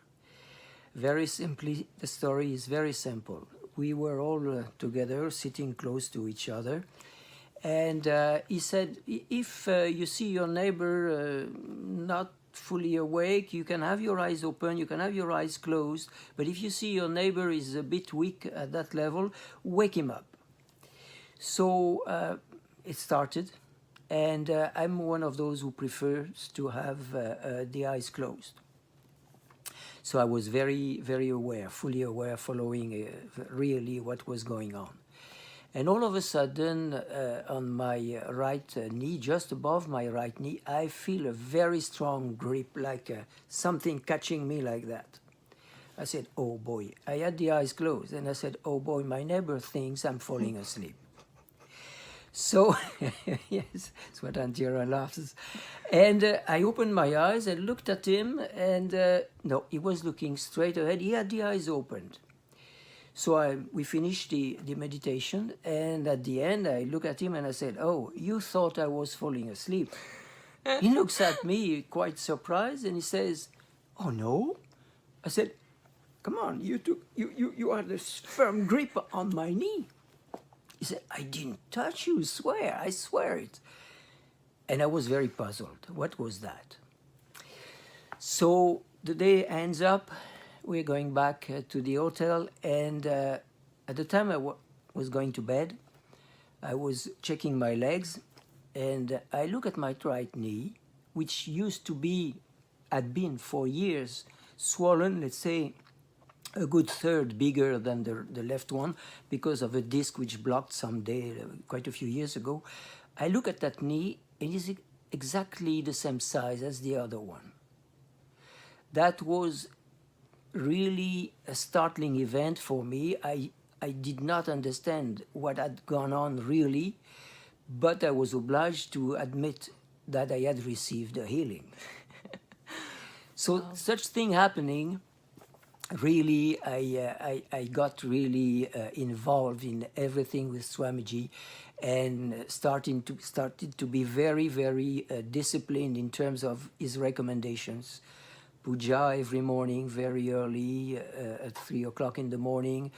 Yoga, session yoga after that. In between, I even added myself to my routine the golden light exercise to help awakening the third eye. And all these things every day, every day, every day. And this is the way I really started to connect with Swamiji. It was I had first been impressed by what happened. It was unexpected. It was unexpected. It was unexpected, totally unexpected. And then through this regular, in my daily life, through this regular discipline of doing the puja, the yoga, and this exercise I mentioned, slowly but surely kind of a connection was established. And to the point that I wouldn't miss anything. Even when I wake up maybe a little bit more tired one morning, there is no way I would miss the yoga, there is no way I would miss the puja. And you wake up before Brahma Muhurta. You wake up before 4:30 actually. Well, I have a special way to conduct my life, and yes, honestly, everything starts exactly at 2 o'clock for the puja, to tell you the whole story. So, and then I go, of course, for my daily activity, as I'm still, I'm going to turn 75, and I'm still active professionally in the health business. So this is the way I really connect myself every morning, very early, with Swamiji. Now, what has been particular is that as this process, which has now lasted for quite a few years, as this process has slowly but surely established in me, there is a kind of connection which I was not suspecting to arrive, which really came out. And this is what I would like just to explain in a very few words. When I'm working sometimes, or when I'm in a more or less meditative mood on weekends, on periods of rest, let's say a little bit, there is sometimes a kind of, I just evoke the Swamiji. And there is kind How of... do you do that? Do you chant Mahavakya, or you think about him? I can do that, but it happens, it may happen even in my office while I work, when I'm at work, you know. And all of a sudden I start that installing itself in me, about like this, great peace all of a sudden, even if there is a bit of turmoil activity around me, and kind of a joy. I feel all of a sudden very joyful. And when this happens now, I know he is just there. I cannot say anything else. I just know he's there, and I just know I'm connecting even without knowing why. So this is my real story about my connection with Swamiji. Every night before going to bed, I chant the Mahavakya. That was a recommendation made by one of the Balasans during the Akashic readings, and I speak to Swamiji. I speak to Swamiji, and I'm now like, you know, with this joy which is there very easily when I'm in such a situation, I start to tell him what are my projects. And I remember what he said one day in one of his satsang. He said, instead of exhausting yourself talking with your inner chat, talk to me. And I took it very seriously.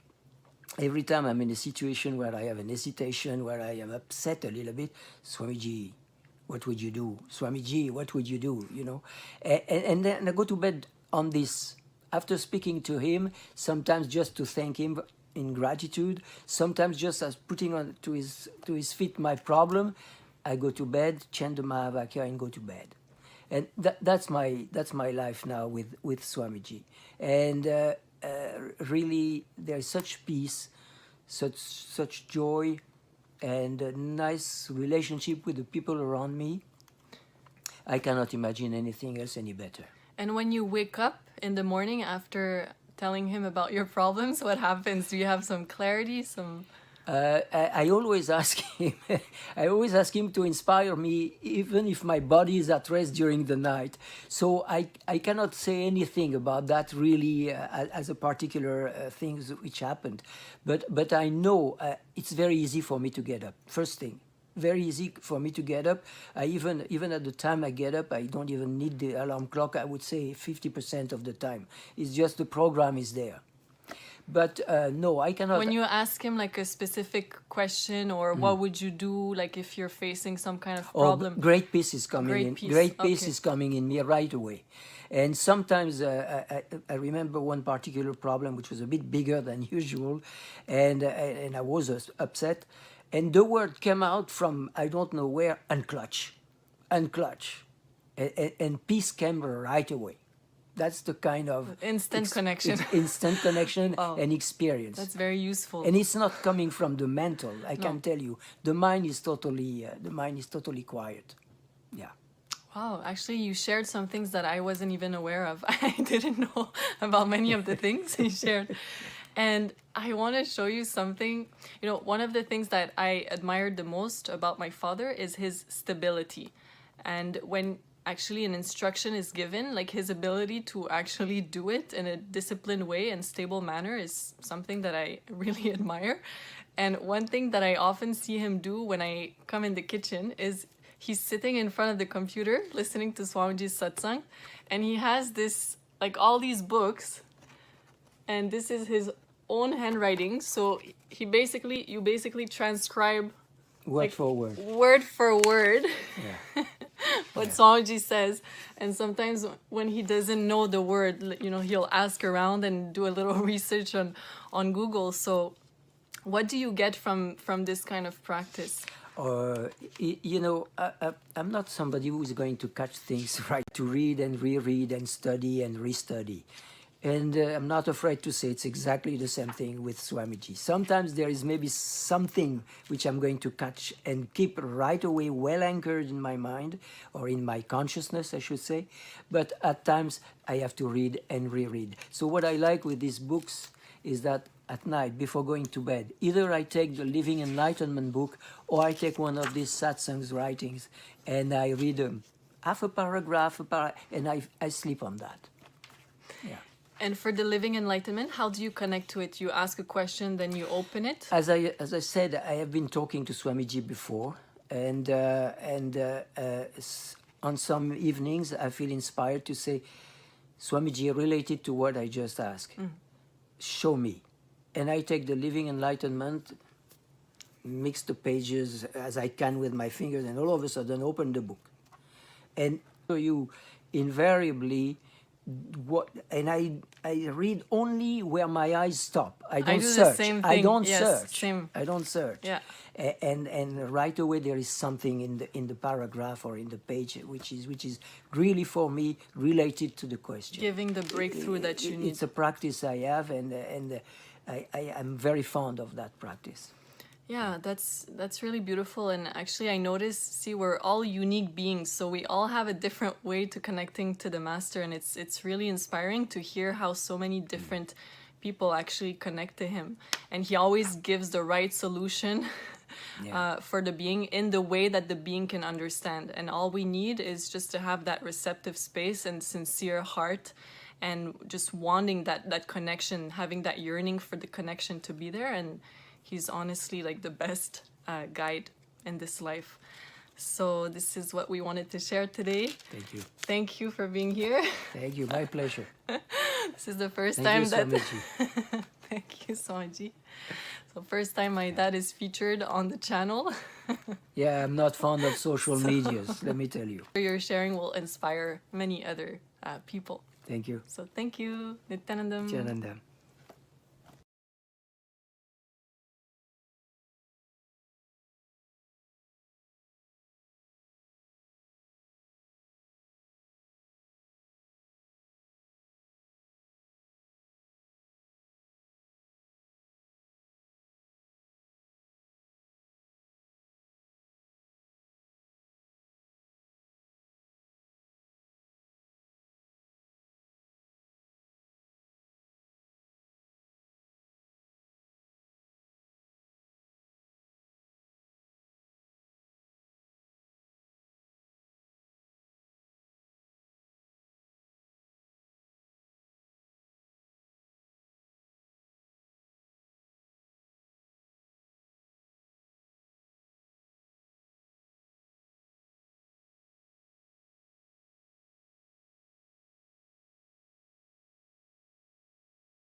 Nithyanandam.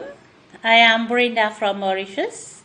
As an administrator in a company, I know Swamiji for almost 2 years from a YouTube video. I was very impressed by his teaching that I have continued to watch his video for almost a month. My first program I have attended is Kalpataru.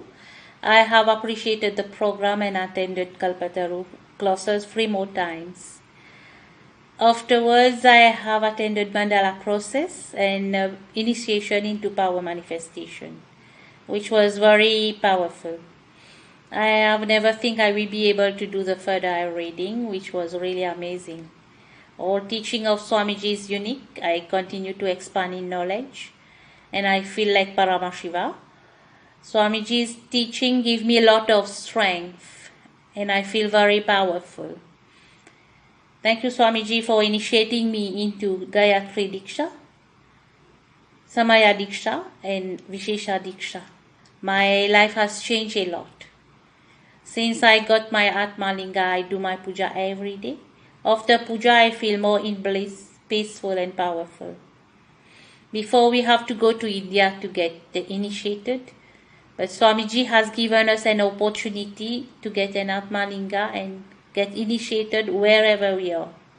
We are also very lucky to get a glimpse of Swamiji in everyday satsang. Thank you, Swamiji. Nithyanandam.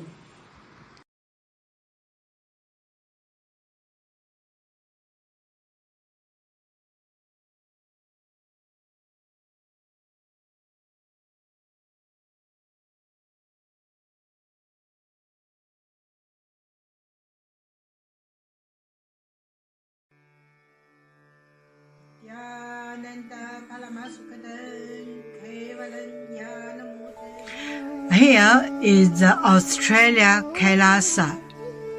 How can I be so lucky and have a happy life in Kailasa? It's a long story. My name is Li Qi. My guru is His Divine Holiness Bhagwan Nithyananda Paramashivam. Since I was very little, I already wonder what life for. I really want to know the result, the reason. A long time ago, I think if I earn enough money, I will be a very happy person, and then life is for happy. I tried to earn money, and then I'm really rich, but money didn't give me happy. Then I tried to get the happy life in romantic love. Then the really romantic love take me go lots of places. Too many stories during this time. But I still don't feel I get the result, get the life reason. Then I start study from book, from video, from religion in many different ways. And when I study Buddha, that time I really appreciate Buddha gives so much intelligence to me about life. But I don't think study is enough for me. I want to be Buddha. But I don't know how. Who can let me get there? One day I found the video in YouTube, introduce Swamiji in that video. I suddenly, my eyes open wide. I get it. He must be my guru. I can get there. He can let me get what I want to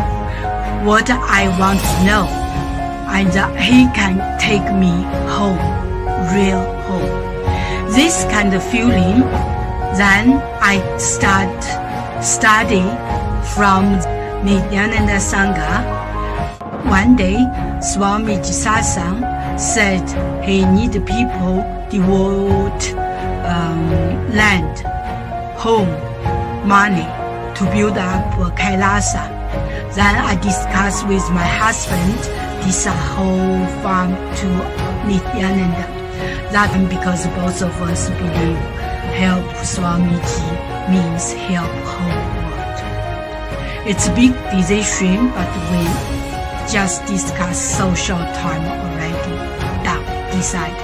I really appreciate my husband love me so much and believe me, trust Swamiji so much. Soon here will be big temple, Gurukul, Goshena, and library.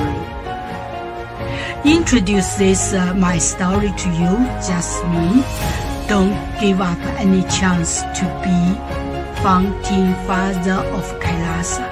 It's best thing you can do in your life.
Doing the Pada Puja with him in the morning is something very special, very unique. You know, being in his breathing space and being so close, just the radiance. You know, I did it on Chitra Purnima, and the radiance emanating from him is something that you could see it on the camera a little bit, even during two-way, you know, satsang. But being actually physically in his presence, it's just like almost like moon rays. It's so bright, but it's so calm and gentle. It's really indescribable.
But I wanted to share this amazing miracle that happened yesterday.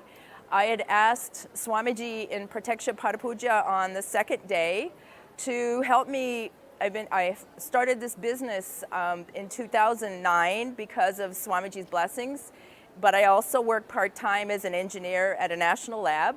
And it's very difficult building the business, being a mom, and trying to work. And so I asked Swamiji in the Parapuja to help me make money in the business so that I could retire from my engineering job. And then two days ago in the morning, I got a text from work that they offered an early retirement package. and I qualify, and so I found out I could have 17 days of pay, 17 weeks of pay, so I could take early retirement. And so I'm going to retire June 13th. So Swamiji works really fast.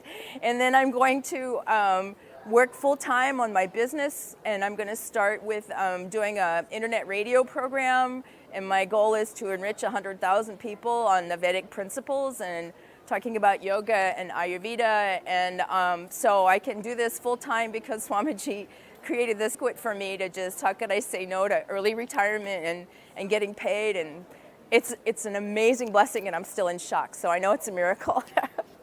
This is what I wanted to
Hindu, but had no idea about, I'm a Hindu, but I had no idea about the puja rituals and the sacred Rudra Abhishek rituals that we were requested to do in the mornings. A rebel in me had to be overcome by total will persistence, and it helped because I didn't manage to miss a single puja day. However, what I noticed was that it's not a routine puja. Even while you're doing the puja, there are little occurrences either with you or around you that can really annoy you, nag you, and it doesn't help you to have an enjoyable, wonderful experience. And with Swamiji's grace, I had a breakthrough 2 days ago, and managed to create a space within me about Sadashivatvam, where I said to myself, no matter what, I am going to have a wonderful puja experience every day, with integrity, with deep reverence and devotion to Swamiji, our Guru, and Sadashiva himself.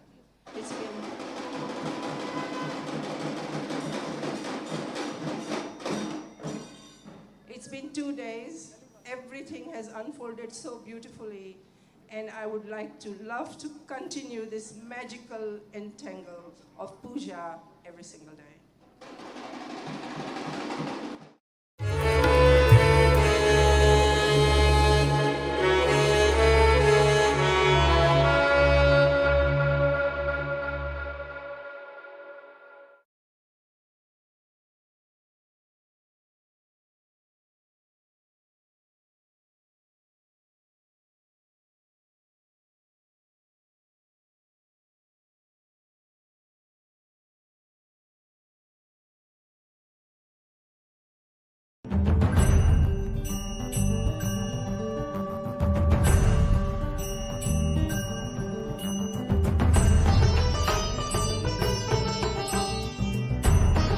This is Beilin Gao. I from Norway. 27th of July, I did group puja. In this puja, we allowed to write 4 family members. So I write down my husband's name and my parents to pray healthy. Around 2 o'clock in the morning, puja is finished in Norwegian time. Then after 5 hours, we eating breakfast and we go to work. But before we eating breakfast, my husband used to take some medicines and using spray to his nose and drop his eyes because he is very seriously for allergy. He is nearly 30 years. And if he don't use that, he is painful with eyes, couldn't open, and nose is bleeding sometimes. Using this medicine also over 1 year and couldn't stop. But just the same days, in that morning, before breakfast, he didn't do the same action. I'm very surprised in that time because he is a Norwegian. I didn't tell him I did puja for him, and I also didn't ask. So we just go to job. After we go back home, and in the evening we have a free talking. I asked him, today you forgot using your medicine for your allergy for your nose and eyes. He said yes. Today morning, when I wake up, I suddenly decided myself I don't want using my medicine. So whole day I didn't feeling unwell. It's quite well. So I quit it. In my mind, I think, wow, this must be Swamiji did, and strongly recommend everybody to participate in the ritual in the Swamiji of us to get blessing. Nithyananda.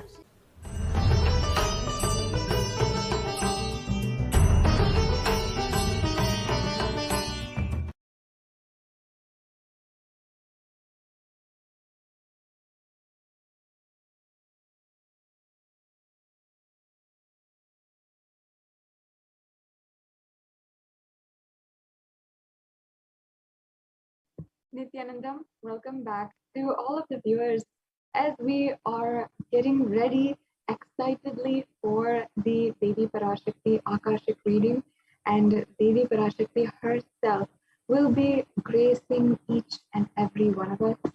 I'm so sure that each and every one of you are eagerly awaiting the divine darshan of Devi Parashakti.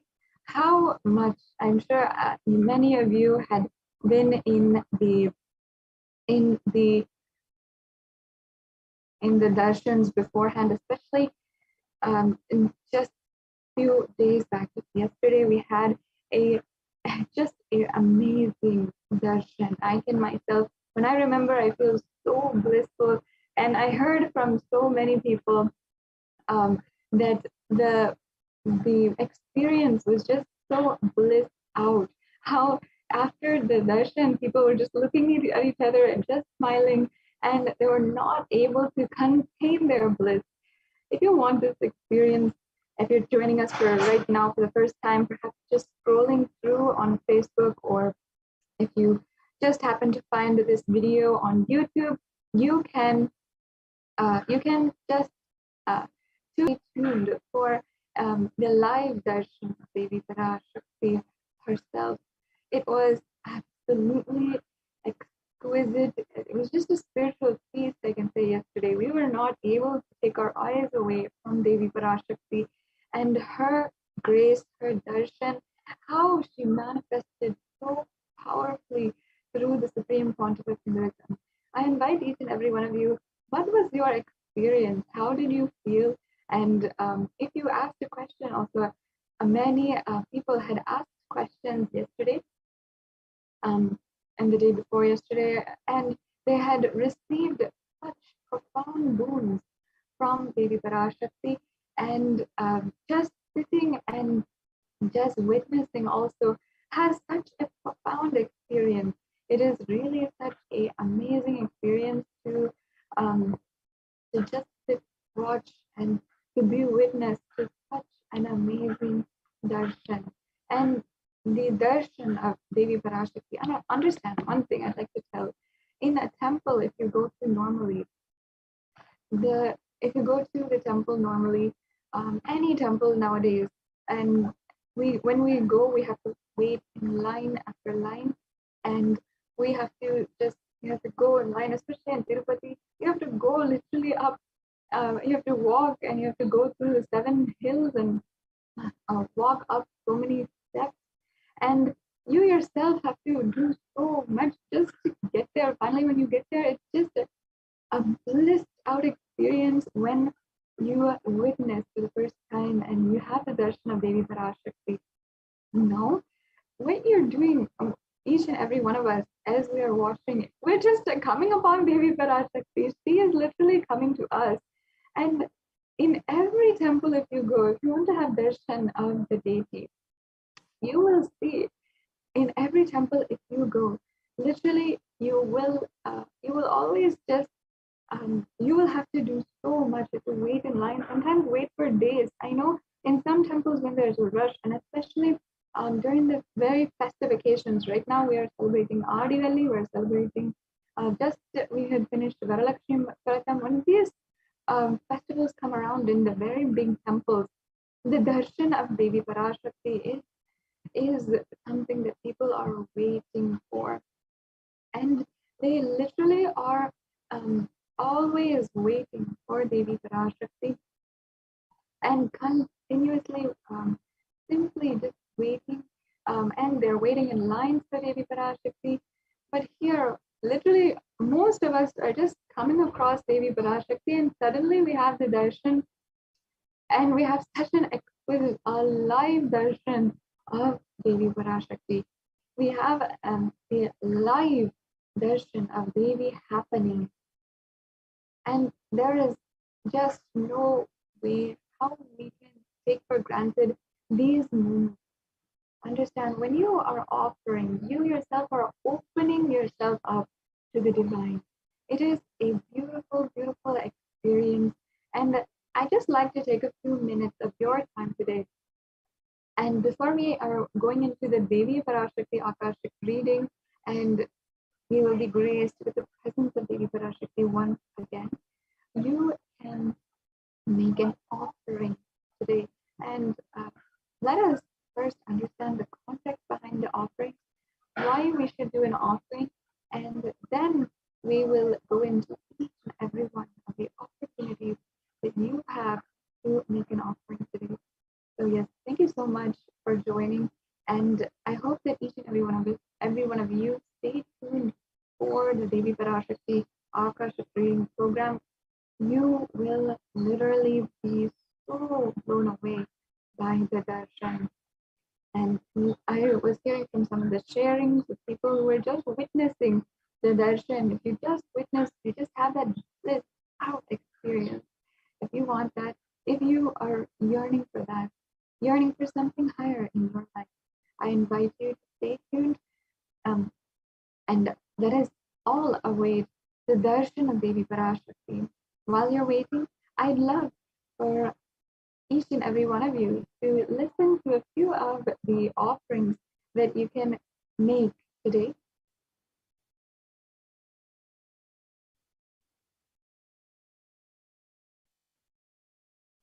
Yes, let's go on. How to make an offering? There is a beautiful way. Understand that each and every one of these offerings are offerings out of gratitude. Yes, let's go on. We can go to the next slide.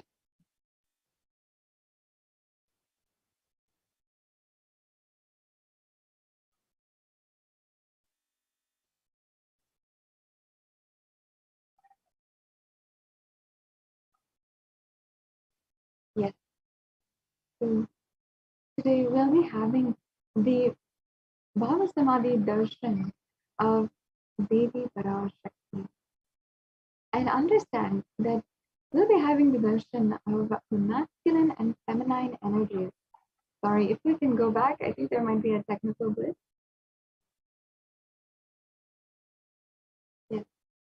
The masculine and feminine, both consciousness, have to be expressed equally by humans being to be enlightened. Until enlightenment, only the masculine dimension expresses more than the feminine dimension, irrespective of both male or female physical body.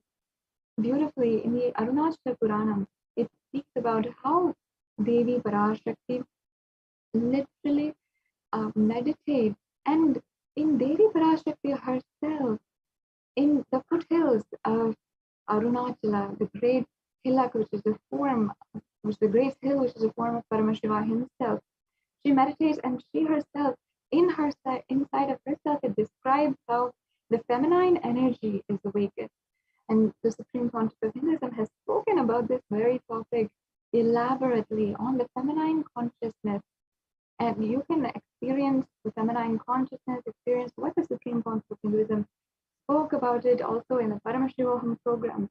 Right now, we'll just be understanding about how the completion happens with both the masculine and feminine parts of you, and the feminine energy inside of you is awakened in order for you to experience, as you can see here, with these 5 dimensions to achieve enlightenment. 1 is the Pitrus, the ancestors. 2 is the Kula Devata, the family deities. 3 is the parents. 4 is nature, and 5 is Guru. All of these are 5 dimensions through which you can achieve enlightenment. In our Puranas, in our history, in our scriptures, there's example after example in so many different ways where each and every great character, whether it be Rama or Krishna, or whether it be even if you see Nachiketa, the story of Nachiketa, or if you see the story of Bhagirath, all of these are great people who can who will literally give example to how they achieved enlightenment through these 5 different ways. So our Hindu history has given us the examples.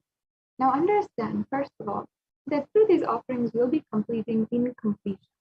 Incompletions are life negative and adharmic cognitions in the 5 dimensions, which lead to misconstrued karana and karya, the cause and effect, further leading to suffering and pain and calamities in the individual or personal, and as well eventually in the collective global level. Everything which we are seeing is a effect of our individual personal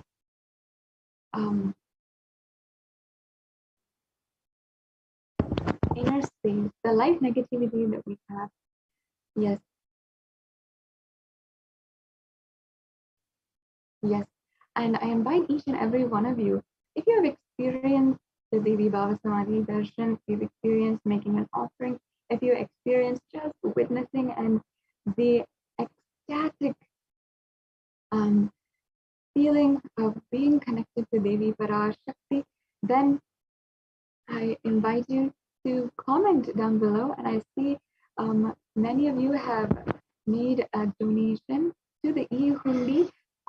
Thank you so much for your donation towards Kailasa Erezlovokiski. Sorry for the mispronunciation. Thank you so much for your donation.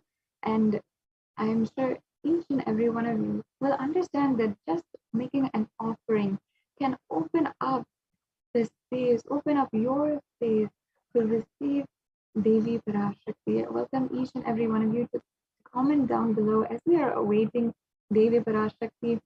If you have had an experience, there's many people who are watching now for the first time. If you've had an experience before from Devi Parashakti Akashic reading, you can comment in the comment section. I'm looking at some of the comments right now, and I'd love to interact with each and every one of you. And I'd love to speak with each and every one of you and love to hear from you about the Devi Parashakti Akash reading.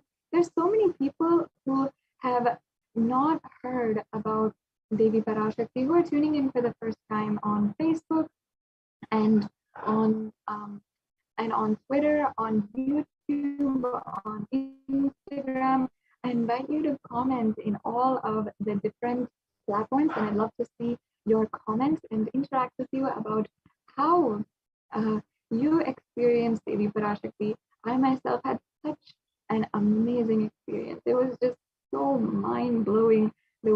manifesting and the way she was literally just oozing out that bliss. And it's amazing how no matter what, no matter the direction, no matter how much distance there is, she is just oozing out. If you just connect with her, you can feel the very same bliss. Oh my, that's amazing. So Angelica, Agora Shiva Shakti, thank you so much for your comment. I'm seeing right now. You said, beautiful experience last darshan for me. Devi helped me feel more completion with my mother, and my creativity was flowing for finishing an art piece I was avoiding. The art was beautiful, amazing. Wow, this is so amazing. Angelica, thank you so much for commenting. And I hope that everyone else who is watching understands if you have any incompletion with your creativity, expressing, take from Angelica's comments and experience here, that how she literally completed the expression of creativity inside of her, and she's just flowing, and she's able to express.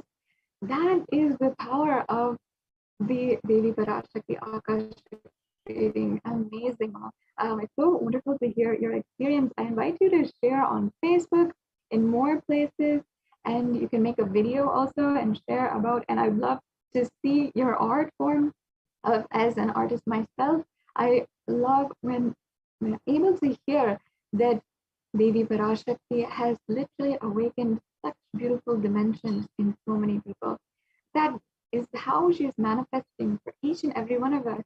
Imagine there's so many people out there who are not able to experience this beautiful completion without themselves. I invite more and more people to share right now about your experience with Devi Parashakti. Understand, look at this, how Devi Parashakti had literally manifested completion with Angelica's own mother, and the completion dimension, the creativity dimension of her got awakened, and she literally was able to manifest that as an art. That's like literally manifesting powers, actually, because just from the completion, you're able to manifest the power of breadth dimension. That's an amazing thing, Ma. And you can have a sharing, you can make a video, you can post on Facebook and share with more and more people how Devi Parashakti has done this, has literally, just the darshan can make you manifest powers. Understand, this is not something that can be taken lightly. We also have Eva Anderson, outstanding yesterday's darshan. I know it was just amazing. And I myself was just unable to control myself, unable to handle how beautiful, how expressive Devi Parashakti was, and how she was just so amazing. And thank you so much, Eva Anderson, for your donation towards Kailasa and your e-hundi donation. I'd like to just say once again, and then we'll get back to some of the offerings that you can make today, and you can see as well. Is that we understand in every temple that you go to, you have to wait for hours in line, and even if we go into any temple, you have to wait for hours in lines. You have to go through hills and hills. You have to go up the steps. You have to do so much just to make the have the darshan of Devi Parashakti. But here, Devi Parashakti is opening up that most intimate space to connect with her, just for anyone and everyone on the digital platforms, for literally everyone. This is not something we can take for granted. First of all, even in India, it's so difficult now to go to the kshetras where you can have darshan of Devi Parashakti. And even if there's so many processions where Devi Parashakti herself comes out, and she herself greets everyone who wants to watch, and everyone who is devoted to her, she greets them. Devi Parashakti, even those processions, because of the COVID pandemic, is not happening due to so many different legal restraints and restraints by different institutions who are not able to control the pandemic that is ongoing. And But Swamiji, the Supreme Pontiff of Hinduism, has literally just made himself available for Devi Parashakti to manifest through, and for each and every one of us to literally experience Devi Parashakti for ourselves. And I see my yogic man, Nitya Yogi Nithyananda, has become a gold member of Kailasa's HDH Nithyananda YouTube channel. Thank you so much, my Nithyanama. It is always so wonderful to see how people are becoming gold members, or how people are joining. I invite each and every one of you to join also as a member of our YouTube channel, and it gives you access to so much, more than 20,000 hours of the life of the Supreme Pontiff of Hinduism, the special dikshas, the special initiations, even the most intimate, beautiful question and answer sessions, where just so casually the Supreme Pontiff of Hinduism breaks our most hardest patterns of pain and suffering. Manitya Jalandhara Nithyananda has commented, I have had the blessing of having Devi Parashakti respond to my parents' gifts. And in a space of such deep and profound gratitude, bliss, she gently held me, opening up so many dimensions and healing within me. So beautiful, Mom. Thank you so much for sharing with each and every one of us. Your sharing means so much, especially to some of the people who are our quiet onlookers and who have been watching perhaps for many, many days. And for the last 4 months, we've been watching, and maybe we're reluctant to participate, to ask Devi Parashakti a question. Understand, whatever it is, you will see that Devi Parashakti showers upon you, and you can ask whatever you want. You can ask right here on this chat, and make sure that you are joined in our YouTube channel. Then you will be able to ask any question to Devi Parashakti in just a few hours. And we are, each and every one of us, eagerly awaiting the darshan of Devi Parashakti. And I invite more and more of you to comment. It's so nice to hear your comments. To see your comments and to see each and every one of you commenting. And thank you so much for your donations towards Kailasa. And literally, the e-hundi offering is our offering of gratitude toward Devi Parashakti for manifesting. I'm again saying that even being in India, being in the land where all these temples are available, where Devi Parashakti had literally created this huge, beautiful civilization, even being there, people cannot go to temples, and even the processions are being stopped, and it's not even safe for one being to step out of their room. There's so much value in just Swamiji making himself available for Devi Parashakti to manifest through, and for Devi Parashakti to literally happen and interact with each and every one of us. Just remembering yesterday's darshan and the darshans before that, I myself just become so ecstatic and so energetic. And I can say that even I was hearing many people who had witnessed the Devi Parashakti, how they were just looking at each other and just smiling and not even being able to say anything. They were just smiling and looking at each other. I encourage each and every one of you, if you have already had the darshan of Devi Parashakti, let's take a few minutes right now and let us offer to Devi Parashakti. And it doesn't need to be a substantial offering, or doesn't need to be so much. Whatever you feel, whatever you want, you can offer towards Devi Parashakti right now. And as we are awaiting the darshan of Devi Parashakti, you can make the offerings and you can just offer your love, your gratitude. Let us be in the divine remembrance of Devi Parashakti. And you can just simply remember the previous darshans, how Devi Parashakti was just expressing and expressing and expressing. It was just such a intimate sacred space that she was allowing us into.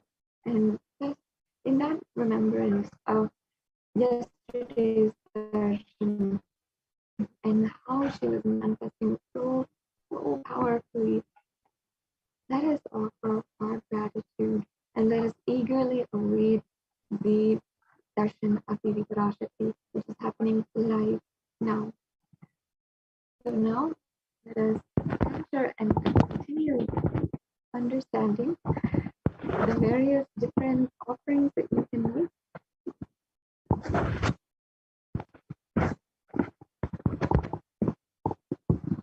Yes. So understand that connecting to Devi Parashakti is being sensitive, is being aware and in gratitude to life, everything from the air we breathe, the place to sit, the energy to feel that you exist, energy to celebrate that you exist. Can we go on to the next slide? Thank you so much for waiting. I really appreciate the time and the box sitting with us.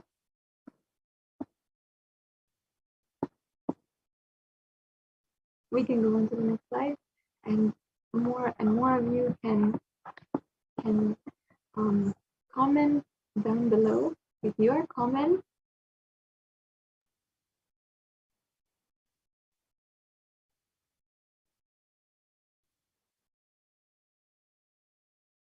Thank you so much.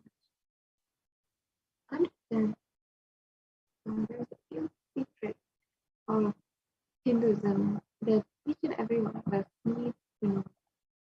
That there are 43 energies that constitute a human body. When all 43 are integrated to Dharma, one becomes enlightened. And Dharma, the cosmic motherly completion and sensitivity on the level of the Panchabhutas, is the core principle of the cosmos.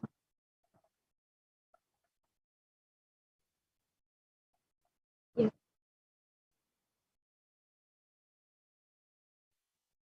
And awakening the sacred feminine is the key to enlightenment. When awakened, man expresses sacred feminine consciousness. He becomes a great revered leader. When awakened, a woman expresses sacred feminine consciousness. She literally becomes Devi Parashakti herself, cosmic mother. And through these offerings, you can experience conscious sovereignty, the key to the sacred feminine consciousness.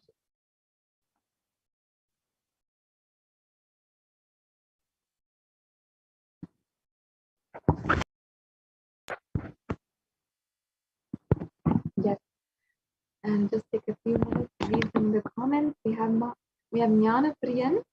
Devi Parashakti is the sweetest, most loving, most empowering, most enigmatic expression of the cosmos. Just a simple desire to connect with her has brought about immense transformation in me. Wonderful, Jnana Priyan. Thank you so much for commenting and for participating in the discussion and participating. And I know it's sometimes such a very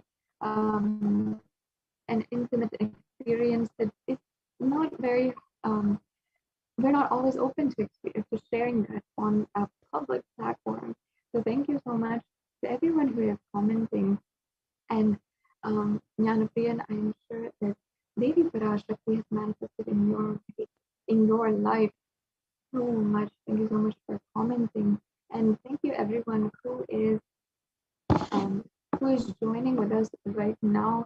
And I invite each and every one of you to comment in the comment section, and I'd love to hear from you.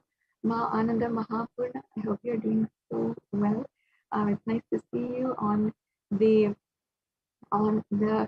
chat, Nithyananda Ma, and I hope you are enjoying the Devi Parashakti Akashic reading program. And I hope that each and every are enjoying the program. In just a few minutes, just a short time, we will be having the and I'm telling, I would love to hear from each and every one of you. Ma Jalandhar Nithyananda has commented, Jnana Priyan has commented, and we also heard from Angelica, who has literally manifested the power of the breath dimension, which is so amazing with with Devi Parashakti's darshan. And Devi Karani, Airapatan, sorry if I mispronounced that. She's saying, thank you, Bhagwan and Sangha, and thank you, Ma, for commenting. And each and every one of you who is also donating towards Kailasa and taking these few minutes that we have before the darshan of Devi Parashakti to offer whatever you feel you want to offer. And it can be how much ever you want, in whatever way you can offer, and you can offer through the app. And many of us are joining right now. Many people are joining on the YouTube super chat and donating right now. You can see your donations. You can see your comments. Always so nice to hear from each and every one of you. Farazala and every one of you who is joining with us right now. I know sometimes if you have a beautiful experience and it's in such a deep and intimate, sacred space of your heart, you might not want to share, and it takes power, courage to want to share that on the public platforms. So I respect that, but every single one of you can share what you felt during the previous sessions, and let us all share, because there's so many people who join during these sessions and they are just sitting in the background, and it just brings so much more joy when you start interacting with Devi Parashakti and you're literally experiencing Devi Parashakti. You literally become and experience oneness with Devi Parashakti.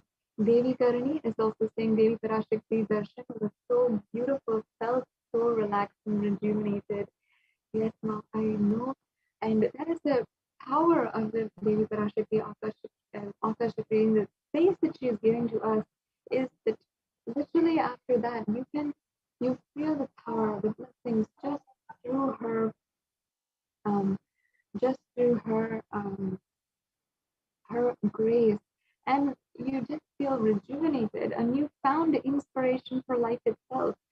And there's nothing in existence which can give us that much. And I see Masita Naren, Ananda Mananda Nithyananda is a beautiful song during darshan.